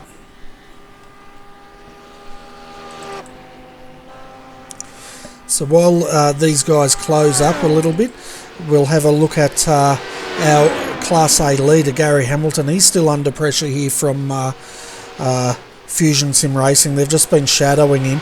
I don't think they're trying to get the lap back. I think they're just pretty much just pacing with him and following him around at the moment. But where's Blake Neck? He's still on the lead lap, would you believe? I think he is. He is on the lead lap, but he's had to do a pit stop there, Bernie. Like I said, he didn't get the safety car when he needed it, so he's he's still on the lead lap. Yeah, he's actually got that lap back, but he's only just in front of the leaders there. So if he's got enough fuel to get home, he'll be classified in the lead lap. I dare say he'll probably have to do a splash and dash somewhere. Yeah, so he's done a really good job, hasn't he, to get that car in the lead lap and keep it there. We can see the Class A leader can see him, but looking at their lap times, Gary Hamilton did a 3:36.373, Blake Nett a 3:35.383. The fastest lap in Class A goes to Redback Racing Aaron Lee, a 3:34.061 was his fastest lap. Yeah, as I said, he's a class driver, and he's shown that today too. And like I said, unfortunately with strategy, we all knew it was going to play a part, but yeah, just the way the safety cars fell and where you're pitting, and incidents that happened in the first 23 hours dictate when you do your last pit stop, and for Nutters Motorsport it's worked out perfectly. Yeah, it certainly has, and we're just looking at this gap, folks. Delta Sim Sport, the gap is 2.9 seconds back to ANZ Motorsports. I'll tell you what, considering the spin ANZ had, that was a pretty remarkable recovery. 12.1 seconds back to Selby Racing Team, who we saw them in the fence last couple of laps. Yeah, that fight's nowhere near over. Matthew Trotman last lap did a 4:03. The ANZ boys did a 4:01. So, based on that, within a lap or two, he's going to be right on the back of him again. And yeah, hopefully we'll have that brilliant battle to the end, like we were expecting. Yeah, for sure. And we're riding now with Shane van Gisbergen in the Audi. and as he comes into, I'll tell you that this folks, Forza, and then he'll be from Forza he'll be going down here into Michelin.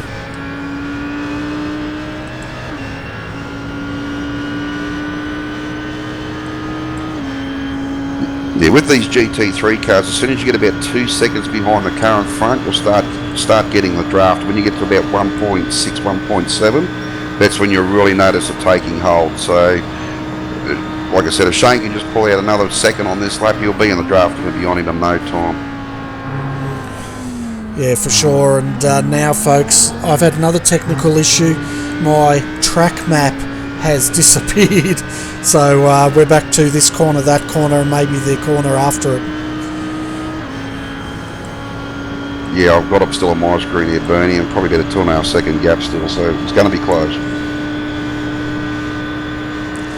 Yeah, it certainly is. And as you said, the way he's pulling him in, he could be all over him pretty quickly. Yeah, but like I said before, GT3 racing is a bit different to most different sports or motorsport with the drafting and the aero packages on these cars.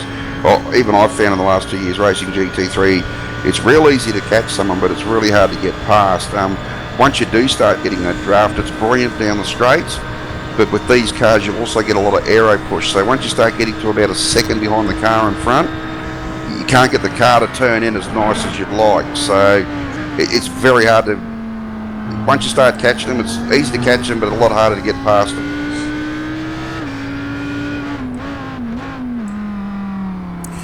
Yeah, well, I guess we're going to soon find out, aren't we? Because the gap at the moment 2.9 seconds, so it is coming down. But Delta Sim Sport are definitely reacting to ANZ to try to keep that gap as wide as they possibly can. Yeah, he's certainly trying to put his feet down now and try and make sure Shane doesn't get in that draft, and race control just come over and said no more safety cars, Bernie, so what we've got is what we've got till the end. Yeah, and one of the viewers said to quote Neil Crompton, the race has gone off. I'll quote Scafie and say it's getting really wild out there. But yeah, sideways. yeah. Also news about ABR, they're pretty much good to the finish from here on, so they should stay on the lead lap if all stays well. And it's pretty much though, Class C is the race, isn't it? Yeah, Class B is pretty well done and dusted.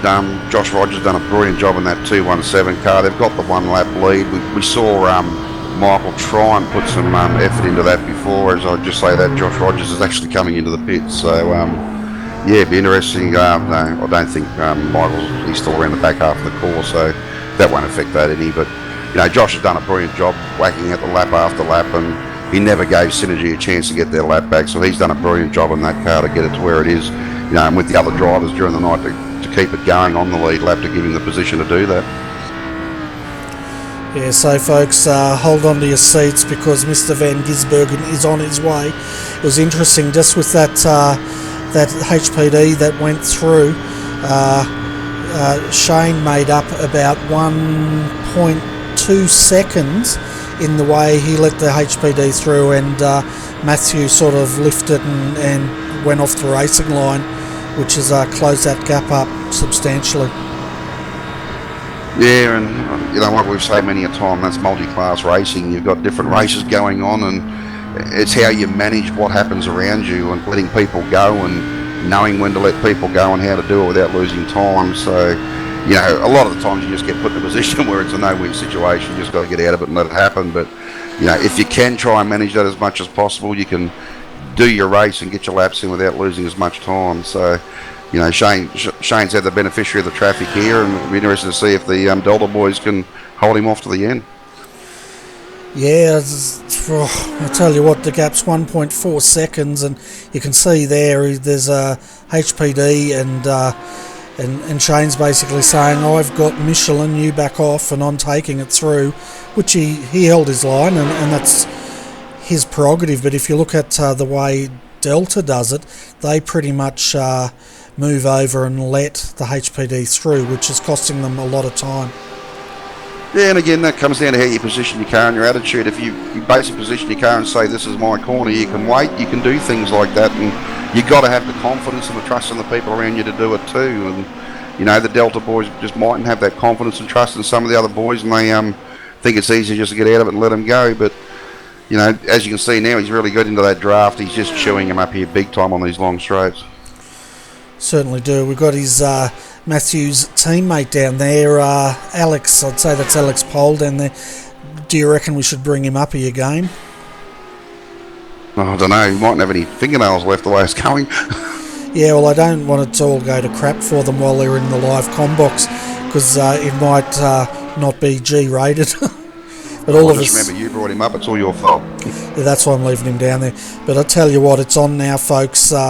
We'll get on to roof cam of Shane van Gisbergen's car, because I reckon it's going to go off and it's going to get wild.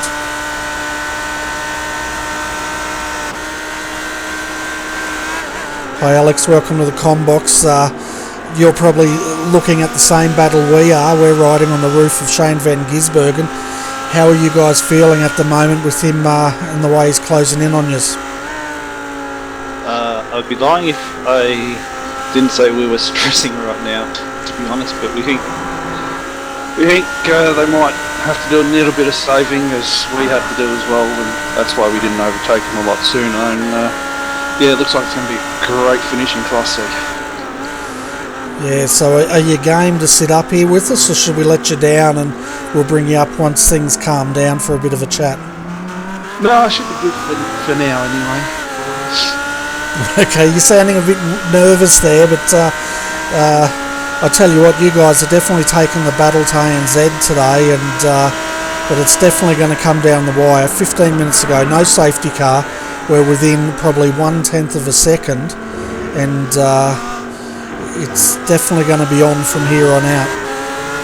Oh God, yeah, I have to say that's we're kind of shocked that we actually got here, because we had a bit of a internet failure earlier on with Mike when he dropped out, and thought, that's all over for the win. We'll only get third, but luckily safety cars fell our way, and we're now in a awesome battle for the win.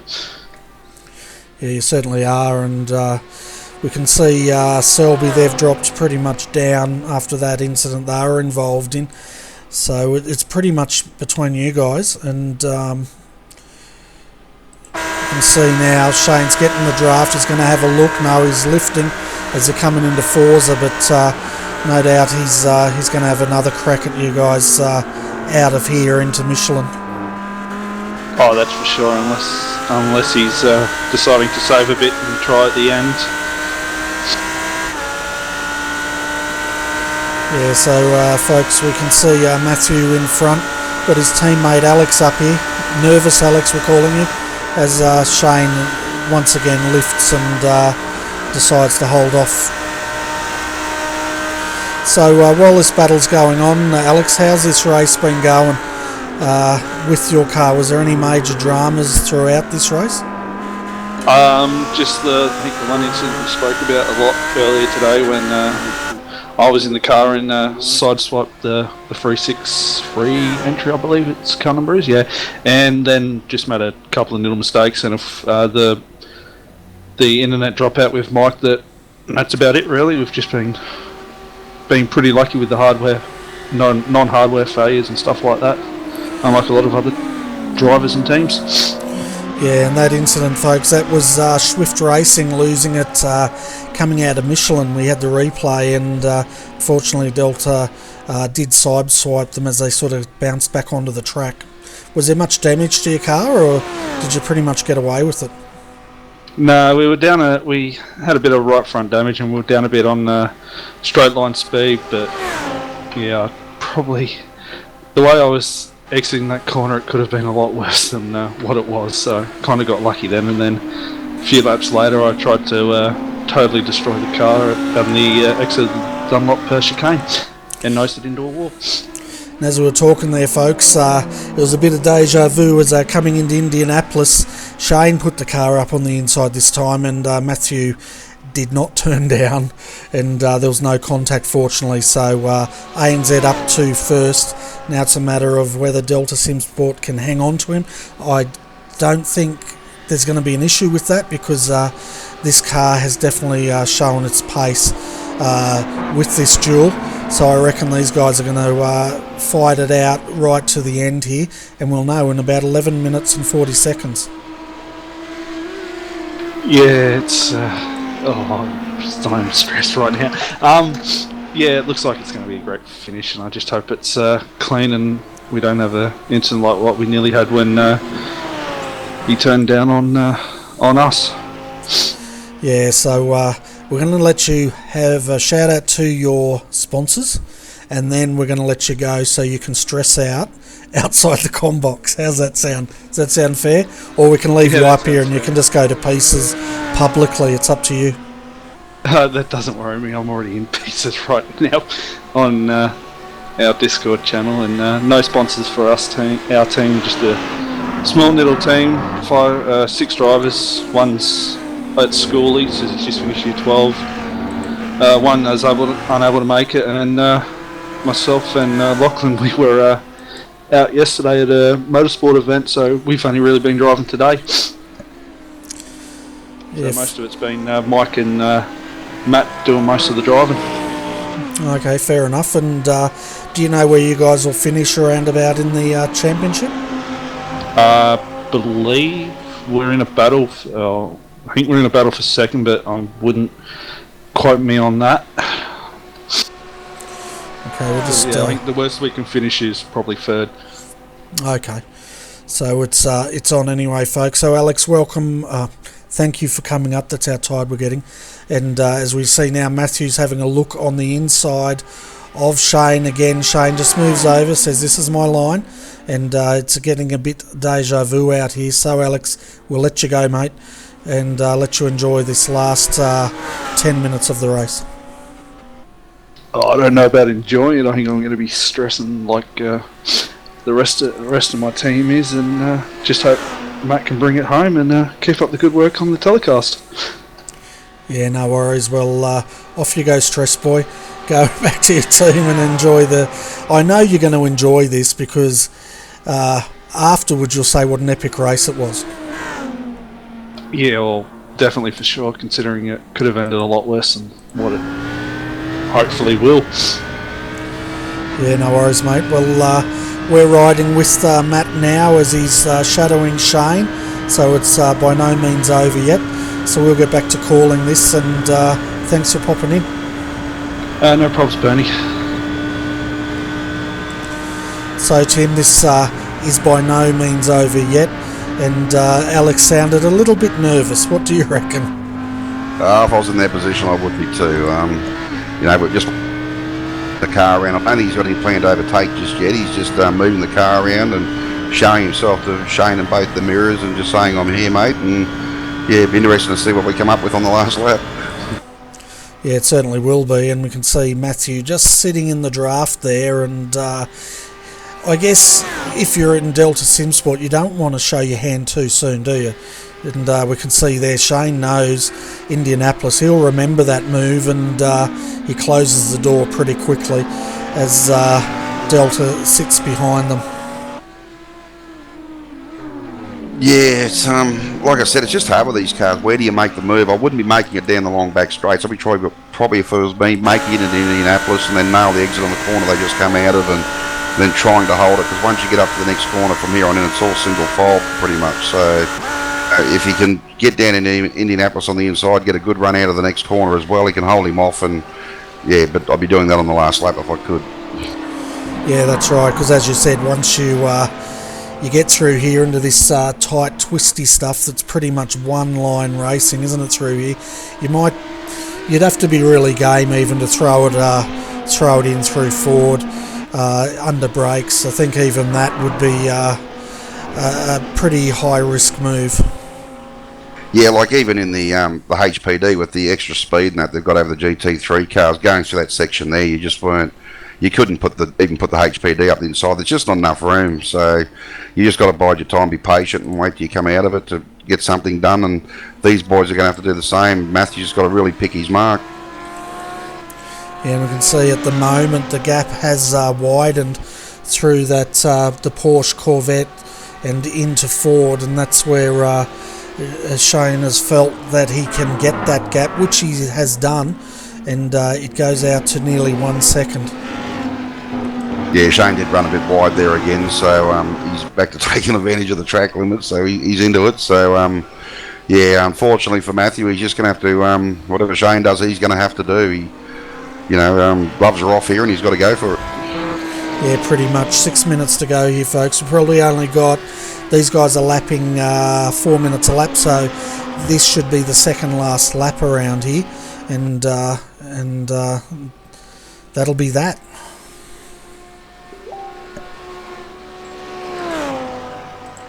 Yeah, I mean, Shane could have been playing possum too. Like I said, he was in a situation where probably both cars may have had to save fuel, and Shane's decided with 1.5 laps to go, now's the time to open the right foot up and really get into it and try and see if he can break him. But as you can see down here, the Delta car's slowly coming in under the draft again. It's just so hard to break it on this track.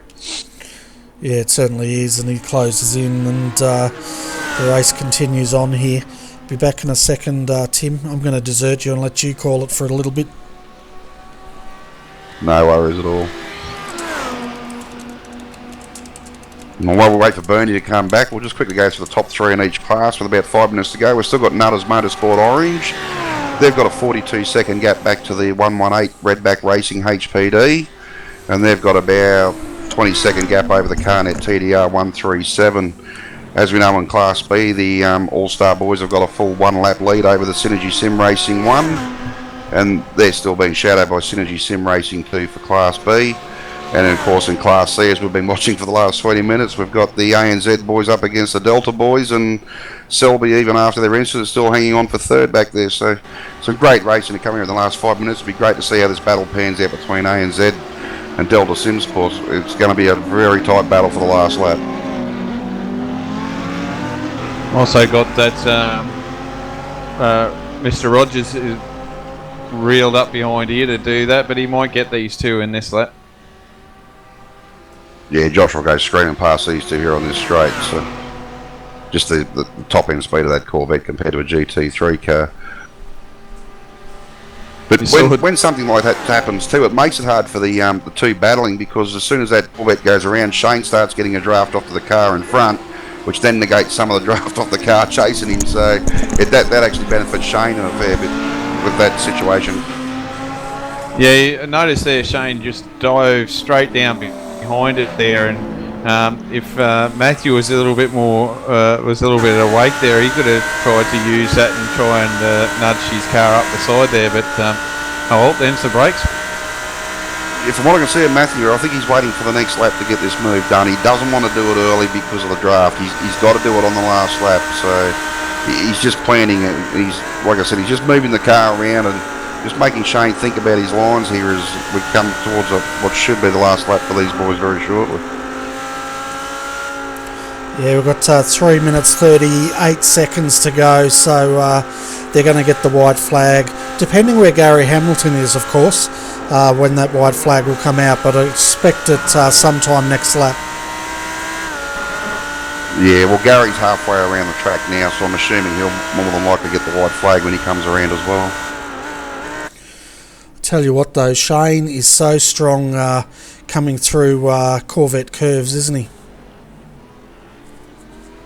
Yeah, we see the Delta car seems to be a little bit stronger than the ANZ boys under brakes, but once we get into that tight, twisty stuff, I'm not sure whether it's the setup or just Shane's a bit more experienced and been able to handle and dance the car around. He's definitely making the last quarter of the track his own there and opening that gap up, which is going to make it very hard. Unfortunately, the Delta boys do got to spend the first half of the lap making that gap back up in the draft, which sort of ruins any chance of getting that move done.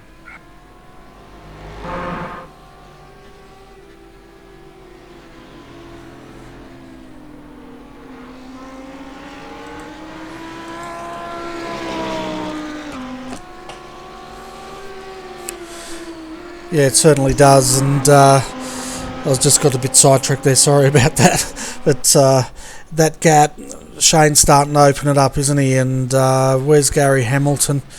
he's pretty much coming across the start-finish line. So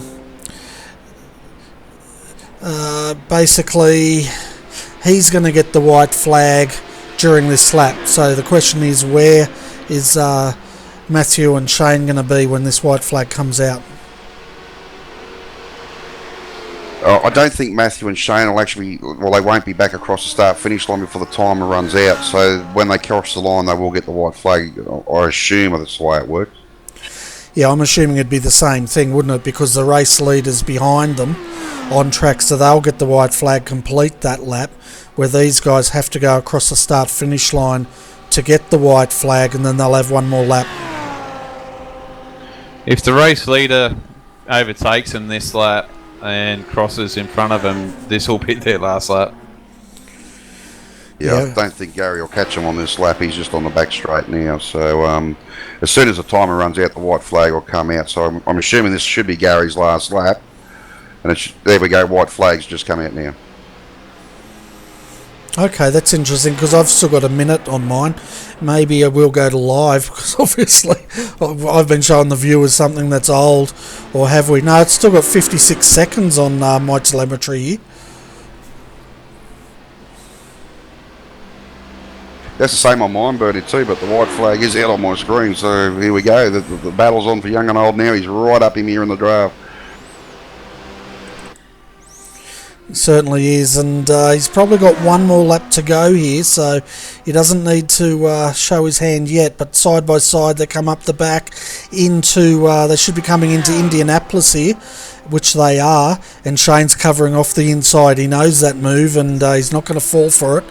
And Matthew's going to have to work out another way around him, but I tell you what, this ANZ Audi, it's going to be probably about 20 feet wide as this last lap starts to unfold. Yeah, I wouldn't be surprised if on the next lap down the back straight there, the doors come open on it. Yeah, well, that's right. I think these two are probably going to be trading a little bit of paint. And now the white flag on my telemetry's just come out, so these guys will see, but they should have one more lap after this.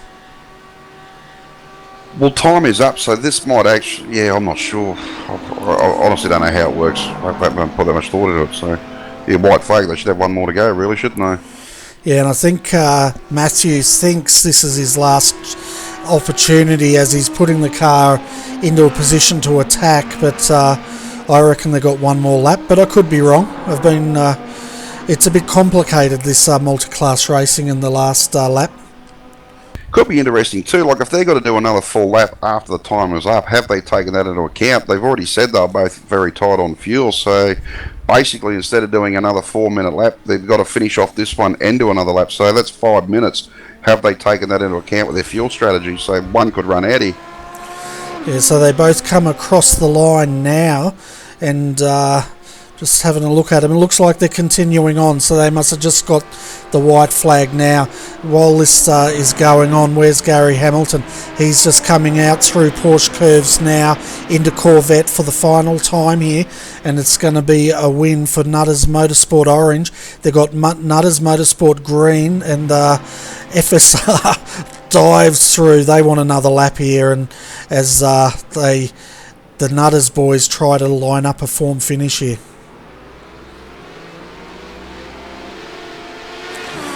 So the win goes to Gary Hamilton, and hard into the fence goes Nutters Motorsport Green.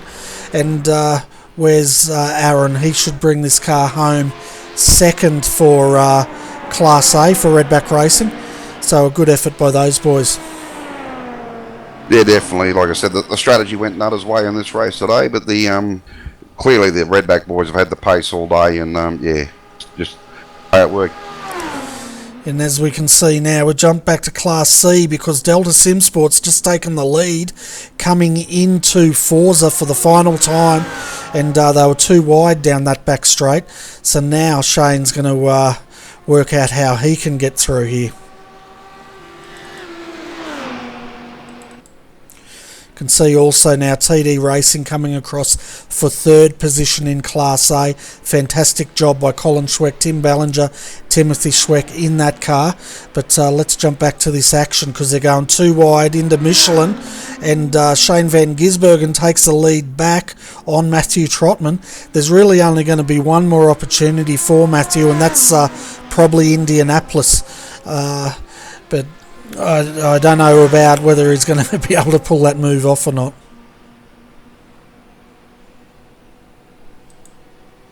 Yeah, it's going to be in Indianapolis. It's going to be interesting here. I think Delta might have went a couple of corners early, but he's going to give it all he's got. He'd be best going out wide here and going for the old up and under trick. Yeah, that's right. And Shane just parks it on the inside there to make sure he can't get that undercut. And they're coming up now, folks. They just come out of Mulsanne up towards Indianapolis. This is where these two traded paints the last time.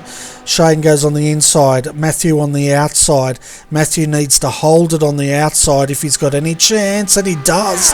He cuts the nose off there and takes it back, but now Shane's back on the inside coming into Indianapolis, and he takes it back. Oh, deep under.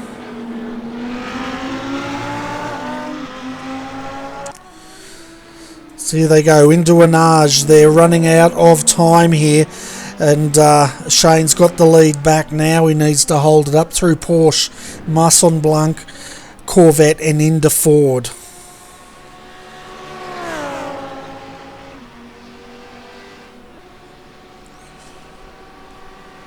So Matthew's having a look on the inside, and Shane's going to have the inside as they go through. Oh, he's gone wide here. The pressure from Matthew's done it. Oh, brilliant job. Oh. Yeah, into the wall. So that's that was incredible racing, wasn't it? Yeah, it was. For the last two laps, those two boys were at it. You know, they were pushing as hard as they could, and they didn't touch each other or rub each other. It's just brilliant to watch, and great result by Delta there to get the win in Class C. I know they'll be over the moon with that, and it's a great result for all the effort they put in for the whole season to get a win here at Le Mans. Yeah, so the winners of Class C will be Matthew Trotman in the Delta Simsport entry. Alex is going to be happy. And then Shane Van Gisbergen, Justin Ruggier and Jared Filsell bring the ANZ Motorsports car home for second. Third will be Nathan Hapatz in the Selby Racing team car. And I've hit the wrong sponsor. Let's try that sponsor. And a little bit banged up from that impact, but a great job by this team to come home third in Class C. Yeah, it was some good racing down in Class C there today, Bernie. They've all put in a massive effort, and you know, all the drivers and all the cars across the whole field have done an amazing job to keep these cars going as long as they have. And you know, in the condition they were too. Oh, for sure, and it was a great race. I can't believe it came down that close in Class C at the end, and we can see our Delta now celebrating with some burnouts, and yeah, they're enjoying themselves. We should just also say in Class A that the actual results there are Nutters Motorsport Orange in first, Redback in second, and ARB Team 2 have finished in third. Yeah, because TD Racing will be excluded, won't it? Because you only had three drivers in that competing, I guess, due to Aaron's hardware problems. Yeah, but we should actually get double points because we did it with less people. I don't think it works that way, but you can argue that with the race control. As far as Class B folks go, Josh Burden for All Star Motorsports takes the win. Fantastic result for these guys, and they're celebrating with burnouts. The 200 comes home in second place. That's a Boost Juice entry with Michael Schreier, and you can see them lining up across. Well, they're going down the wrong way in pit lane, all three of them doing burnouts to celebrate that. And then third is the 214 Eaton Racing, Kane Kujimiya. Brings that car home in third position. So we'll go through the full results here, folks, so you can see where your favourite team finished, and then we'll be in for interviews after that. So Class A, Nutters Motorsport Orange wins tonight. Gary Hamilton was in the car at the time of taking the checkered flag. Redback Racing HBD comes home in second. The drivers in that car were Aaron Lee, Brett Wilson, Warren Pickering, and they were 40 seconds down. ABR Team 2 are classified in third position, followed by fourth in Class A, the 119 Redback Racing HBD2 team, and they had Dean Briffer, Weehan Chan were driving in that car, and a couple of the other guys. Peter Lynn, I think, was also driving in there. Team VPR 166 comes home in fifth, followed by FSR Dayco Motorsports, and they came home 3 laps down. Nutters Motorsport Green comes home in seventh. First in Class B, All Stars Motorsport, the 217, followed by Synergy Sim Racing, 2 laps down, and Synergy Sim Racing 2 came home in third in that class. Fourth in Class B was Synergy Sim Racing 3. Element Touring International comes home fifth in Class B, 6th in Class B, and 22 laps down, the 218 All-Star Motorsports. First in Class A, in that nail-biting finish, was Delta Sim Sport 399, followed by the 397 ANZ Motorsports in second. Third, Selby Racing Team, the 314, and fourth, Tryhards Racing 2, 332, followed by Arm Racing, the 340. They were both 3 laps down. 19th outright, and I think 6th in Class C was 363 Swift Racing, and 31 laps down from the leader. Oceanic Sim Racing comes home in 20th position. 21st, Tryhards Racing DP1, followed by the 226 Evolution Racing Australia. 368 Blackadder Motorsport comes home in 23rd. They did retire, so did the 367. The 137 was not classified, but had a great time anyway. That car, the 137, takes out Class A Championship, and we'll also have a look at Class B and C shortly.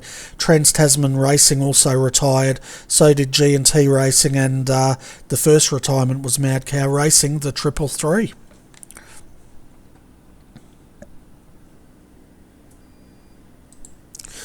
So looking at Class A results, well, Carnet TDR pretty much wrapped that up.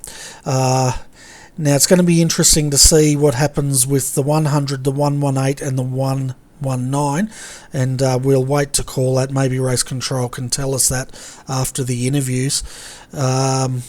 Same with Class B. I think that's going to go to Synergy Sim Racing guys, and then we'll probably have the 226 in second and 228 in third. Class C, well, that was wrapped up, wasn't it, between Mad Cow Racing, but again, Delta Sim Sport winning, and Selby Racing Team coming home third. It'll be interesting to see how those points play out tonight. So guys, I might hand the interviews over to you, so I can have a bit of a rest, and you guys can have a bit of a chat with the drivers. Unfortunately, I've got to get going, Bernie, but I just want to thank you again for having me up here, and just thank Scott and all the boys for the series. It's been amazing, and enjoyed every minute of it. No worries. Well, it's been a pleasure having you up here, Tim, and help calling the race, and you're a natural at this sort of stuff, so I reckon, never know, in the future we should have you come back at some point. Yeah, we'll see how we go. I think people get sick of listening to my rough old voice. It's got personality. Anyway, Tim, go and have a well-earned rest, and rest up. Spend time with your family, and stay safe on the roads tomorrow, mate. No worries. And thanks again, boys. Appreciate it, every minute of it. So, Adrian, you still with me, or have you dozed off as well? No, I'm still here, mate. Look, we'll start Class B, C. Sorry, so we'll work our way from the bottom up to the top. I think tonight. Alright, so we've got Alex Pole down there for Class C. So we'll bring him up and you can have a bit of a chat with him while I spill my apple juice on myself again. Yeah, alright, that sounds like a good plan. Hey Alex, welcome to the Combox. Congratulations. Is that the first win for you guys, and a really good deserving win as well? 1 second, I just got to mute my other channel. Yeah, that is the first team win for us. We've had a lot of single drivers in other events, and first win for this series, I believe anyway. Not too sure about our other ones that we compete in, if we've won any team ones in that. So how do you feel, mate? It was pretty hectic there right at the end there, and the boys were racing really clean and tough, and it was pretty exciting from our point of view. Oh yeah, it was nerve-wracking, I can tell you that. I think I'm safe to say that the team will probably end up buying Matt quite a few beverages for the amazing drive he did tonight. Yeah, he definitely put in an effort there, didn't he? And it was fantastic to see. And hats off to him. He drove really well there and showed his class there in the GT3. So a well-deserved win there for you boys. Yeah, cheers. It's we've been slowly catching up. We've had a few bad rounds in the middle of the season, and I think that kind of hurt us. But yeah, good way to finish off the year with a victory. Yeah, certainly is, mate, and at Le Mans too. So that's a pretty big feather in the cap for the team, and something that you can take with you into next year. Definitely for next season in the AEC for sure.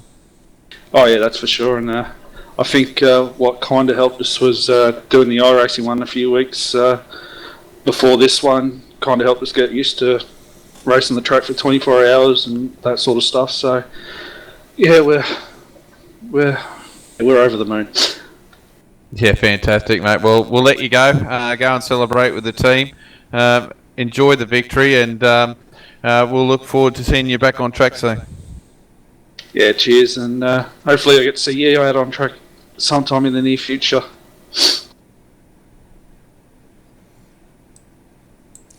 Fantastic. So that was Alex Pole, co-driving with Matthew Trotman. 399 Class C winners today, and a fantastic race it was. Kept me on the edge of my seat, that's for sure. We might bring up having a look at the 200 next for a chat, and that's Boost Juice entry, and then we'll bring the drivers from 217 and 218 up together, and that's the All-Stars Motorsports. Yeah, sounds good. Don't forget Michael down there. He's part of that 200 crew as well. Yeah, I've got him there. So we've got, who are we talking to? Brenton Hobson and Michael Schreier. And Reese Goldfinch.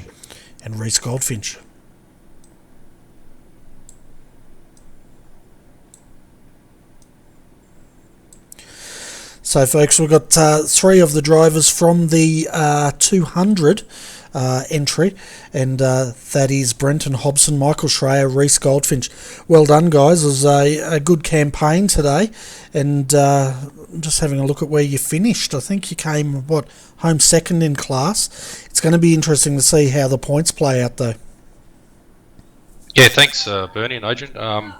What a tough race. I mean, we had very good speed there at the start, but we ran into a few dramas, probably 5 hours to go, and Wayne's computer, the CPU, overloaded, and yeah, we sort of dropped a lap and struggled from there. But other than that, we had an awesome run. All three cars done a magnificent job, and I can't thank the team enough, because I think we could have possibly, going by the numbers, possibly taken out the Class B Championship for the second year in a row. Yeah, well, I'm looking at the numbers here, and the gap was about 90 points. ERA 226 weren't classified as finishing, as far as I can tell. So I think you guys will take position 1, followed by probably the 226 and then the 228 for ERA. That's just my guess, but we'll have to wait for race control to confirm that. yeah, like I said, it's just a huge team effort this weekend and for the whole year. And I can't thank you guys enough, and Scott and the boys for running the series. I mean, we had a blast this year, and yeah, there's not much more I can say. I just want to thank the team because they put it all on the line this weekend, and it was very good fun. Yeah, well, it definitely paid off, and we've got Brenton up here as well. So, Brenton, we didn't see much of you in the car. It was mainly the times we were broadcasting. I think Michael was in it, but I think we caught you driving it maybe last night. So, you must be pretty happy with the result tonight. Yeah, obviously really wrapped. It's a long race, a 24-hour race, and it's definitely a tough thing to achieve a good result in, but yeah, Michael, as always, did a heap of laps and sort of held up the team in the 200 again this weekend. So a big thanks to him for the effort that he put in. But yeah, I didn't do a hell of a lot of laps. I did some last night and a few more this morning. But yeah, we shared the load amongst each other and got there in the end. Yeah, you certainly did, and you guys I think you were 2 laps down at the end by Josh Rogers coming home in first. That's All-Star Motorsports, but that doesn't really matter. You guys are looking at the points in the big picture with the championship, which I think has possibly paid off. 226 came home, classified 23rd, so I don't know how many points they get for that. But Reese, mate, I'm not sure if this is your first Le Mans 24-hour. It definitely is for the Australian Endurance Championship. Did it live up to your team's expectations as far as the character of this place?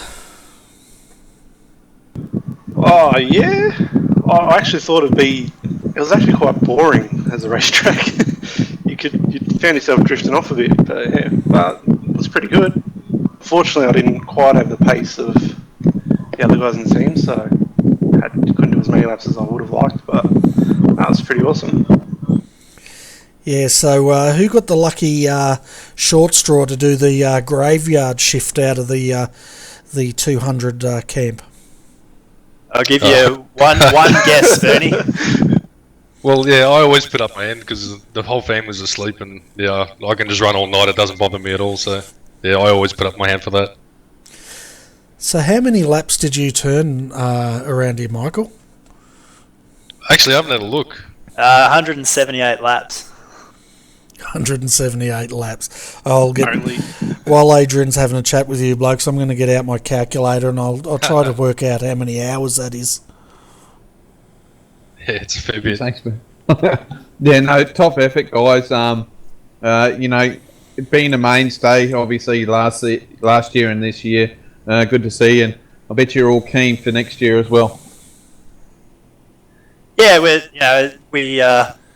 we sort of came into this season defending Class B champions, so our goal for the whole year was to try and defend that as hard as that might be. The guys at ERA jumped in this year and obviously gave us a real run for our money, and coming into this weekend's race, we kind of thought it was a bit of a long shot that we'd actually get the title, but those guys obviously decided to park it early, and I would say that was a bit of a missed opportunity for them because all they had to do was just not finish last in the end and they would have probably wrapped up the title. But either way, that was their decision, and we came here with all of our guys. We got a huge lineup of guys to come and jump in cars so we could try and at least give them a run for their money, and it seems to have paid off. So, you know, we're really happy with obviously going back to back if that's what race control comes back and confirms. And as for next year, we'll play it by ear, and if we're all get together and good to go again, then we will. Yeah, awesome, and it's good to get the sponsors up there too, guys. To have Boost Juice along for the ride, it's been a good effort. Yeah, definitely Boost Juice, Eaton, Newlon, Speedway Shop. Yeah, it's been a good year for us and good exposure for them. And with Brenton doing all these videos and things like that, definitely makes the team look good.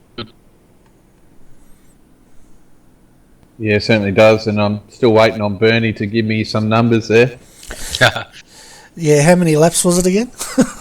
178, I think I said it was. Too many hours is the correct amount. Okay, calculating. Your calculator might be up.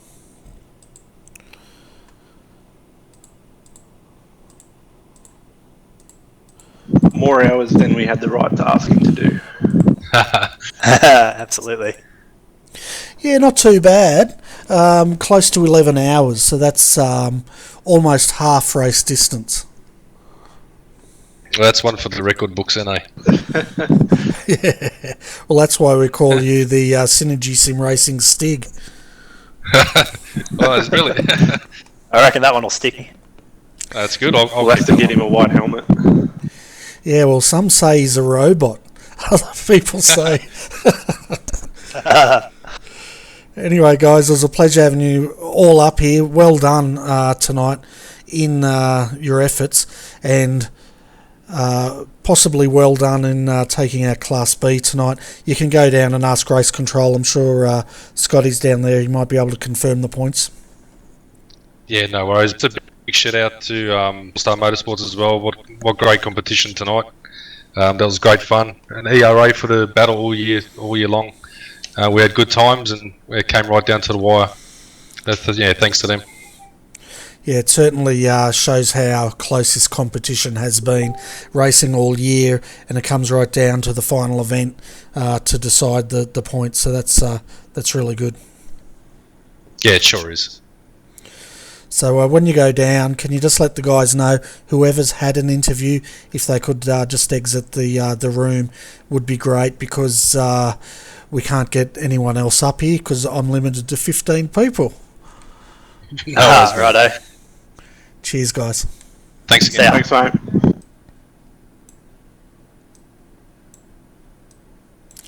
So, folks, that was the Synergy Sim Racing, potentially Class B champions for 2016.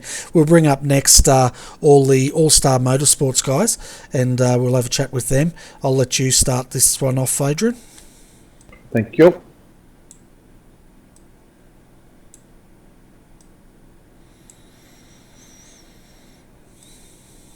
One more, Bernie. You got to bring up the team captain. Hey boys, congratulations on the win. That's not the team boss at the moment, just the drivers. Congratulations, well done. Did a fantastic job, and congratulations to the team manager for getting it all sorted. Nah, thanks guys. First of all, I got to give my hats off to the entire 217 crew. They were absolutely killing it the entire weekend. And yeah, without, Josh and Jake helping us on the setup, and then Cody and Scott and Joe, especially Scott and Cody early on in the race, to keep with Synergy and keep us on the same lap. That was the early strategy, keep on the same lap as Synergy, and then go from there. And yeah, they just absolutely killed it. Been a long time coming, that's for sure. Second season in, so it's brilliant to get our first race at the end of the season, and what better place than Le Mans. I know a few of us in ASM are very passionate about Le Mans, so yeah, this one means a lot. Yeah, certainly would, mate. Good to get up there and get that win. Josh, it looks like you got the short straw to run the race out. How was that trundling along there? So a few safety cars there, but I think your motivation there was to try and lap Synergy Sim and get them a lap down. Yeah, I think basically from the point that I got in the car, that was the plan. I guess just in case there was a safety car or whatnot, we still kind of had that, like we wouldn't lose 3.5 minutes or so, we'd only lose a few seconds. But yeah, look, all in all, that was a good race. Just huge thanks to All-Star for bringing Burton and myself on board for this round, and Scott and Cody, you all did an awesome job. Joe too. So who's the guys that had to run the graveyard shift? So was there just one of yous or a pair of yous up there just to try and keep each other entertained? I think Cody took it from midnight, and I think he did about a 3-hour stint. I started the race and started off with 4 that took us to midnight, and then got up again at about 6 and did another 3 hours. So I think Cody held down the fort at night time. Cody and Rogers, yeah. I think I jumped in from about 2 or so, ran it through to 4 or something. Something like that, I can't remember. It was ever such a long time ago. One stint wonder. Yeah, no, Scott and Cody did an amazing job. Hats off to Scott, definitely, for his first opening stint, 4.5 hours straight up. So, plus he qualified the car as well. So, effectively a 5.5 hour stint right off the bat. Cody did an absolutely awesome job to keep with Synergy, to keep him on the same lap there. And it was just a matter of, trying to keep on that same lap and then just going hell for leather once morning came and getting through the night. So, again, hats off to not only the 217 crew, but the 218 crew. A shame we had a bit of a dud luck there with the engine blowout, but, it is what it is, and at the end of the day, one all-star car got on the podium, and it was the top step, so that's all that matters. Yeah, so onwards and upwards for the team, mate. Looking forward to next year. I assume that we might be doing it again, but definitely looking forward to next year. Oh, absolutely. Past couple of months, the team's just come on leaps and bounds, and, especially endurance aspect, to be able to mix it with Synergy and ERA, who have been the top teams in the ASC this year, to come out on top finally after a couple very close calls. 2 third positions and a top P4 as well. We've been there or thereabouts the entire year. It's just good to finally get a result and get the result at the track that we so dearly wanted to. This is probably the biggest race we wanted to win out of them all. So yeah, it was definitely a really, really good result for ASM. Yeah, cool. I'll quickly hand you over Bernie. Bernie may have 1 or 2 questions, but well done, boys, and congratulations on the win at Le Mans 24 Hour. Yeah, fantastic result, guys, for the 217. I won't say your team boss, Brant Tucker up here, is superstitious in any way, but Brant, are we allowed to... Can we mention 217 now? We can now mention 217. The race is over. Yes. I think the curse is broken. I think the curse has now been lifted. Yes. But yeah, I mention all 217 you want. Race is over. Whatever happens now is out of my control. Fantastic. Well, finally we can talk about you blokes. When we brought Brand up earlier, we mentioned 217, and he said as far as he's concerned, you guys didn't exist because he didn't want to have you guys spear into a wall or anything crazy. But fantastic effort, guys. 2 laps up on your closest rival today. That was a dominant drive, and everybody in All-Star Motorsports should be proud of that result because it is a big result for your team, I think. Yeah, it really is. We've been targeting the Le Mans 24 since it was announced that the track was coming to the service, and we assumed that it was going to be on the AEC, and that's where we really wanted to put our name on a trophy, hopefully. And we had to get some help with some setup because we really wanted to target the event and look to outclass an outfit like Synergy and ERA. Those guys are some of the best sim teams in the world, so to put 2 laps on those guys, it's pretty impressive. We're stoked.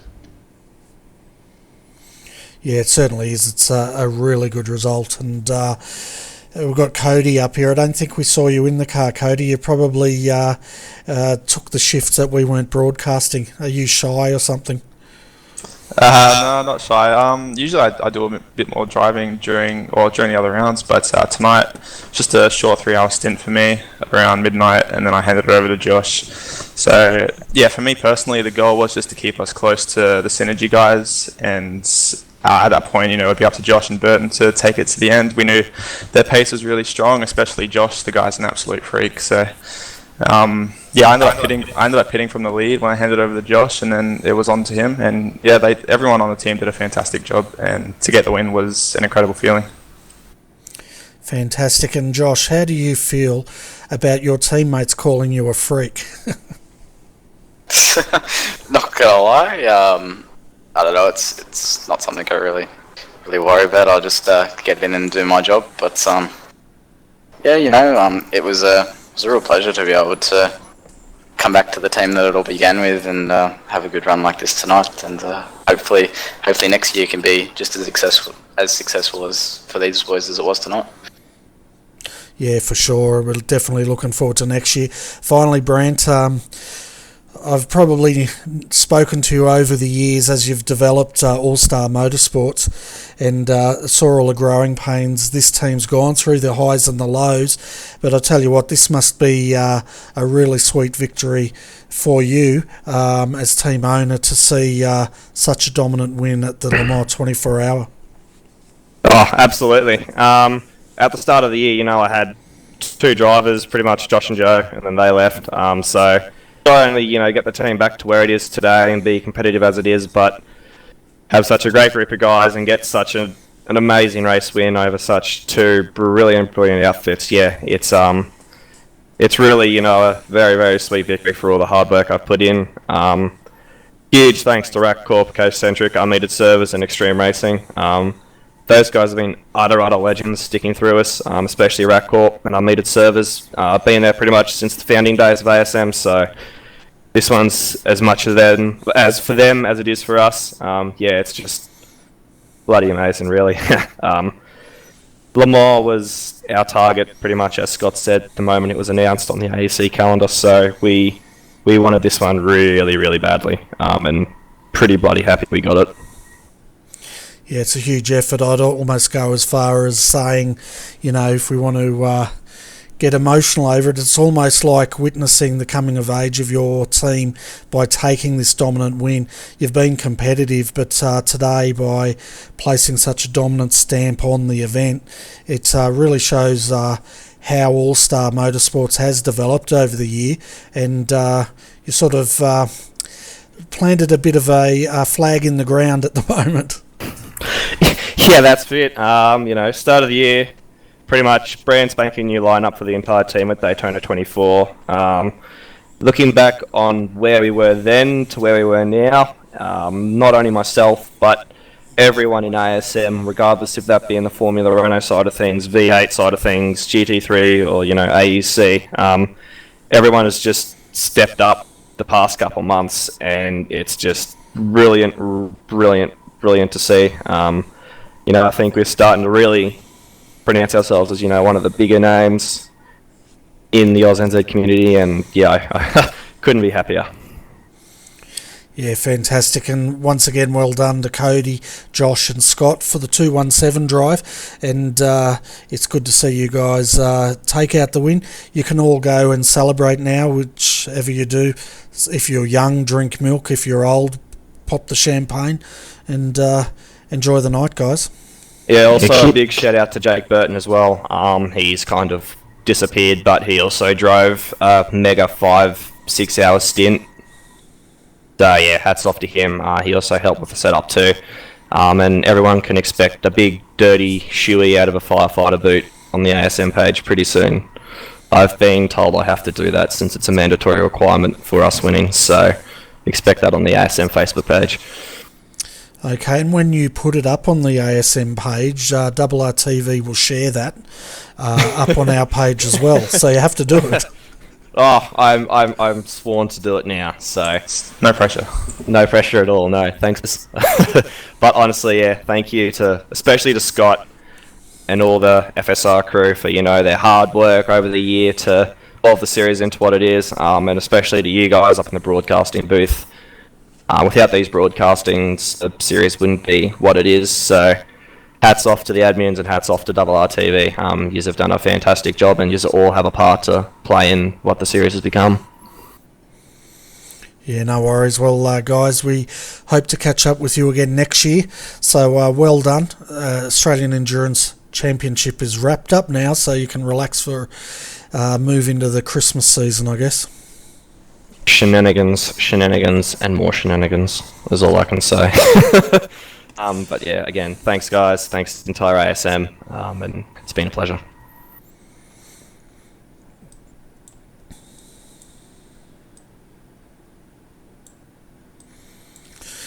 Okay, Adrian, we have our Class A winners, the 115 Nutters down there. We've also got the 119 or the Redback Racing team. So should we bring all those guys up and have a quick chat and then finish with the 115? Or should we go straight to our Class A winners? No, I think you got it down. I think we'll do it that way. Do Redback and then the winners. Okay, I'll bring them up.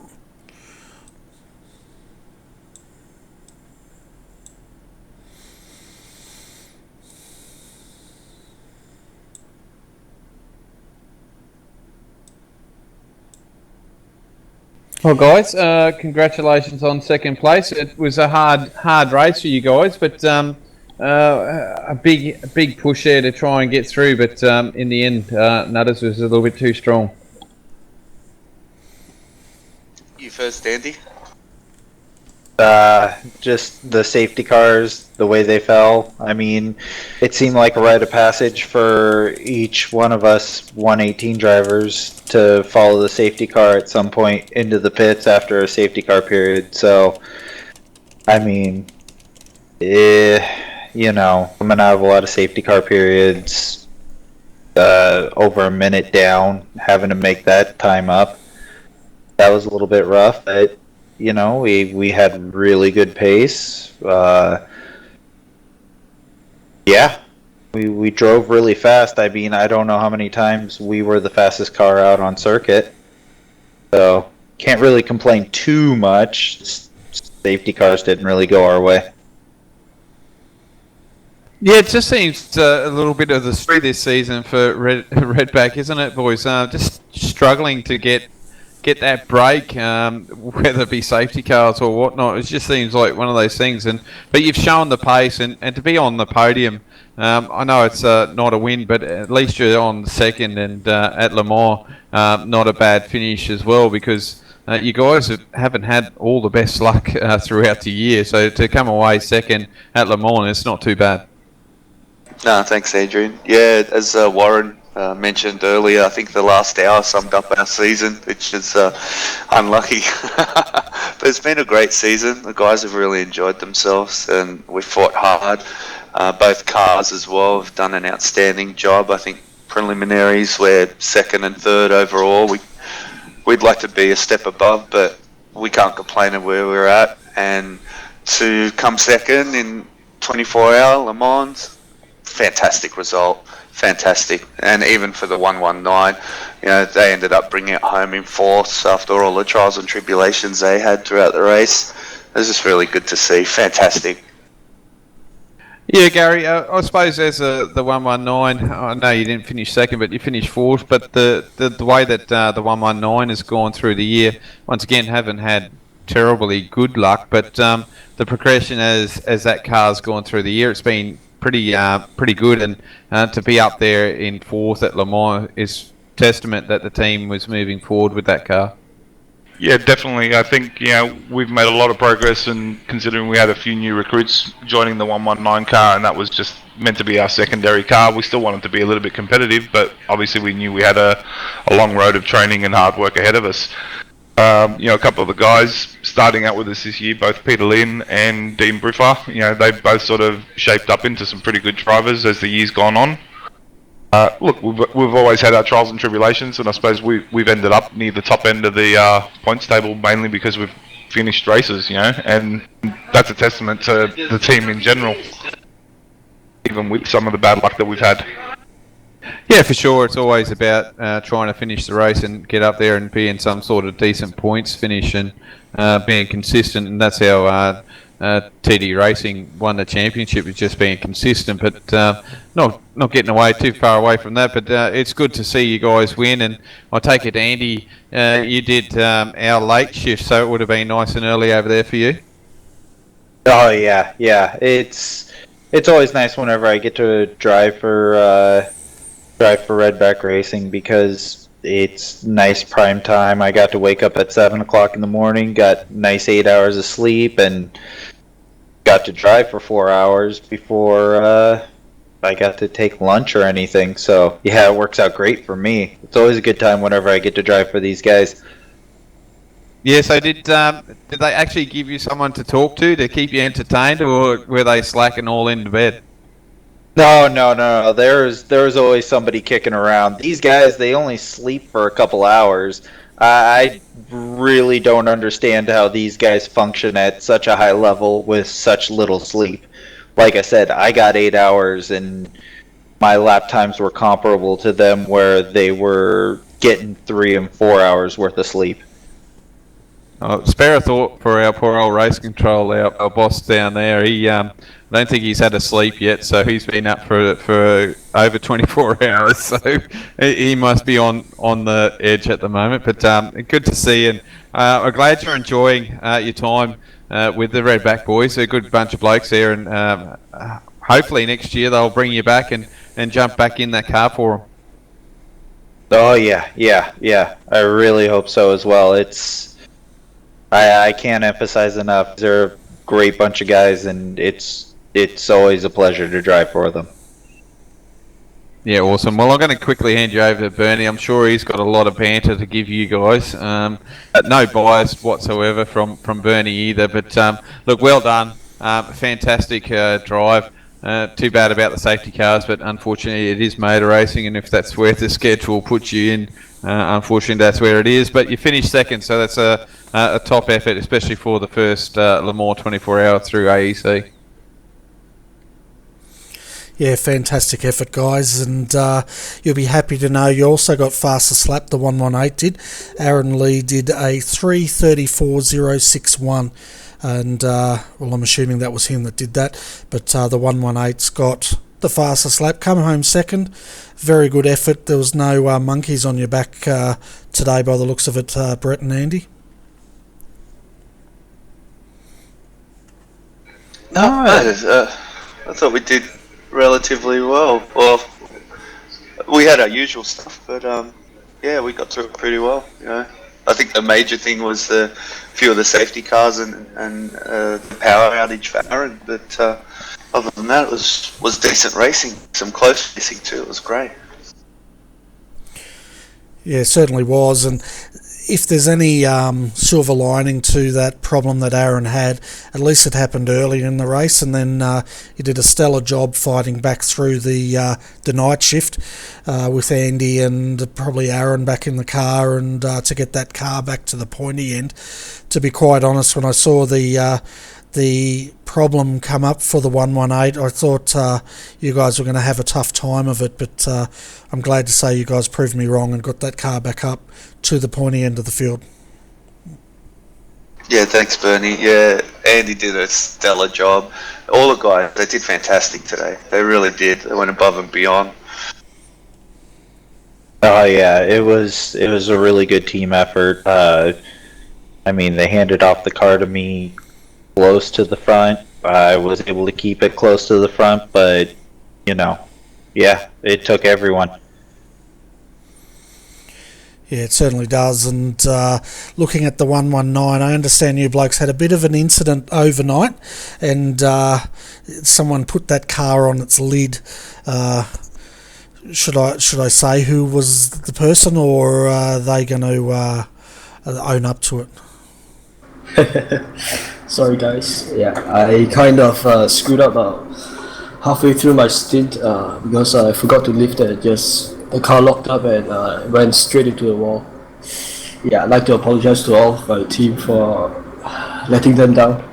Yeah.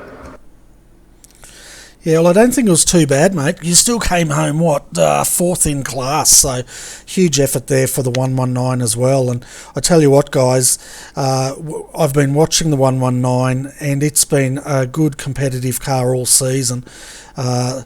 And sometimes it's even outraced the 118. So having those two cars in the championship has really paid off for Redback Racing, so you all should be very proud of your efforts.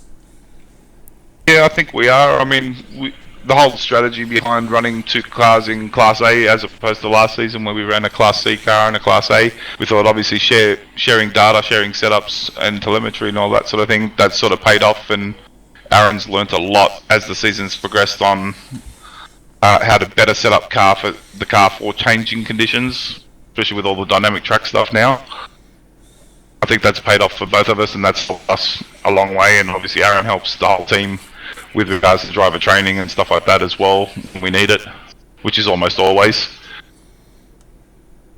You know, but we've done pretty well. I'm pretty proud of the guys. You know, look, obviously we all make mistakes from time to time, but so long as we can just put our chin up and just keep getting on with the job, for the most part, we've done pretty well, and I think that's shown with the final standings.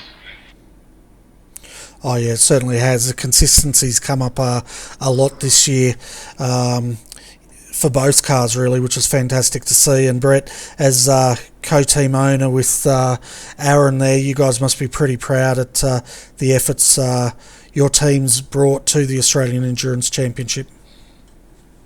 Very proud. All the guys have worked so hard, so long this season. It's everyone's put in the effort. It's well-deserved spot. It represents where we stand in the final standings. That represents all the hard work that they've put in. I'm very proud of them, and this is Aaron as well. The hats off to everyone involved. They did such a good job. Fantastic. And before we let you go, guys, someone needs to give a shout out to your sponsors who have supported you for the whole year, and who wants to do the honours? I suppose I may as well, being the team, one of the team sponsors. Yeah, well, obviously Secure Safe Storage being the main team sponsor, and obviously RRTV, you help us out a bit as well, Bernie, as obviously previous owner of the team as well. You know, we're happy to be behind these guys and look after them with whatever we can and all that sort of stuff, and the guys show their appreciation, so I'm happy with that too. I mean, I'm proud of where we are as a team and as a, I suppose, really tight-knit little community within ourselves as well. Yeah. Yeah, fantastic, guys. Well, once again, congratulations, 2nd and 4th. Not sure where you ended up in the point score, but no doubt you're both in the top 5. So well done, and go off and celebrate the way you guys do, which is probably not going to sleep and talking to each other on TeamSpeak or whatever. I don't know. Yeah, I'm sure there'll be a lot of crap. Oh yeah. Just a big thank you too for RRTV, you guys. You guys make this possible for us and more enjoyable for us as well. The hours that you guys put in, along with Race Control as well. We just want to thank you all from the bottom of our hearts. Without you guys, wouldn't be much of a season.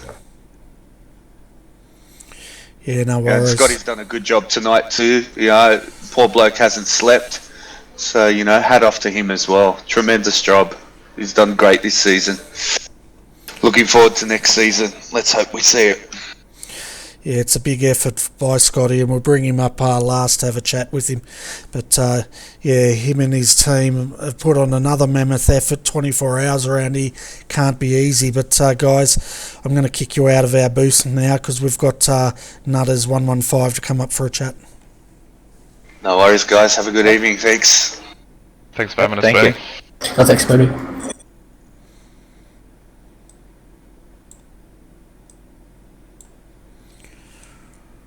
Alright, gents. Okay, let's bring up our Class A winners and outright winners. That's Nutters Motorsport Orange, Gary Hamilton and David Jellings.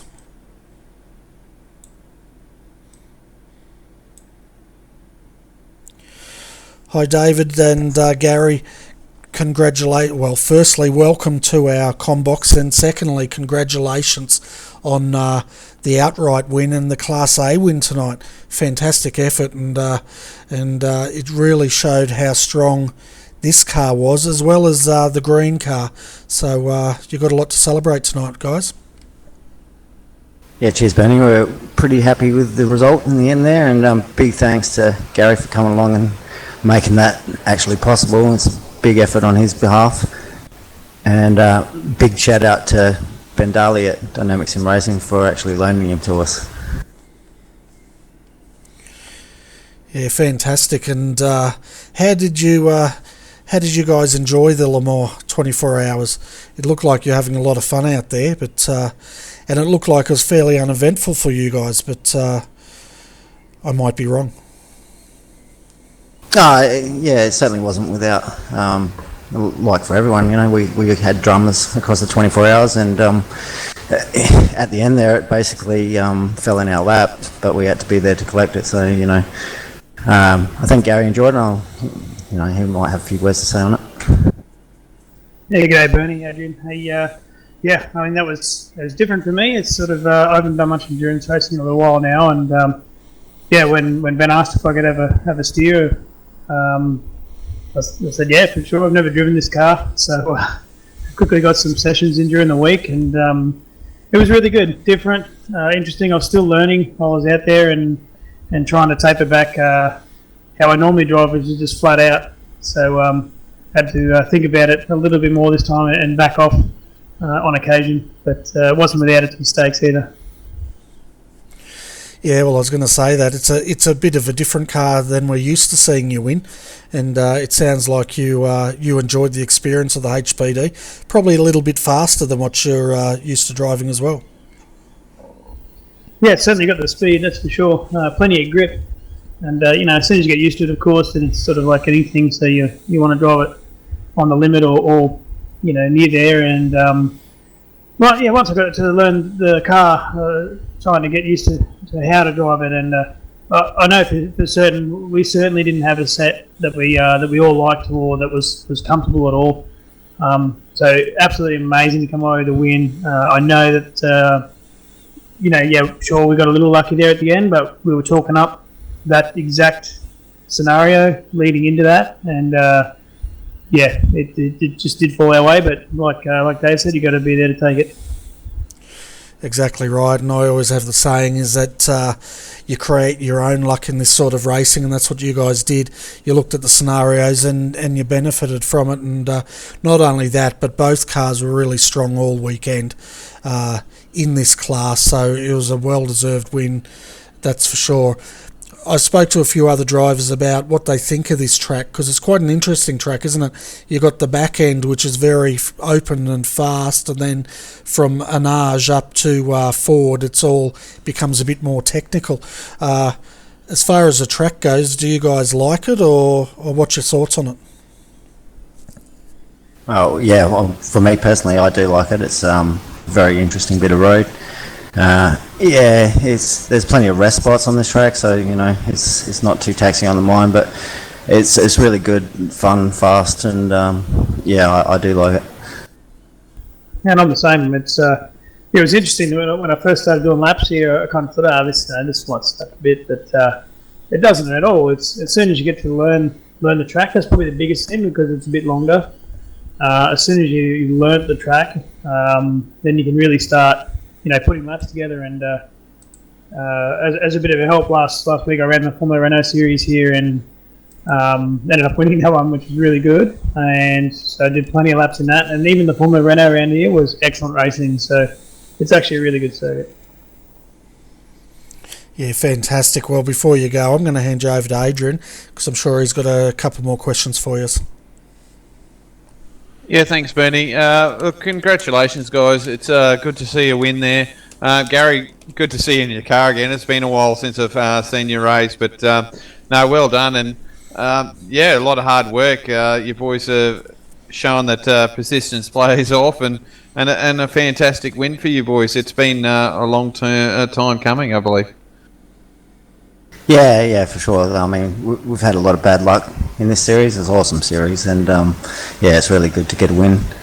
Big thanks to Gary for helping us out. That's awesome, man. So who was doing the graveyard shift? Where's the guys that done that, and how long were they up driving for? Yeah, that was myself and the captain of the team, Mark Rayner. We carried across the night, and for myself, I was I think it's probably 3 hours in the last 36, 48 hours, something like that. So a little bit scattered in the mind at the moment. So yeah.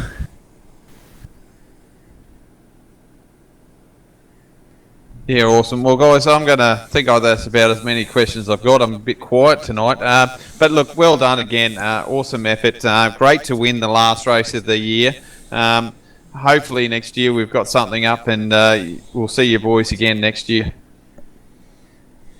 Yeah, cheers, man. We're looking forward to it. Big thanks to yourself and Bernie and RRTV, and of course Scott and the guys that run the series. Awesome stuff.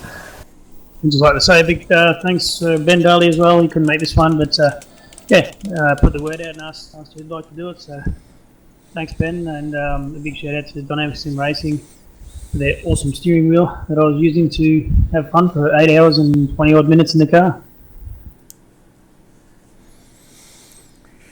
Fantastic, guys. Well, once again, congratulations. Excellent effort, and we look forward to seeing you on the track next year. Cheers, guys. See you, guys. Good job. Well, Adrian, we've got one more interview to go, and that's probably the most important interview, and that's race control. No, he's going to be incoherent. It's all right. I've hidden the caviar in the champagne. He'll be fine. If he sees the caviar and champagne, he'll pass out. Yeah, you're probably right there. Anyway, Scott Stevens, welcome to the race control. As you can tell, there's no champagne, there's no caviar, but 24 hours, you must be absolutely exhausted. I feel pretty good, actually. I'm, for some unknown reason, slightly pumped and excited. I feel good. Fantastic. Well, we had a look at the penalty logs around here, and it's not too bad. For 24 hours, I think there's 43 incidents, and a lot of those were to do with escape permissions and that sort of thing. So the standard of racing tonight was really good.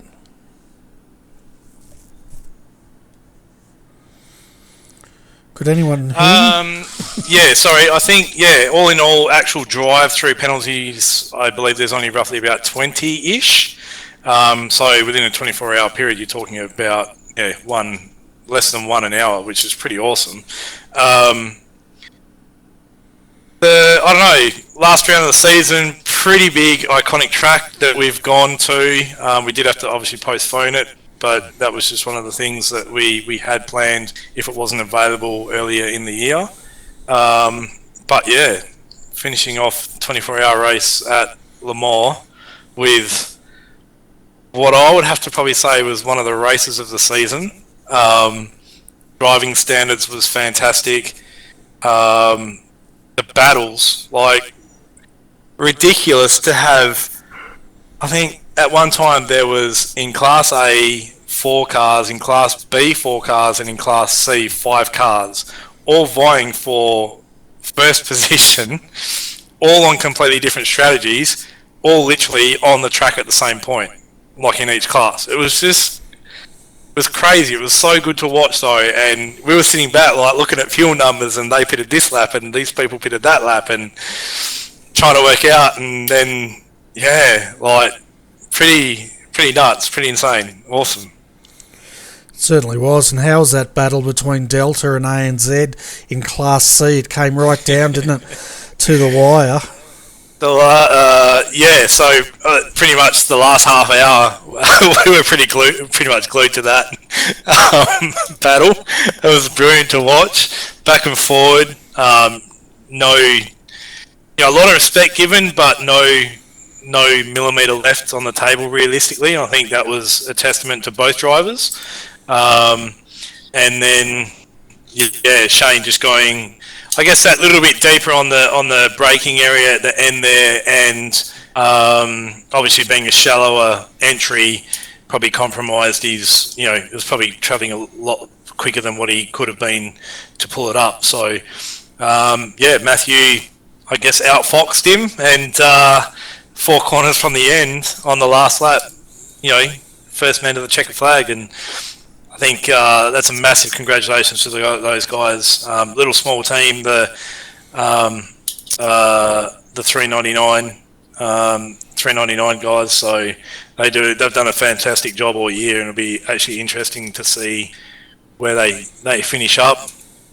The Class B battle, as much as it was a battle on the track, but it was probably more a battle like off the track in terms of numbers and calculations and whatnot. So I'll kind of get a little bit down to that later on, but there was specific teams needed to finish at specific places, and it's pretty hectic, that one. And then obviously, Class A, again, that was a 4 or 5 car battle throughout most of the race tonight,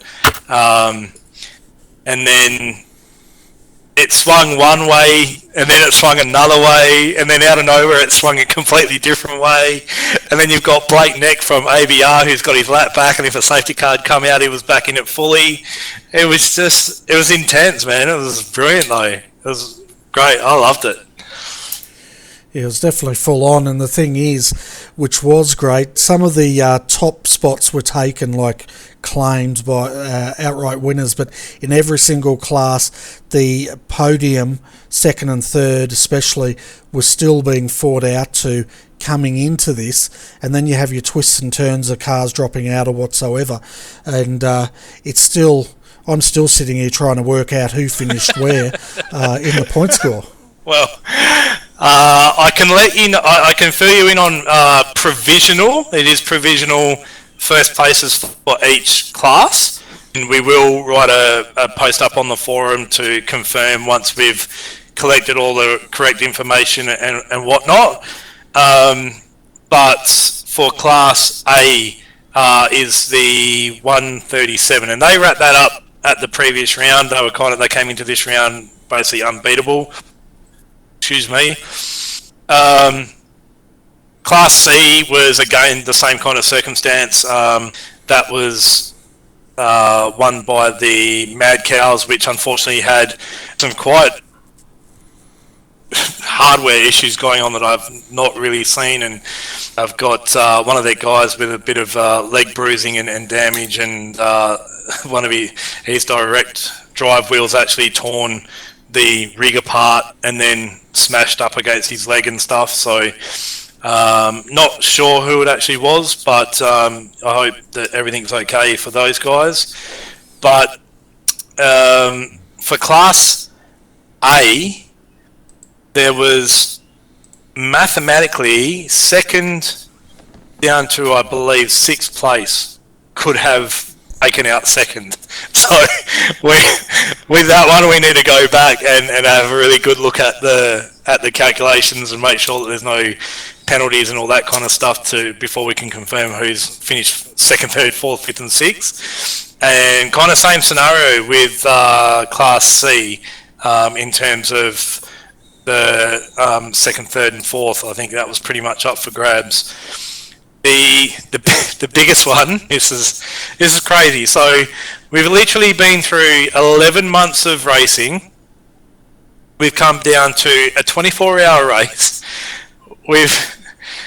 We've got a team ERA in the lead by 90 points. The championship winners from last year, who are really pushing to go back-to-back in the Synergy Sim Racing number 200. Now, going into the round, it was Synergy had to finish first position. I think we worked out that ERA had to finish fourth or better, and they would win the championships as long as they didn't get any penalty points. So, obviously, the 217 All-Star Motorsports has gone and taken first place, so that's kind of left the Synergy Sim Racing in a bit of a conundrum. Provisionally, what we've worked out is that the 200 finishing in second, the 226 ERA entry finishing 8th has put them equal on 3,070 points.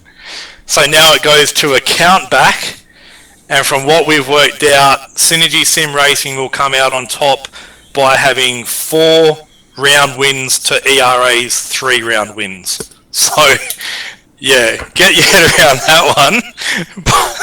That's pretty insane after the a year-long championship and coming down to the final race to determine who was going to win, and that's what it went down to. So, massive congratulations I've got to give out to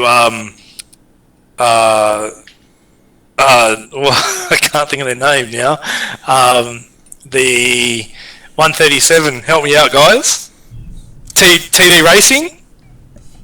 That's right, yep. Yeah, so TD Racing for Class A, and this is provisional, guys, but I just want to congratulate them. the 200 for going back to back in championships for Class B. So well done to those guys, and the Mad Cow entry for taking out Class C. So yeah, congratulations to those guys, and congratulations to all our entries that competed and backed us and kept on coming back round after round. Well, I'm glad you said the 200 won Class B, because I've already congratulated them. So you've had your calculator going off in the background, Bernie? No, I just did it in my head and figured they must have won it, so I said check with Race Control, but I think you might have won it. So I'm glad. I didn't realise it was that close, but I'm glad you said the 200. I would have fallen off my chair if you said the 226, because I'd have to wind this back and delete that part of the interview. Yeah, you'd have to do some serious editing there, mate. Yeah, that's for sure.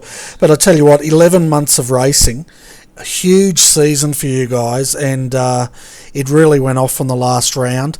Each round was very entertaining, and that's a big credit to you and your team. So from us, thank you for putting it on, and congratulations for pulling off such a awesome season of multi-class racing here for the Australian drivers. Yeah, thanks for that. Thanks, guys. It's much appreciated, and it's been a season of, I guess, a lot of ups and a lot of downs. But we went into this season based on what we'd learnt last season, and then teams came forward and were like, no, we want more realism, we want it harder, penalties, blah blah blah, and we went down that track, and yeah, it's a long season, a lot of people to thank, selby.com.au, Sean O'Brien for coming through and offering to be part of the season, and he's supported us greatly with helping out for server costs, the costs, just stuff like that. Like, just, he really came through, and that helped out, a hell of a lot, type thing. So thank you to him, and I hope that people within, who are listening or part of the series will support them for them supporting us. So need any home hi-fi, any peripherals for your sim racing, make sure you go have a word to Sean O'Brien and the Selby guys. They do an amazing job, and they're really helpful. I've got two guys to thank that are part of my team. They've backed me off their own accord. They just jumped on the bandwagon and started helping out, and I can't thank them enough for doing what they've done throughout the last 12 months. So Heath Brennan, I know you're listening out there, mate. You're a legend. Thank you for everything that you've done. And to Brock as well for giving up his weekends and coming to help with race control. It's been an immense amount of pressure. Getting a little bit emotional here. A lot of pressure taken off from my shoulders with those guys helping out. So yeah, big cats off to those guys. Also, to anybody who came up and helped out in race control, it's a bit of a mission of a job and a lot of hours spent doing it. So thank you to everybody involved there. All our guys back at FSR, who is an amazing team. You guys are mint.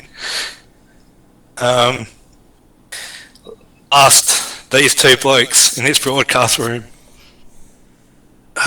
Sorry, I don't know why I'm getting so emotional. Holy shit! It's because Adrian's hidden the bloody champagne. That's why you're emotional. It's pretty overwhelming, man. Like, you got a lot of people who come and support what you do, and they do it of their own free will, and it kind of shows, that people appreciate what you're trying to do and stuff. So, but yeah, you two guys, for giving up all your weekends and coming and doing the broadcasting for this series and getting it out so that the guys that race it can go back and watch, and fans and their teammates and stuff can watch live is pretty awesome. And I can't thank you guys enough either. So yeah, I looking forward to meet you guys in person, and we'll have a share a beer or two, I reckon. Have some good laughs. Yeah, for sure. But really, it shows the amount of effort that has to go into such a series as this. You know, I regard this as one of the premier series in Australian, New Zealand motorsport for iRacing, and just you going through that whole team, everyone that believed in you, everyone that's backed you, everyone that's made this happen, it shows the sort of level of commitment you need behind a series like this to make it a success. And it's to your credit, Scott, it's a fantastic series. You've pulled it off the second year running, and we've personally, on behalf of RRTV, it's been a pleasure and a privilege to support such a series. And you know, I've enjoyed calling it. I'm sure Adrian has. We'll bring Adrian in. He can have a bit of a chat with you, and he might be able to give you a tissue or something. You mate, Mr. Jarvis.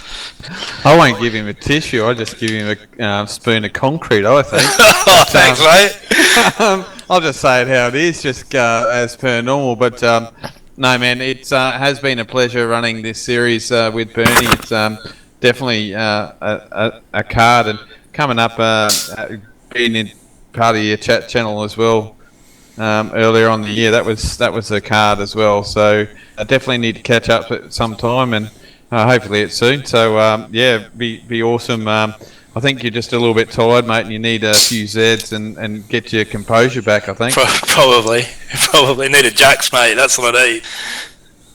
I'll just go and get a nice big shot of JD or something like that. That might help you out.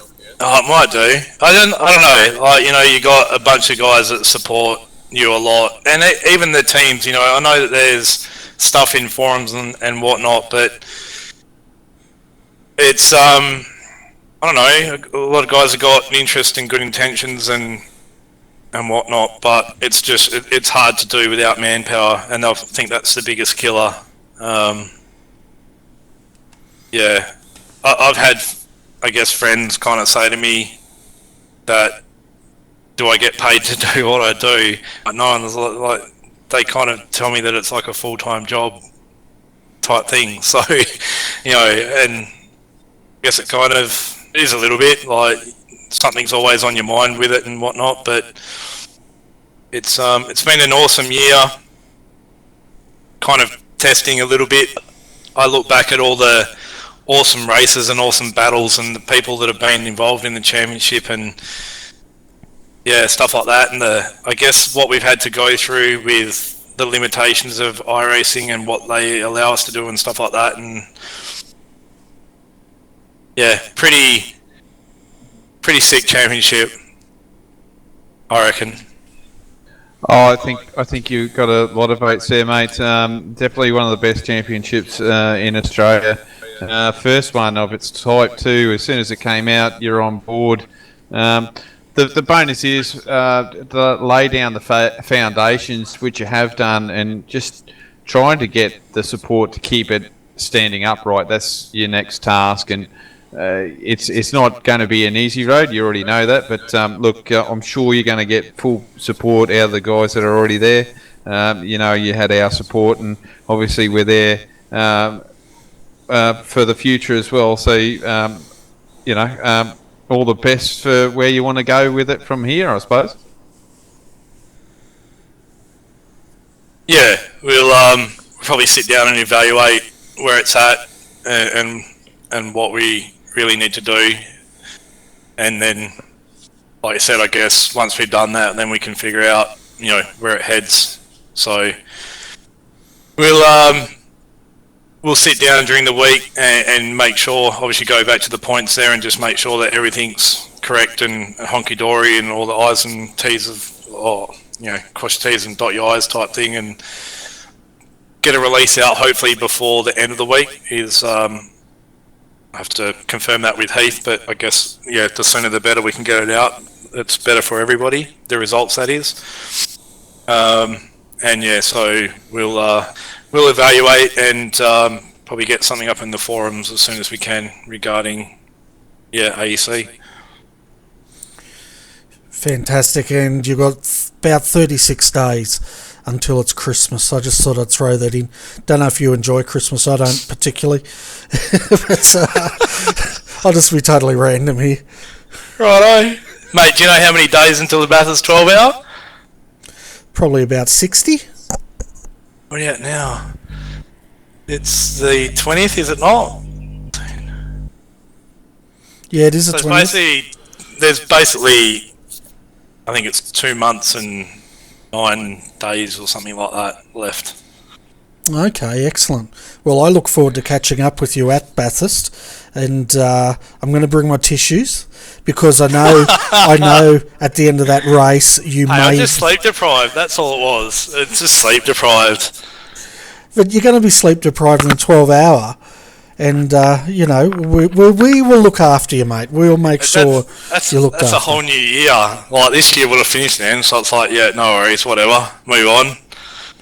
Yeah, well, you'll know me. I'm going to just walk up and give you a bottle of champagne, a little jar of caviar, and go, guess who? I might throw some Does crackers it come with in. the grid girls, mate? Oh, mate. Maybe we'll have to go down and find some.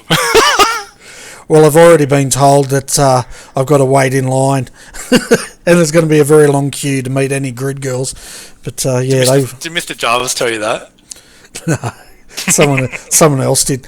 And I tell you what, at my age, they'd probably just look at me and go, "Oh, you remind me of my father."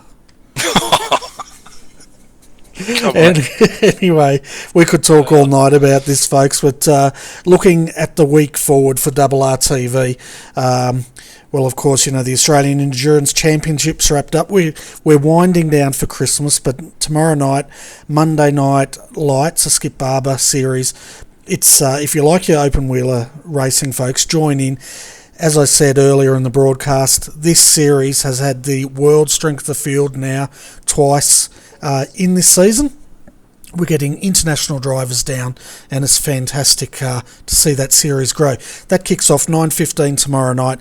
Then, of course, next Saturday night, we will be broadcasting live round 3 of the Blancpain Endurance Series, the Australian time slot. That'll be Saturday night, and hopefully I can get in and broadcast the top split. If not, it'll be the second split. And then, of course, on the 2nd of December is the final coverage of the SDRT V8 Endurance Series, and that's on a Friday night. And if you like your V8 action, tune in. It's a lot of fun, and the boys always put on a great show. And then, of course, Adrian's favourite, we have the Red Pepper Racing Corvette C7 series, and that's going to carry us through the Christmas break, along with the Blancpain Endurance Series. So, honestly, I don't think we're going to have much of a rest in RRTV, but there's going to be something, hopefully, for all our viewers out there.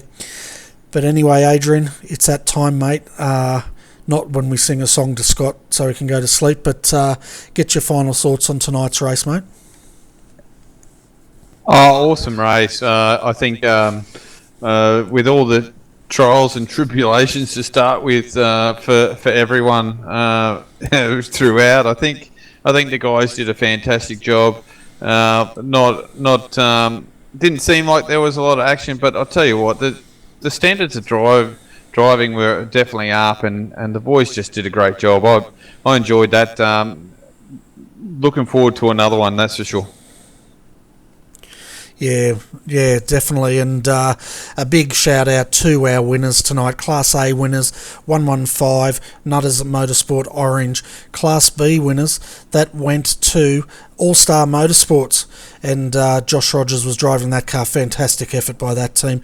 And then finally, Class C winners tonight, that went to Delta Simsport. And if you missed the end, folks, tune in, because that was a hell of a ride for that the closing half an hour of that race. It was incredible. But anyway, folks, on behalf of Scott Stevens, it's been a pleasure calling the Australian Endurance Championship. So on behalf of Scott Stevens and Adrian Jarvis, I'm Bernie Weemers, and would like to say good night to you all, and we hope to have your company again soon.